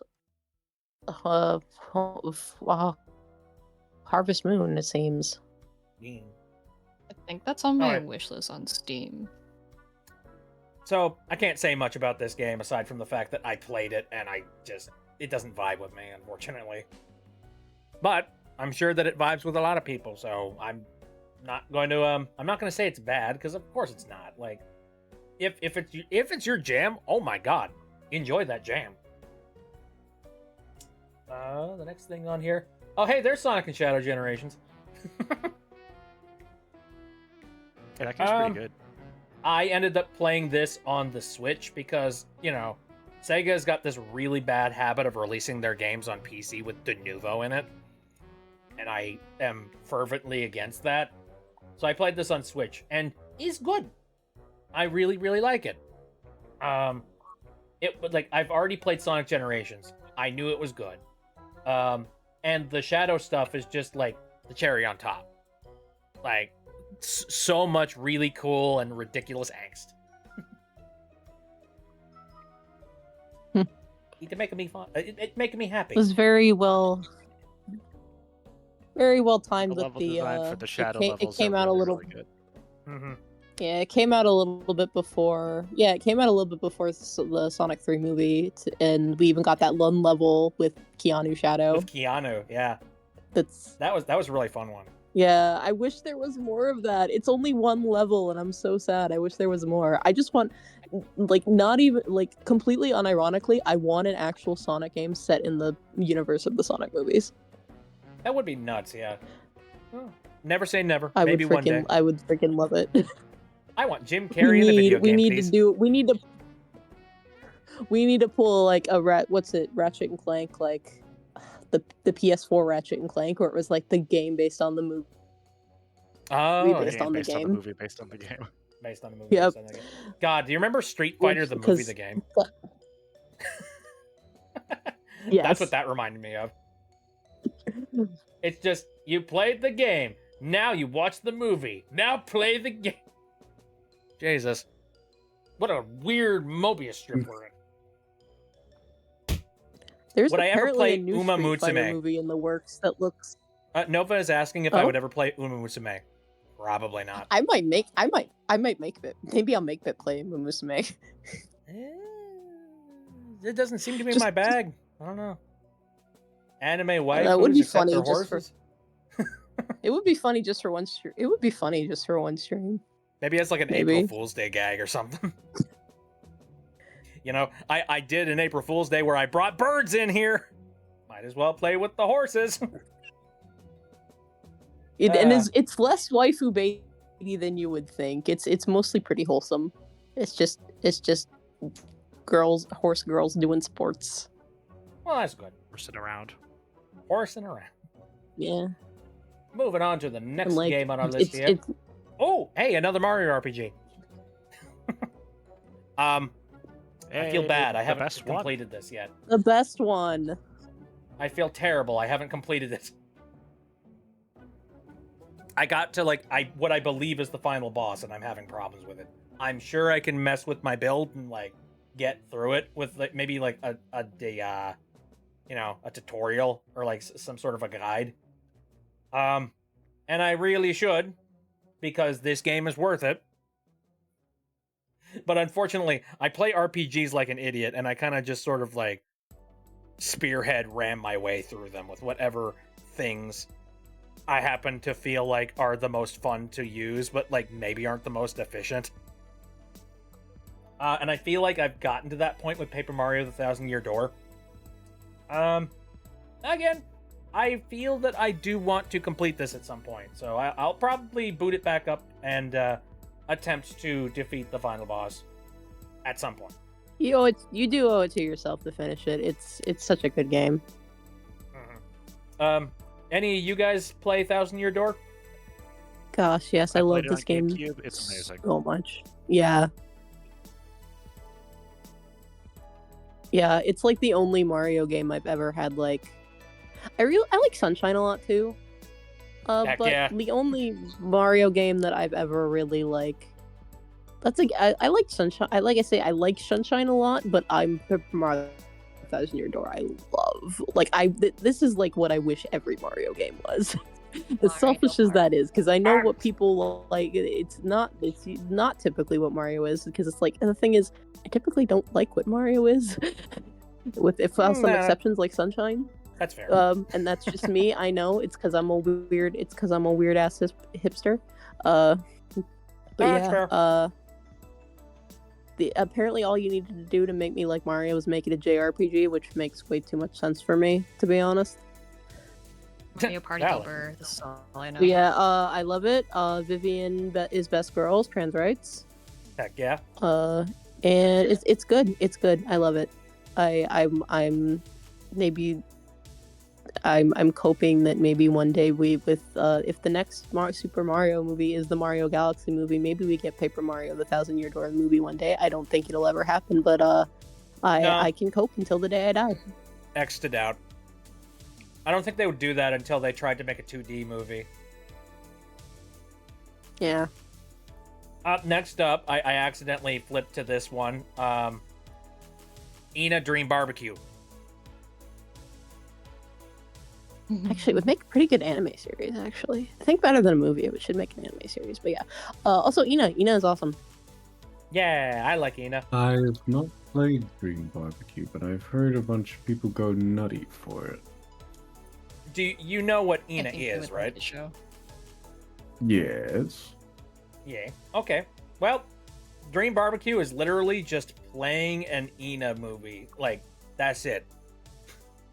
So if you really enjoy the Ina video experiences, you'll like Dream Barbecue, straight up. I was the worried with Ina how well Ina would translate into a playable game, because the thing about, even though the videos are always kind of set up in a very kind of video game like fashion, it's Ina as a work is so bizarre and incomprehensible. Like, obviously that's the point. Right. It's just There's a lot of bizarre and obscurity it's to just the very entire trippy world. surrealness where It's a none world of it that everything makes sense to us. sense within its own world. Yeah, But outside of it, what's going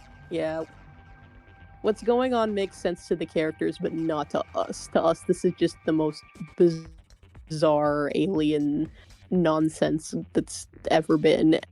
And so I worried, like, so how comprehensible is an actually playing the Ina going to be? And it seemed like they actually did a pretty good job making it actually Turon? like a game you can actually understand and play through.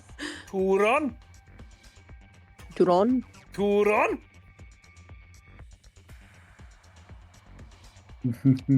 I thought that would start up a little bit of... I thought that was going to start like kind of a wolf howl there, but okay. No. Oh, I don't know. Oh, yeah, no. I'm a big fan of the Ina I'm stuff. going to Yeah, hit me you over too. the head with Ina hammers. It's What? it's some surreal Alice in Wonderlandy vaporwave nonsense, and I'm all about it. I'm gonna make you watch it sometime, dude. like it. I've seen it. I've just not played the Dream Barbecue. I It's good have stuff. the stuffed Ina, and like in her head there's like a zipper pocket and there's a Tyrone in there. Amazing. Just a separate plushie. I think I have the Ina that was sold by Ownage. I think they moved over to selling their stuff through Fangamer, though. So, I got, like, one of the early plushes from them. So anyway, the next game on our list, we're starting to really wind down here. The Messenger! Ooh! How many people know The Messenger? Looks familiar. Drury Lane. Messenger Drury Lane? No, not quite. So The Messenger, do you know Ninja Gaiden on the NES? I've heard these words Oh, together. yes, the Messenger.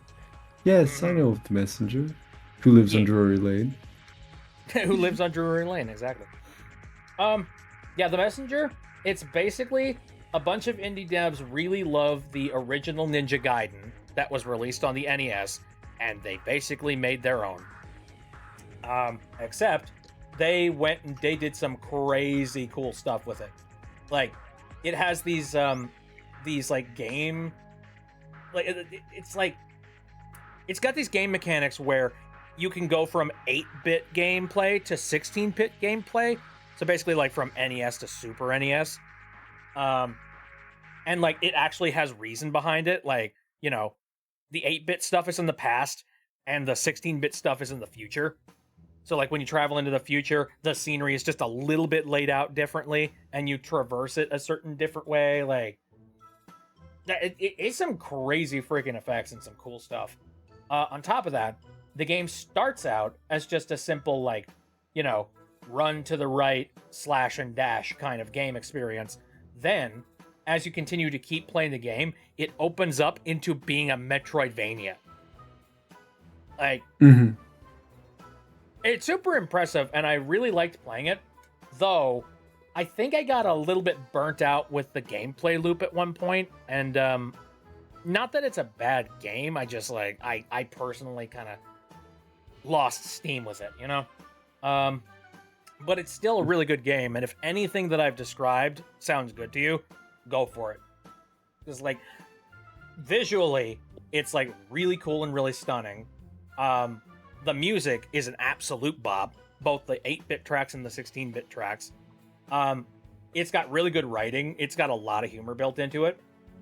As well as, again, it just keeps on messing with your expectations. He's really fun. Phoenix, you should still be able to find the VODs of Bit's playthrough on his YouTube. In theory, I think the messenger has been uploaded to my YouTube page, if I remember right. Anyways, let's go ahead and dive on to the next one here. Oh, Silksong. I'm currently playing it. What do we think about Silksong? I think I like its exploration into topics of what it is to believe and what it is to break yourself when it comes to religion. I use it as heavy inspiration for my own character, Gut the Pious. Oh yeah, Gut. Interesting. Yes. That gives me a little bit of insight into his character then. Very nice. This is the Old Republic version where he's like right hand to Mandalore. Here, I'll get an image and I'll throw it at you. Yeah, throw it at my face. I'm gonna be completely honest. I think Silksong's biggest problem is the fact that it is so much more difficult than Hollow Knight, and I think it would have been a better game if it had been a similar difficulty to Hollow Knight. Maybe just a maybe you could make it a teeny tiny bit harder, but like the fact that it's such a massive jump in difficulty from the original, I think it's to its detriment, because what happened with me was I'm a humongous fan of the original Hollow Knight, love it to pieces, have a plushie of the Knight and Grim, and I would have more Hollow Knight stuff if I could afford it and didn't have so much freaking junk already. So when the game came out, I played it. I got it on Switch, and I got up to an early game boss. I forget the name of it, but a boss fairly early on that was pretty hard, and I was having a tough time with it. And then they announced, oh, by the way, we're nerfing this boss in the next patch. Now they released this patch. They released this patch like for PC in like a day or two, but for Switch it's going to take a few days for it to come out. So I'm like, well, what can I do to scratch the itch in the meantime? Because I might as well just pick this back up when the boss is nerfed. I'll have an easier time get through it, and then it'll have all the other fixes and stuff that they add in the patch. So what do? I go and play the original Hollow Knight again, and in like the 3 or 4 days between that announcement and the patch coming to Switch, I beat all of Hollow Knight again, 100% complete, and don't struggle with it that much. I get back to Silksong. After that, I get back to Silksong, the patch version. I keep playing through it, and I'm still having a rough time. Like, I get past the bosses that they did nerf without too much trouble, but like once I got to like the Citadel, that's when I really started like, this is just so frustrating. This is unfairly frustrating. I never felt like the original of Hollow Knight was ever unfair. I do feel like Silksong at the time is just unfair. As somebody, well, Show, you go first. I was just gonna say, a lot of the difficulty spans down to it just being like, essentially a expansion on the original Hollow Knight, so it originally assumes that you're just hopping from one to another. And that's literally what I did. I beat the whole game again before going back to Silksong, the whole original game, and then it still kicks my ass. Yeah. So you could have toned it down a little bit, Team Cherry, is all I'm saying. I think they were... As somebody who has been playing through Silksong, I do agree that the difficulty has increased significantly since the original ones. Like, I was not very good at playing the original the original Hollow Knight when it first came out. But like, I eventually got into the swing of it, and I stopped being a terrible gamer. And as somebody who, like, I remember those mechanics, and I can play Hollow Knight now practically with my eyes closed, there are certain things that they expect you to do in Silksong that are kind of ridiculous.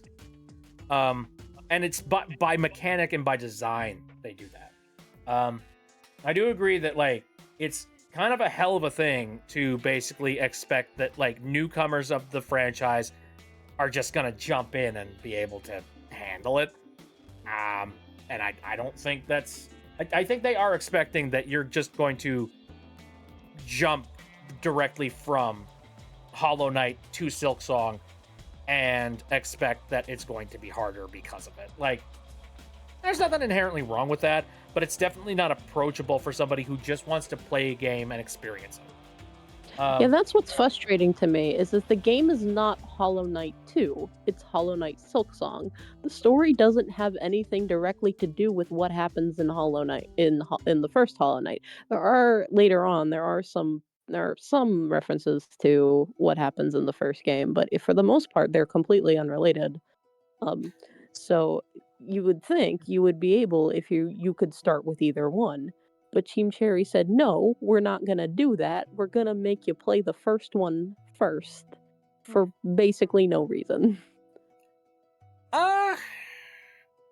Yeah. I kind of agree with you on a certain element. I'm going to say, though, now maybe it's just because of the fact that I play video games like, a rickety old man who only, has to, like, take a week off before I come back. However, I've paced myself out pretty well when it comes to playing Silksong. Like, I've reached the Citadel area, and I have been completing my way through that. I'm like, I don't know how much more Silksong there is, but, like, again, I'm somewhere within the midst of Act 2. While it has been more challenging, I completely agree with you on that one. I don't think it's necessarily impossible.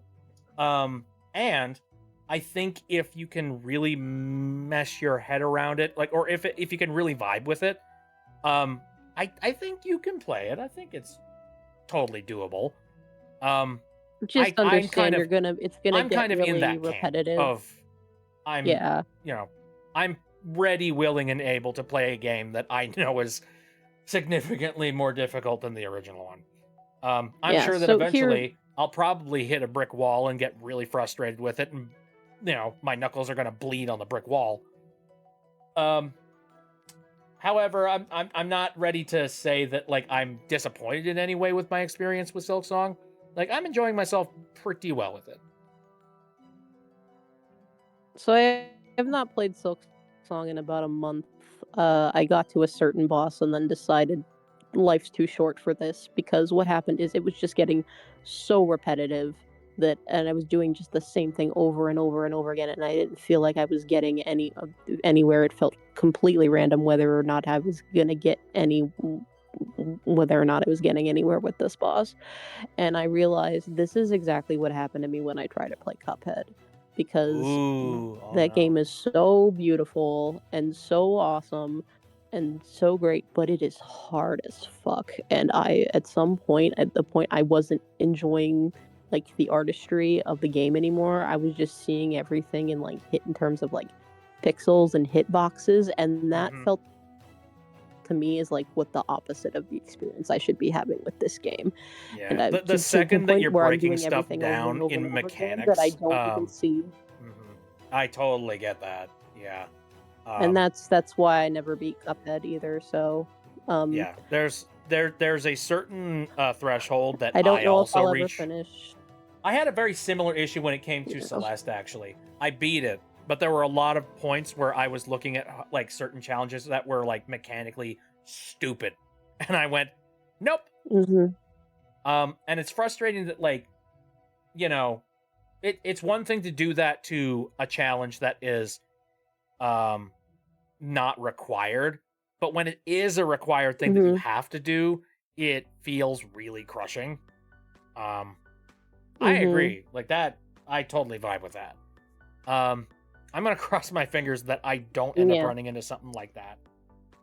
The big difference for me was for me I noticed I noticed a significant difference in Silksong versus the original Hollow Knight, because in the original Hollow Knight one of my favorite bosses in the game, if not my favorite boss, is Nightmare King Grim, who was one of the hardest bosses in the game, but I love it because even though it was hard as fuck, every time I lost to that boss I felt like I was getting better.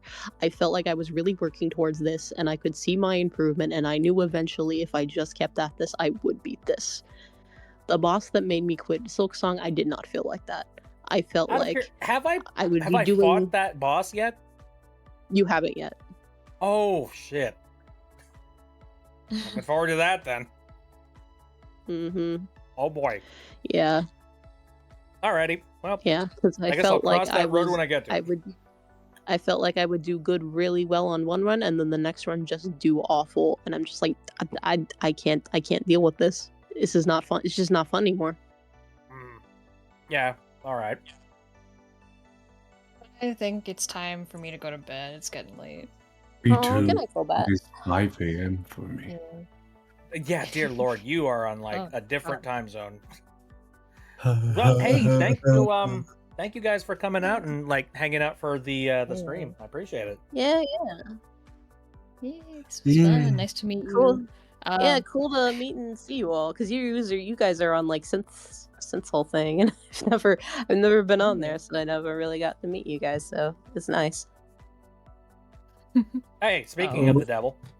Hey. Oh, you are Hey. missing us. This is red night, boss. That's fine. I Bye. just wanted to say, Bibi, Yeah.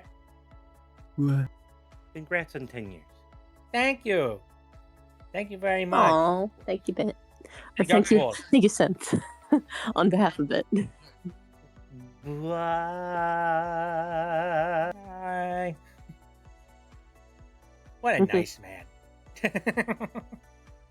Yeah. So next We up, love Synth. I don't have many games left here. I think there's 2, and I forget what the like second to last one is. So I'm just gonna like transition to the next thingy. Oh jeez, how did I forget about this shit? I am such a goober. Hi, I'm in Framemakers. How are y'all doing? This was a fun experience. It's weird to think that I'm in a game that has like a bunch of the indie stars that like I've played over the years. Like I've played Octodad, I've played like VVVVVVV. I've played the Bit Trip series. Like Wander Song is currently sitting in the background like, "Oh my god." And again, I'm currently like Snatcher in Framemakers, which is like freaking crazy. This was definitely a massive highlight of my year this year, and also like, you know, it's a nice little sticking point that I can put into my resume, I think. For sure. There is one thing that I wish there was a bigger community built up around the game, but with how slow updates are with the game and how like the hype of the game is not as like fervent as it might have been when it originally came out. I don't know. It's just, I think it's a heck of a lot of people that appreciate the game but don't actively play it, which is understandable. But like, you know, but I like it. I wish all the best for it. I hope it continues to build itself up and succeed. I would be really, really sad if Rainmakers ends up like the Nicktoons All-Star Brawl, because Oh yeah, that would again, suck. fun games, but the community's kind of died for them, which is very sad because again, like Nicktoons, it's just a great idea. For that, we had Nickelodeon Smash Brothers. This is Framemakers' indie game Smash Brothers. Yep. And it's just there's so many more characters and stuff I'd like to see in it too. Like imagine like we're just talking about Hollow Knight. I would go. That would be. I'm right now the only. If they add it, I mean, I feel like I should have bought it already, but the thing that would immediately make me go and buy it is if they added Hornet or the Knight. Yeah. What worries me about Framemakers, though, is that with something like Smash Brothers, they have the money and they have the fan base and they have like the hype that is generated around characters that are being made on a regular basis, and like I just like Framemakers doesn't really have that is my main problem. And I worry that like it, unless they come out with some. Well, first of all, I feel like they need to start releasing more characters on a more like regular click, which is something I don't know if they have the capacity to do. And on top of that, I feel like they also need to expand their horizons and release more than one character possibly per patch. Because like the Smash formula and the Smash release structure works well for Smash. Don't necessarily know if it really works well for Framemakers. I feel like something like Framemakers works a hell of a lot better if you get all of the characters done first and then release the game. But they decided to go with the early access formula, so like they're really stretching their hype thin, which is I don't think it's enough hype to sustain it. Maybe, but I guess we'll see. I'm gonna support the heck out of it, and hope that other people do as well. Do the developers have a Patreon? It's a good question. Let me check here. Because I feel like in its current state, maybe just the sales of the game itself might not be enough to sustain it. But maybe if they do a Patreon that offers some other stuff, like heck, maybe you could even like vote on. You subscribe to the Patreon and you suggest like other indie game teams they should work with to get characters or content in the game, or. That's just one idea. And then merchandise is also a thing that I know funds a lot of indie projects. They're already working with these other dev teams. They could presumably, if like say Octodad is already in the game, that what are the devs of Octodad? Wild Horses, I think, something like that. Right. They'd probably be fine with like Framemakers related Octodad merch to help fund the game. So it appears that McLeod Gaming, who is the person who is like the main person working on this, they do have a donate via like PayPal, but I can't find anything that's about not really. Yeah, so the thing what entices people to Patreon is the benefits they get for it. So if you get like behind the scenes stuff from the game, or like I said, even suggestions towards directions of the game could go in terms of like other indie teams that they work with, and characters and features they can get, that is I think something that would really, really entice patrons and help with the game's funding. But that's just me kind of spitballing. Yeah, possibly. As someone who's never funded an indie game. Right, as the not professional. I'm not a professional. So anyway, don't take anybody. We've got one more game that's currently on this list. Any guesses as to what it could possibly be? I'm trying to remember what else have you been playing recently. The final entry on this list. Don't tell me. Don't tell me. What is it? We already talked about Slime Rancher. So it's probably not Slime Rancher 2, because we already talked about that. or Pac-Man World Repack too, because we talked about that. You talked about You're that. gonna hate me. I don't know. You're thinking a Is little it too hard something you on this play? one. This Yeah, might I be probably a am. bait and switch, maybe. Okay. Yeah, I don't know then. All right. The last entry on this list is casual streams. Yay! That count? Technically, I'm making it count. This is not a game. However, it is something that I have been doing for a while, a very long time.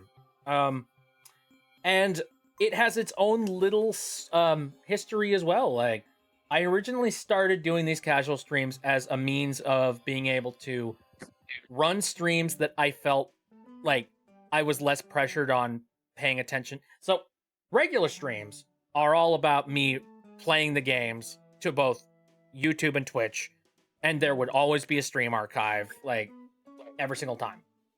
Casual streams, however, originally were going to be a way for me to just do a relaxed stream over on Twitch and not have to worry about copyright BS. Like, basically, gloves were off. I was going to be totally cool with just watching whatever I wanted to watch, listening to whatever I wanted to listen to, because Twitch is cool like that. You know, they're just like, yeah, whatever, you stream whatever you want. That changed when Twitch changed their policies on that, unfortunately. Because now they too have their own copyright bots, and now you can't as easily be able to just listen to music or watch movies or anything to that degree. Boo Twitch. Boo Amazon. Boo Jeff Bezos. Bruh.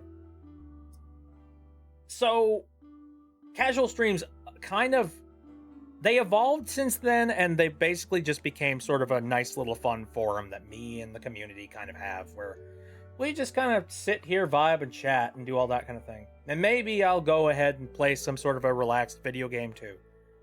Basically, it's the day where I literally don't actually plan 100% what game I'm going to do, or if I'm going to play a game even. You know, all bets are off. Anything can happen. And since then, it's had little bits of evolution here and there over time. And it also began to start including, you know, a voice call as well, that, you know, and a channel that I just leave open in the event that anybody wants to poke at me and be like, hey, did you know this fun fact about Clarissa Explains It All? And it's been fun. It's been kind of an extra little dynamic element that I appreciate, that I really like, and it's incredibly fun to just, I mean, also, it's really social, you know? It's really nice to be able to just hang out, and, like, if anybody feels like chatting, they can chat. That's what I did. I said, hey, I like this funny bubble guy. Actually, I knew you even before you were a VTuber, so you didn't have the bubble VTuber persona yet. But I like this funny guy. I like this funny guy. He does a Snatcher voice. I like the Snatcher. He likes Hat in Time. He seems cool. I'm gonna talk to him. Boogity boogity is pretty cool. And then we were friends. And then we became friends. Yay, friendship. Yay, friendship. Your shoelaces are untied. Joke's on you, Snatcher. I'm not wearing shoelaces. I'm wearing 3 pairs of socks because my feet are freaking freezing. Same here. It's freaking cold in this room, jeez. Like, it's been windy as heck. Anyway, so yeah, that about does it for my 10-year retrospective thing. Hooray! It's a lot of freaking games.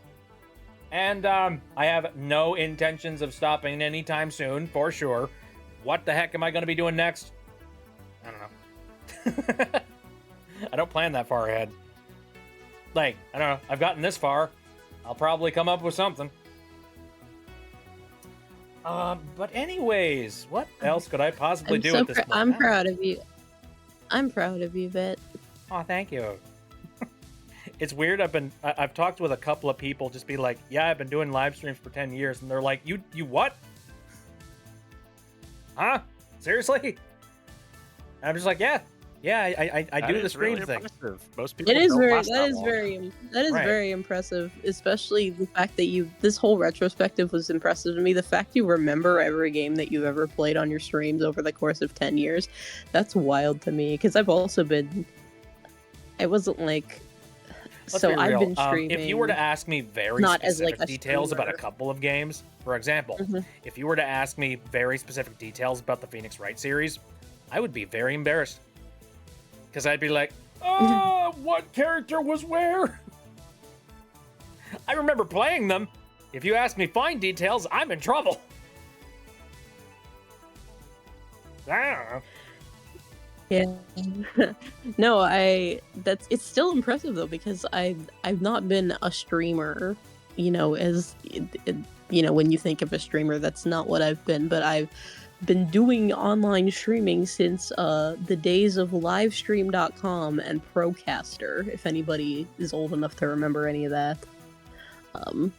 But that was typically just me doing like watch parties with people, like pre-Discord. That's like how we had to get together to watch like new episodes of Gravity Falls with friends or other cartoons. I used to do streams where I did this one thing. It was like cartoon roulette, where I had a bunch of cartoons in a list and pulled up like one of those, it was like pirate websites that just had like a bunch of cartoons you could watch, and I would like roll a random number generator and it would pick a random cartoon off the list, and then we would watch that on the live stream. Like that's the kind of thing I did like back in the day, like early 2010s, and then that kind of died. That kind of not became a thing that you could do anymore. And then I did a little bit of stuff through Twitch. Like 2016, I did like a whole thing for Nightmare Ned. I doubt it, I probably talked about it before. Yeah, you've talked but about I will not talk about it. Yeah, so I did that for one Halloween. I was trying to like get it attention again. Things like that. Mostly just as like a kind of an addition to like my Tumblr blog, because I had a kind of popular Tumblr blog, like kind of in the late 2010s. So why not? And yeah, why not? Yeah, so that was kind of an addition to that. Yeah, and then it was only during COVID that I kind of became like a real streamer. Yeah. As we think of them now. So mine kind of went in phases for me. Yeah. But Lord, I could not tell you like everything I've ever done through all of that. So that's what impresses me a bit is you have like. Well, I had a lot of help really by recording everything, so yeah, don't give me too much credit. I have full itemized lists of games. No, but the fact you've been taking it that seriously for that long is what's impressive to me. Like that's such dedication. And Man, this is my catharsis. I hope This is like, I turn off my brain at the end of the day and be like, yay, time to have fun and play video games. And like the technical portion of things is like some of the most fun I've had, where I'm like, how could I pull this off? That's impressive to me too, because for me, streaming is like a performance. It's like something I actually put a lot of like thought and time and like into. For me, it's not just turn off my brain and play games. Like, I feel like I'm really trying to entertain people. So I the will fact say you streaming can streaming was, and still kind of is a performance to me in a major way. There's plenty of things that like, heck, but my if you want to be technical about it, my production value, at least from the standpoint of new assets, has severely diminished over the years. Let's be real. Like, how long have I been hanging out with like the box wall in the background? How long have I been like, like I think the last really big thing that I included into the stream setup was like my VTuber avatar. That's the big one. But that and then after alone that, was it's also like, stupid impressive because you modeled that and rigged that whole thing yourself. Like, wouldn't it be great zero if, previous what if I came 3D What if I came experience? out on what the hell? my anniversary special and I'm just like, it was all a lie. I had this person make it. That would be terrible, wouldn't it? That would be terrible, but I know that you actually made it yourself. Thankfully, I have people that can back me up on that. Yeah, no, I did do it. And like, I gave like little preview images to Mapley the entire time I was making it, just being like, "Hi, look, the Bubble Boy is being created," and the entire time Mapley just being like, "Woo, yay, look at him go." If I had anything that I would like to do, you do have a VTuber mom in that that Mapley did the design, but as far as the actual 3D model and the rigging, the fact you did all that with zero previous experience, I look at this as one Mozart? of my biggest miracles I've ever like committed. Because yeah, a whole lot of it was basically me not knowing what the heck I was doing.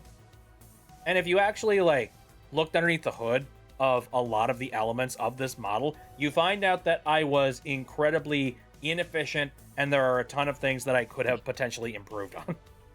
So, and I know I could improve on them, and I know exactly how I could. Problem is, making a model is incredibly tedious, and it's something that, at this very moment in time, despite the fact that I have some I have some templates that Mapley has made for the concept of a brand new BitB avatar. And even though I have the Blender files set and ready to go for me to make it, my work ethic right now is not very high on this. If I had the money, if I had a good, like, you know, grand or two, I would just throw it at a model maker. I would just be like, here, you make it for me. I don't want to. It's way too much work. And that is what a lot of people do. That's how people make their money, man. And they're capable of doing it faster than me, and with like a lot more quality built into it as well. I mean, heck, the very first bit avatar was it was this, except I hadn't figured out how to shade yet. Or like the lighting on the model was broken, so I ended up having to figure out how to fix that later on down the line. Which turns out the way to fix it was I unchecked one checkbox in Blender, if I remember correctly. Ain't that how it goes? This one, I didn't even know what that checkbox did originally. I didn't fiddle around with it at all. It was just checked by default, and I had to shut it off. And I'm just like, oh, okay, that's how it goes. Oh, and then there was like the Snatcher Plays series, which is an entire freaking anthology. Good God. Those are fun. The Snatcher Plays like series definitely was an experiment of like me flexing what exactly can you get away with doing live. At least what can I get away with doing? And make it feel like a production or something like a little bit higher tier or higher budget than what I currently do. That's how that's how I found you. I found your YouTube with the VOD of the first Snatcher Plays, and I was like, and it only had like a couple hundred views at the time, and I'm like, how does this only have a couple hundred views? It's hilarious. The voice acting is perfect. I have to go look into the rest of what this person does now. He needs more love. And now I have how many views on that video? It's one of the higher viewed videos on my channel. Pretty impressive. I don't know. I haven't a lot of the stuff that I have succeeded in. Claim to fame. A lot of the stuff that I've succeeded in is just like me stumbling into the success and not even trying, which makes me a little bit sad. Because whenever I try, a lot of times when I try like really hard, a lot of times it just falls flat on its face. And it's just like, it's stuff that I'm really passionate about. I'm just like, oh yay, this is so fun, it's so cool, I really love it, I can't wait for everybody to see it. And then it gets like 200 views, and then like we move on. Ain't that how it is? Yeah, that's my fear going into the next big video project that I'm working on. Is I've been planning it since my next big video project I have been planning literally since I want to say May.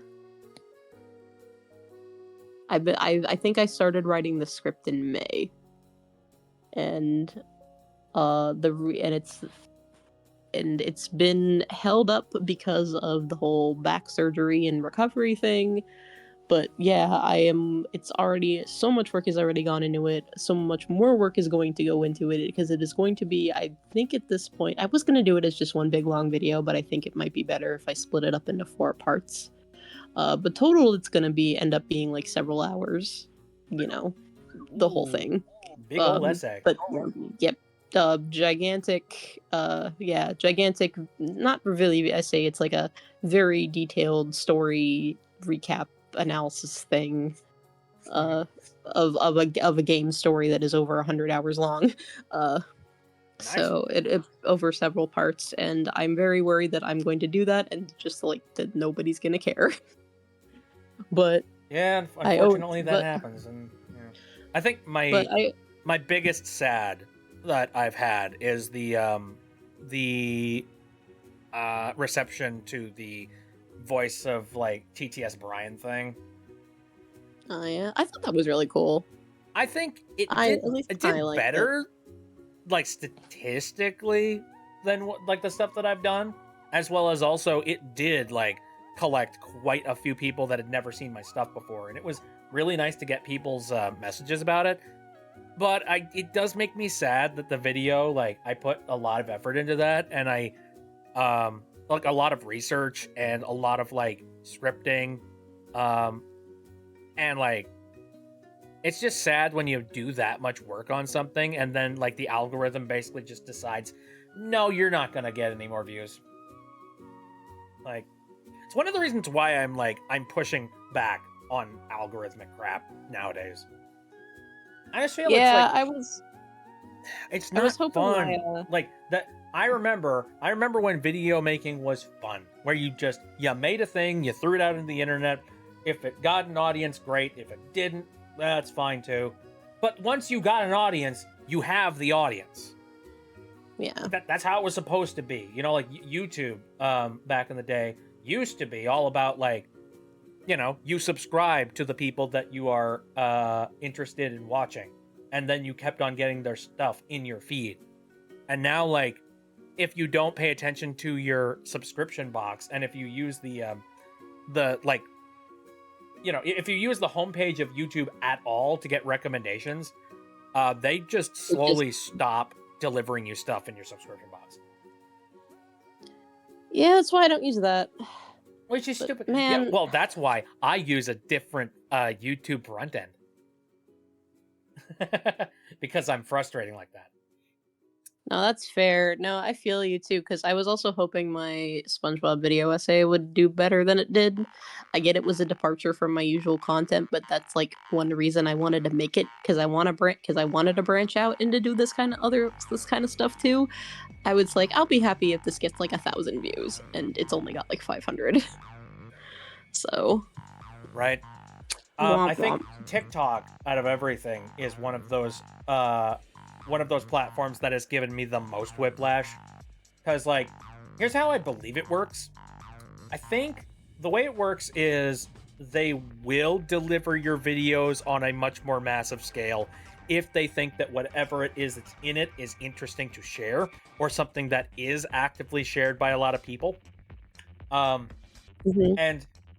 but the problem with that is you have to keep up that momentum, and whatever it is that people shared about you, you basically have to just keep on making that kind of content.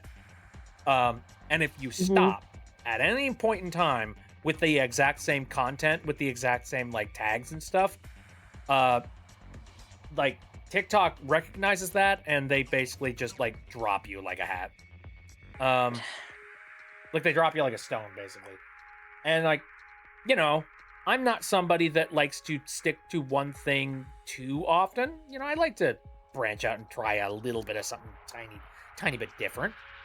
And the problem that I have with like the stuff that I've been uploading to TikTok now is that like, it's not ridiculously. For example, I went and I made that entire series on like PC tutorial, like PC parts and stuff. And I was really proud of those videos, and I really liked the scripting phase of it. I really liked the work that I put into each individual video. The problem is that there isn't really a market for it. So they're not gonna but the thing is, I have people that watch my stuff, that subscribe to my stuff, and I would like to hope that they like me for me, but they're not gonna get their stuff in their For You page, and let's be real, most people hang out in the For You page, but they're not gonna get my videos in their For You page because, doesn't fit a specific formula. I hate algorithms. It is so stupid. You know, I know. And it's why, like, I want so many... it's why I want people to move over to Blue Sky, because, like, if you follow people on Blue Sky, you just get your stuff in your feed. That's it. You know, nothing crazy. It's not trying to build an algorithm that's tailored to you. You make the decision about what tailors to you. It's so sad, because I see posts... I still, unfortunately, use Twitter because it's the only social media used in Japan, really, as far as, like, me being able to communicate with the people I know in Japan that I've, that I've probably previously made friends with, or just communicate with over, shared interests that I can't get with English speakers, sadly. But occasionally I will get, like, random posts suggested to me on Twitter of people just being like, yeah, I moved to Blue Sky, and then moved back to Twitter because Blue Sky was totally dead and I wasn't getting, like, any engagement there. For me, and that's really sad. I try to tell myself whenever I'm not getting engagement, like, I complained about engagement for a long time here, but I try to remember that, like, engagement is different on every single platform. And if you're getting, if you're getting, like, 30 people to engage with you on Blue Sky, that means, like, that's 30 people that are consistently interested in what you're doing, you know? Like, meanwhile, if you get 500 views over on Twitter, that's 500 views of, like, a post that, like, it was probably delivered to a bunch of people that you don't know them. You don't know whether or not they like what you put out there. And at the end of the day, it could just be a bunch of bot activity. You don't know. Yeah, that's why I like Blue Sky, because, like, the chances of that are incredibly low. You know, whoever you have following you is probably a person. I prefer that, honestly. Yeah. Yeah. That is say, but the problem is people don't want to wait. Like, Blue Sky is set up for, like, a long term, where it's like, yeah, you'll build the followers of, you'll build, like, consistent followers in that sense. But the problem is that, like, the internet is so, and with social media in particular, it's too fast paced for that. It's too short term for that. We can't. Back in my day, we didn't have any old algorithm. You made something good, and if you made something good, then they come and they hang out with you. Yeah, it and sucks if you to made think something about, shit, but, they ignore you. Like, yeah, it sucks to think about, but it's just not how social media kind of viably operates anymore. It's you can't, like, do building long-term stuff like that. It's too fast-paced, and it's too... Let's be real. Social media has not been built like that in, like, a decade. Yeah. You know? That's why I am a huge advocate for the idea of changing the way that social media works. You know? And that's why why I've gotten so, like, persnickety about the choices that I make. You know, I'm like, for social media, I'm like, hey guys, go to Blue Sky, because that place doesn't have a stupid algorithm. Do that one. Also, Farrell is here. Hello. Yeah, we're still awake. We needed to finish up the retrospective, and now we're just sort of chatting and being old people and telling people to get off our lawns. Reminiscing about the good old days. I was just about to say that recently there was a thing about now everybody knows that the AI generated bullcrap thing has been happening for a while now, and all companies are currently jumping on board generative AI crap, not because it's good, not because people want it, but because on paper generative AI looks really freaking impressive, and it impresses investors, and basically a big fat bubble that we're all just waiting to pop. Yep. So, and in the meantime, we got to deal with a whole lot of horseshit. And one of the things that has recently happened is Mozilla, the people that make Firefox, made the announcement that they are going to be an AI, like an AI-centric browser moving forward. And I think they forgot that. Now, I'm sure there's probably a crowd of people that are still going to stick to Firefox, so I'm not going to pretend it's everybody. But there are a good percentage of people that use Firefox that are power users, including me. People that are like, hey, I'd like to have a browser that works really well, that has like all the features that I could ever want inside of a browser, that has security built into it, and like, you know, is built for the modern times. That's all I want. But the thing, you know, we don't want any sort of AI algorithmic stuff because we're not stupid.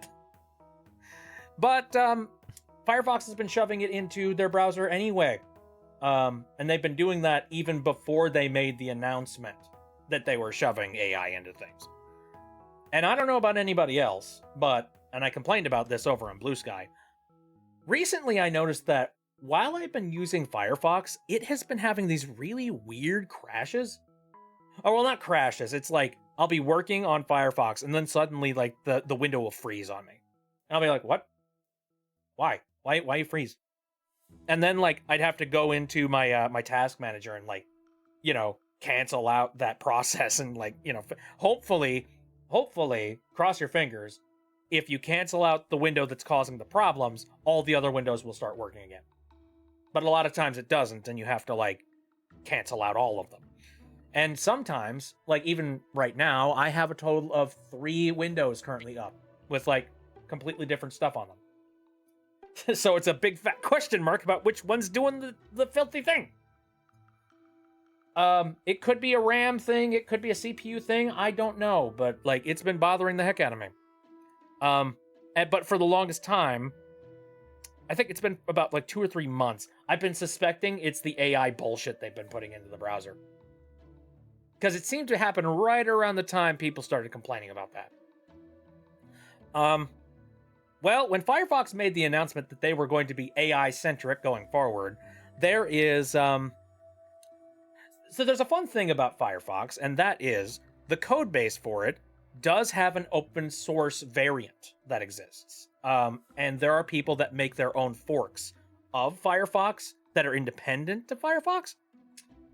And there is this one group that's called WaterFox. It's basically it's just a Firefox browser, except it's supposed to be like privacy centric. So a bunch of things that are like supposed to enable privacy are on by default. And that's pretty much all that they advertise it for. Well, they have another advertisement thing that they can do with their browser, and that is no AI bullshit. They released a statement not too long ago, and I read the whole thing from the main person who does WaterFox, and they said pretty much all of the things that needed to be said. They were like, yeah, no, Firefox is supposed to be a browser, and that's the end of it. Like, you're not supposed to be the service that's trying to hand information or hand over things to the... Like, your job is to basically be a window into the internet, and that's it. You are a tool for people to be able to do exactly that. After that, your job is done. You don't need to do anything else like deliver people information or deliver people images or, you know, do AI assistance or anything. You're a browser at the end of the day. And they said that, like, they're not completely cutting off the idea of putting AI-related anything into it, but what they are saying is that anything that is bullshit, they're not going to add. And that includes basically all of what AI currently is at the moment. So, no Gen AI bullcrap, no AI assistance, like, you know, no spying on your stuff and trying to, like, curate your experience or anything. They're just like, no, we're going to make you a browser and nothing else. That's and I read that, I'm like, I'm sold. So I've been running Water Fox for I think about 2 weeks now. 0 crashes. It's been just fine. And I gotta say, I would get up to bat for them now at this point. Because they make a product that I actually like. But yeah, don't be surprised if I'm an advocate for a lot of other things that are tangentially similar. You know, stuff that I'm like, hey, this is cracking the mold a little bit. I'm going with these guys. Thank you for telling me about this. I had no idea because I just re-downloaded Firefox recently on my new PC because I needed a second browser. And so I'm going to uninstall it and get WaterFox. Yay! Water type Now- beats fire type. Yeah. Hey, I'm the water elemental. I need to have a water browser. If I've ever heard of Scott Pilgrim yet, I love Scott Pilgrim. I never read the entirety of the comic. I've been meaning to forever, so I will go back and actually finish it at some point. But the movie is great. I love them. I love the Edgar Wright movie, and you should also then check out Scott Pilgrim Takes Off on Netflix, the animated series, which is the sequel. It doesn't look like it's a sequel at first, but trust me, it's a sequel, and it gets wild, and it's great, and I love it. I'm so glad that got made. Everything that you just said is true. Yes. I know that my brother is really into Scott Pilgrim. He was like absolutely obsessed with the movie for the longest time, and like he is watching the Netflix Scott Pilgrim at the moment. I don't think I ever gave it the time of day. Personally. You could try playing the video Do game it. on a stream. Do it. It's It'd be peak. amazing. Also the game is also awesome. The game is also awesome. Anna Managuchi gonna kill me for having that music in my my live stream? They shouldn't. I hope. I hope not. Speaking of which, is Scott Pilgrim versus the World on Steam? I believe it is. It is. Oh man, dude, I might actually do that. Holy shit. Dude, like, I haven't seen Scott Pilgrim versus the World in so long. It's actually the video on sale game, right I now. should It's say. $5 right now. It is Oh, $5. get it. I'm gonna be real right now. Money is a little bit tight because Christmas, I had to buy a stove and a lot of other things. So You even bought someone a $5 stove for Christmas? Well, my old stove broke, or it started being a little bit weird. Like, basically, like, I noticed that like the lower oven, because it was like a sort of a 2-decker oven, which is really nice. The lower oven, for some reason, like the temperature was never what it was supposed to be, and in fact, it was hotter than it was supposed to be. So you can't have that happen with an oven. Also, on top of that, the top of the oven is like an electrical, like, you know, an electric stovetop kind of thing with all the burners on it. One of the burners started making this high-pitched noise. So I'm like, uh-oh. Guess I gotta get rid of that. So I ended up replacing the stove out of basically necessity. So I'm like, I don't think I feel safe with this thing in this house right now. And then, you know, not connected to me, but it seems like every single person in my life right now have run into some kind of stupid money problem. One of my brothers recently got, like, into a car accident. They're fine. They're okay. But the car is not. But then they had to get, like, a replacement car. And, now the replacement car has some weird engine problem, so that is going to cost them a significant amount of money, and they're currently working on how to possibly lower the cost on that. And then my folks, my mom and my dad, they have this one cat named Kylo, who is an adorable little bugger, but unfortunately, he's got a brother that has this exact same problem. Urinary issues. and they didn't find out about this until like it was unfortunately like they found out about it like really early, but not early enough that it couldn't wait to like they had to do an ER visit basically. And so the ER visit, they did several ER visits because he just wouldn't get better. So that ended up racking up a significant amount of money. And that all of that right around the time Christmas happened. So it's like, oh, cool.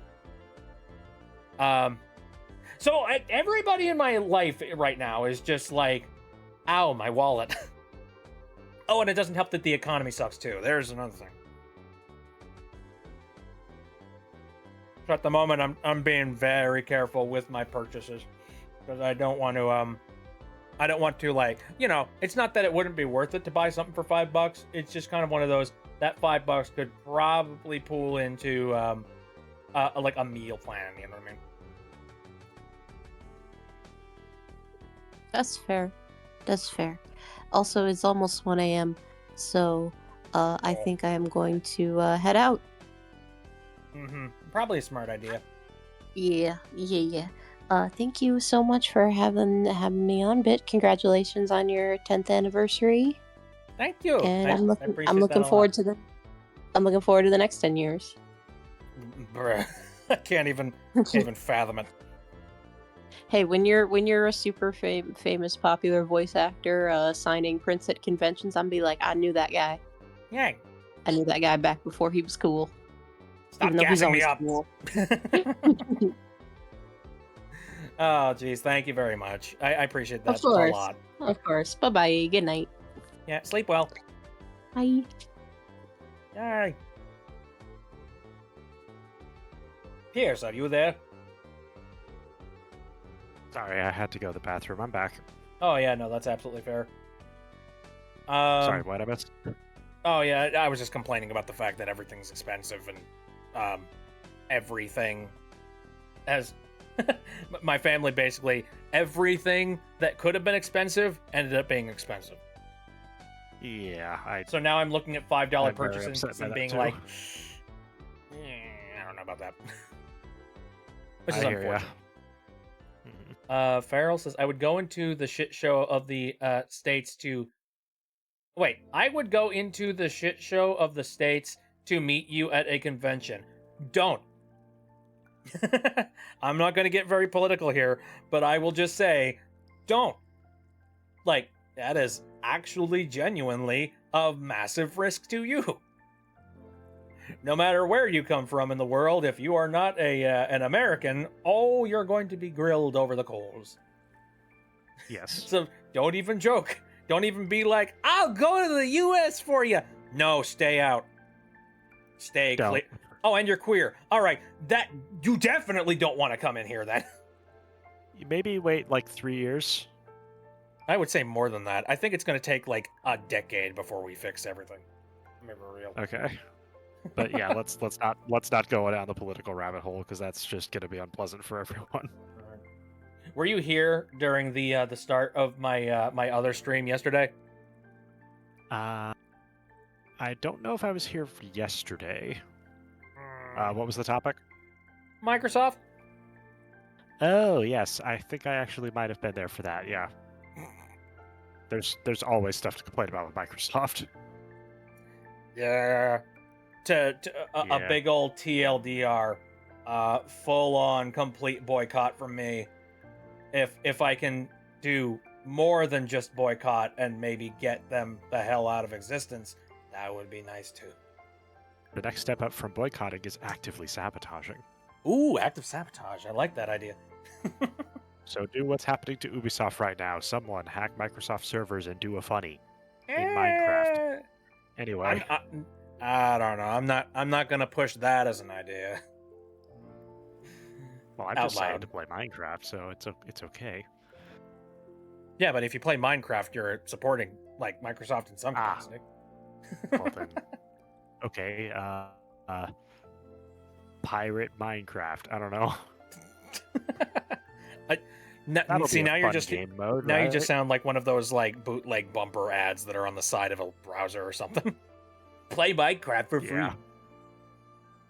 And then it's like the really old crappy Java version, and it's also laced with like, you know, like a cookie stealer or something. Yeah. No. Well, yeah, it's nearly 12 o'clock where I'm at. I think I need to start like vibing down here. Oh, Probably. before we finish things though, I'm going to open up the magma again, and I'm going to see if there's anything new. I suspect no, but like, you know, who the heck knows? You guys were so nice about drawing today, like, holy crap.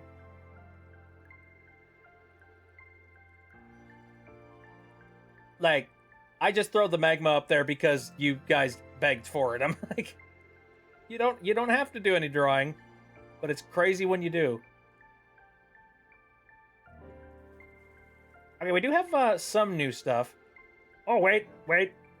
Wow, Globot sends a message from beyond the grave. I mean... Happy 10-year anniversary, Bit. Always a blast hanging out with you and be silly. Oh, thank you. Thank you, Glow. Where are you? Get back here. You can't just leave something sweet like that. And then we got a couple more, like, Bit curbs currently sitting over here. Fucking cursed. Anyway. That's for... There is, like... That face right there is amazing. Holy shit. That's a really good one. Oh. So many people had the idea to just make you Kirby. Well, you know, it started with Muffin, and then it all fell downhill from there. Come to think of it, I'm going to check the art lobby real quick just to make sure that, like, there isn't anything hidden that I didn't see previously. I think that went uphill, actually. Uphill, yay. Alright. Yeah, I think that'll about do it. Nothing else, it seems. Alright. Okay. Well, I think we're going to head over to the end screen, and we're going to talk about what we have planned for the next week here. Oh, Farrell says, I alas cannot draw. I have fatigue in my hands, which causes hand cramps. Absolutely valid.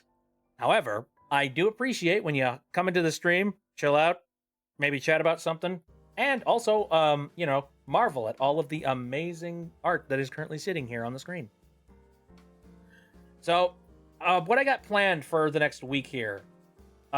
First of all, on Tuesday, I actually have a thing happening over in the Discord. If you are a part of the Discord, we're doing a watch party for Weird Al Live, which is a DVD that I remember religiously watching back when I was younger.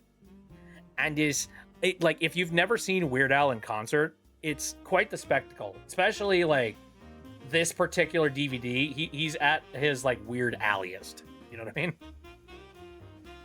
So we're gonna be watching that on Thursday. Then Wednesday, that's actually New Year's Eve. And what I'm thinking is, I kind of want to do another Jackbox match. I was chatting with some of my friends, and we were talking about how, like, hey, does anybody want to do anything on New Year's Eve? And I'm like, well, I have a stream that day, but I could be the Jackbox host. So that might happen on Wednesday. I'm tentatively saying we're probably going to do Jackbox on Wednesday. Then Saturday, I will be going back into doing some more Silk Song. Hopefully, I won't get my ass handed to me. Lord, I'm terrified about, like, what boss am I going to end up running into? And then on, like, next Sunday, we're just going to have another, like, chill and chat stream, something like that. Oh, I should also mention that in a couple of weeks here, I do plan on doing another round of Hat in Time mods, because we cut off the previous Hat in Time mod special so that I could, like, dive in and play some Phoenix Wright Ace Attorney with synth. So I want to do a little bit more Hat in Time mod stuff, because we got a lot of mods to take a look at. But anyways, that will do it for the stream. Any last little bits of wisdom you want to drop on us, Pierce? Thank you for tuning in, everybody. I hope you have a really fantastic rest of the week, and we'll see you next time. Well spoken. I hear some wind currently, like, bashing my house. I need to go check to make sure all the windows are closed. Okay. Close the windows, protect. Yes, yes. I don't want to freeze and turn into Ice Cube. Yes. Actually, We wait, don't Ice want Cube's to a become- rapper. That would be freaking awesome. Anyway. Well, no, you I'm don't want to getting be the heck Ice outta here. Cube in that War of the Worlds movie. That Oh, no, Amazon don't. ad. Let's not. Okay, never mind. Close the windows. Don't be Ice Cube. I'm Close going to the get windows. get the heck out of here. All right. And thanks for coming in, Pierce. It's been fun. Yep. It's been cool. See ya, Have a good one, everyone. everyone.